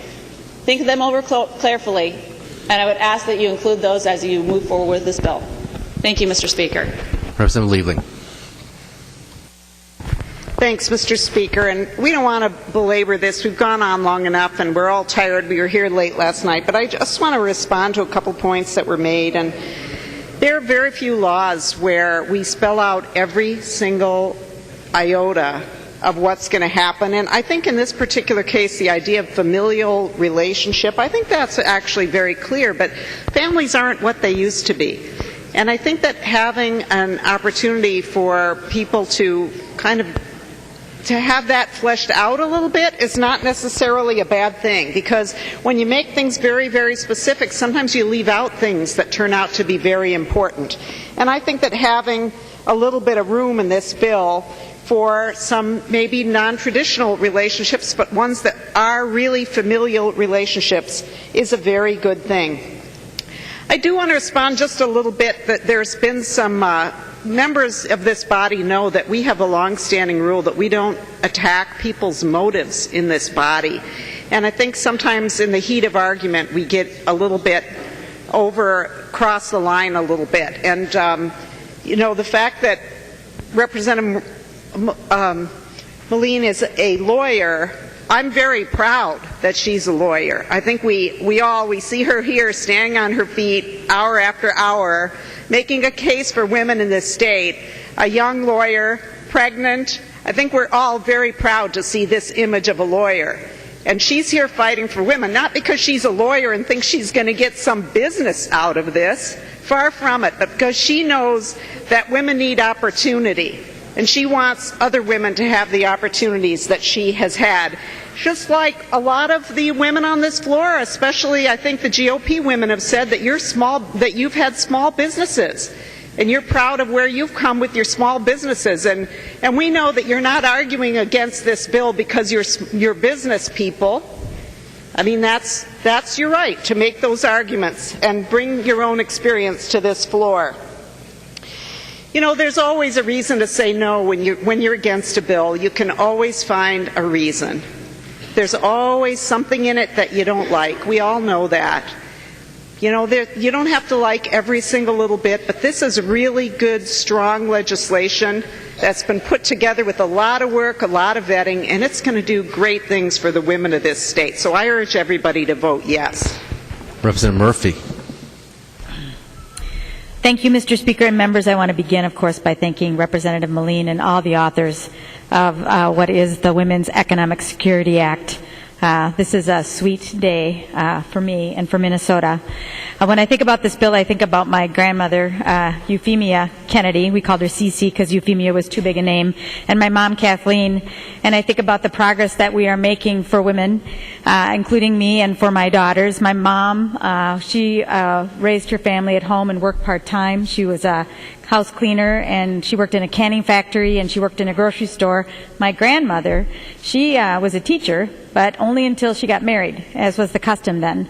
And she left the workforce and raised her family. Two very strong, independent women who encouraged me to pursue my own dreams. And they were also teaching me to push the boundaries, because they pushed the boundaries for themselves as women living outside of the boundaries of the day. And I think it's because of what I learned from them that I am fortunate to be here standing today with you on the floor of the House as the House Majority Leader. We've come a long way since the Mad Men days that I was raised in, but that doesn't make it any less maddening for women who still don't earn equal pay for equal work. The reality is we are still hearing stories that confirm that in Minnesota we can do better. And I want to thank the many women who came to the Capitol to push for this bill and to share those stories, to share why the Women's Economic Security Act is so important for Minnesota's future. I want to thank Danielle, who shared with us that she faced retribution when she asked for a wage that was the same as her male counterparts. And I want to thank Tara, who shared that her boss threatened to fire her for requesting a few minutes during her 10-hour day to nurse her baby. And I want to also give a shout out to my sister-in-law, Kay, who left the workforce to raise her family, and when she went back, she was told by her employer after the recession that she would get a raise about half of her male counterparts because she was a woman and didn't have the same obligations as the male counterparts in the same place in which she worked. That's happening today. These stories tell us a reality that we must challenge, that we must confront. We must not shy away from that. In Minnesota, women make up 50% of the workforce, but 60% earn less than $9.50 an hour. We can do better. In Minnesota, we are underrepresented in high-wage, high-demand jobs, and we can do better. In Minnesota, women provide the majority of unpaid child care and family care, and we're putting a disproportionate financial strain on women, and we can do better. In Minnesota, women who are pregnant should be able to request some basic accommodations without fear of retaliation from their employer. We can do better. Some today have argued that this is too complicated, it's just too hard, and I disagree. Even if it is hard, we must pursue this goal, finally. We have waited too long, passively, for change. The Women's Economic Security Act is a recognition of the absolute fact that women face unique economic barriers and that we can do better to break them down so that women have a fair shot at opportunity and success. And when women succeed, Minnesotans succeed.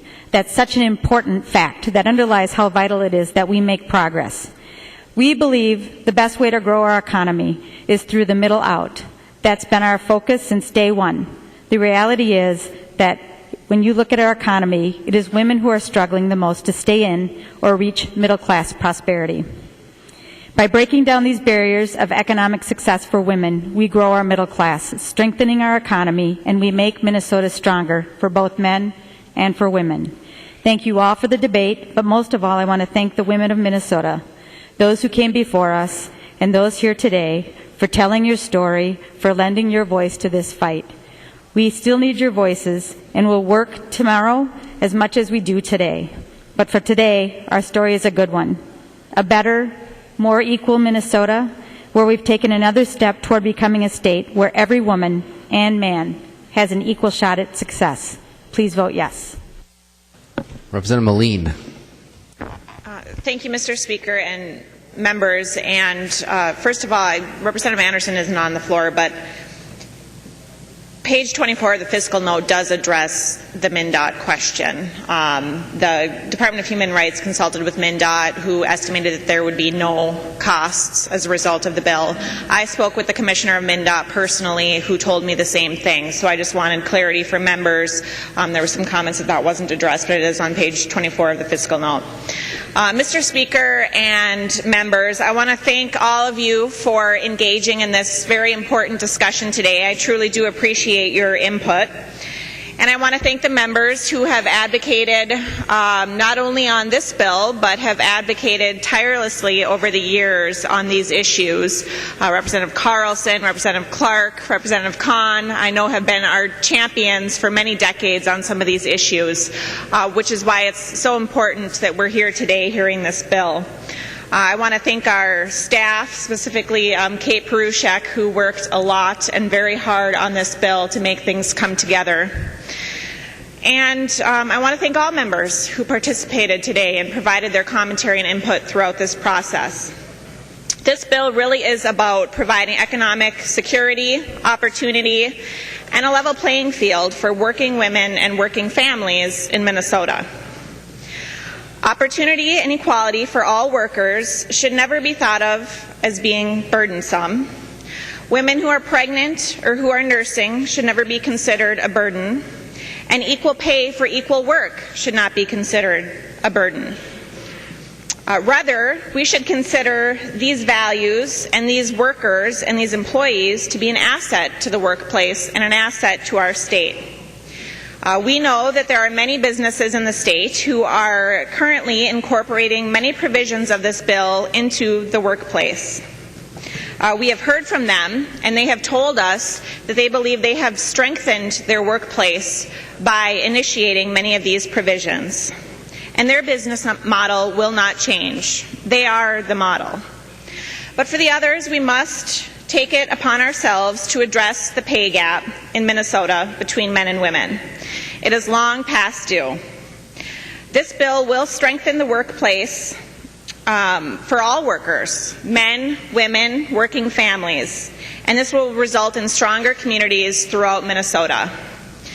Members, I have the privilege sitting on the House floor here in front of a few good men, and every morning when we say the Pledge of Allegiance, we all hear them yell justice very loudly during the Pledge of Allegiance to the flag.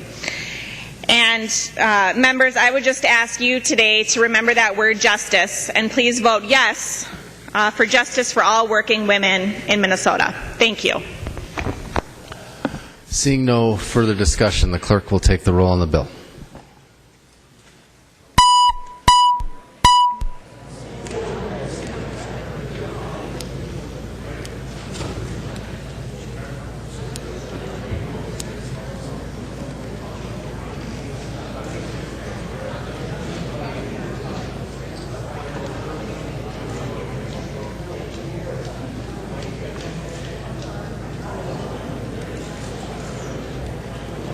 Yes.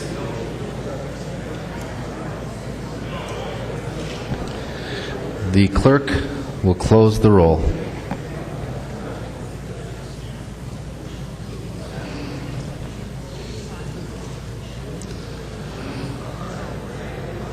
There being 106 ayes and 24 nays, the bill is passed as amended and its title agreed to. Representative Ward, what purpose do you rise? Thank you, Mr. Speaker. A point of personal privilege. State your point of personal privilege. Thank you, Mr. Speaker. Members, today is this year is the 72nd anniversary of the Bataan Death March.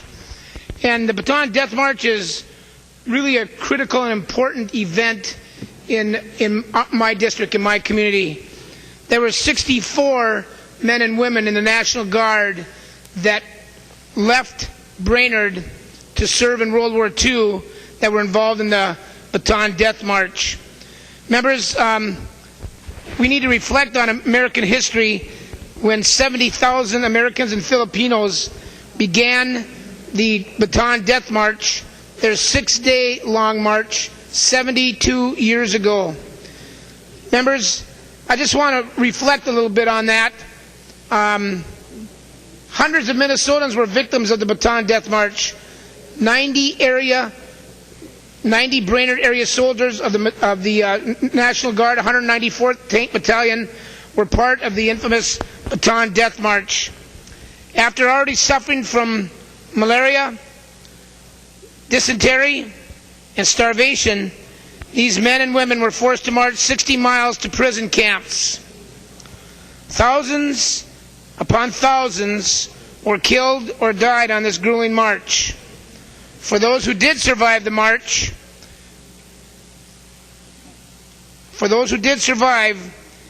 came 3.5 years of living hell in the hands of their captors. We will always be proud of their sacrifice and all the suffering that they endured to defend our nation's freedom, like we are for all of our servicemen and servicewomen. In 1945, General MacArthur's forces returned to Bataan and recaptured the peninsula.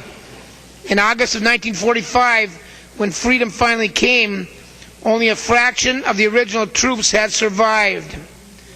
The citizens of our communities, our state, and our nations vowed never to forget, and surely we will not. Many of you members remember Senator Don Samuelson, who served wonderfully in this body and in the state Senate. His son, matter of fact, some of you may not even know this, is Steve Samuelson, who is with the Sergeant of Arms Department and actually serves us here in the House today. Senator Samuelson's father, Steve's grandfather, was one of those Brainerd soldiers, members, that never did return from Bataan. There have been other equally historic events before Bataan and after. Members, let us pray this world will live in peace. Today, in recalling this event, I would like to pay tribute to the courageous men and women of the Bataan Death March. It is for those who made the ultimate sacrifice and for those who survived. And through it all, the American system survived due to the brave men and women who have made sacrifices through our nation's history. May God shed his blessings on all of them all. Thank you, members, for this opportunity. Representative Murphy. Thank you, Mr. Speaker. I'd like to lift the call of the House. I move that the call of the House be lifted. How about that? Representative Murphy moves that the call of the House be lifted. All in favor say aye. All opposed, no. Motion prevails. Representative Murphy. And Mr. Speaker and members, I'd like to move a recess to the call of the chair. I would like it if we could take about a 30-minute break. So, Mr. Speaker, I move a recess to the call of the chair. Representative Murphy moves a recess to the call of the chair, a 30-minute break. All in favor say aye. All opposed, no. Motion prevails. The House stands in recess to the call of the chair.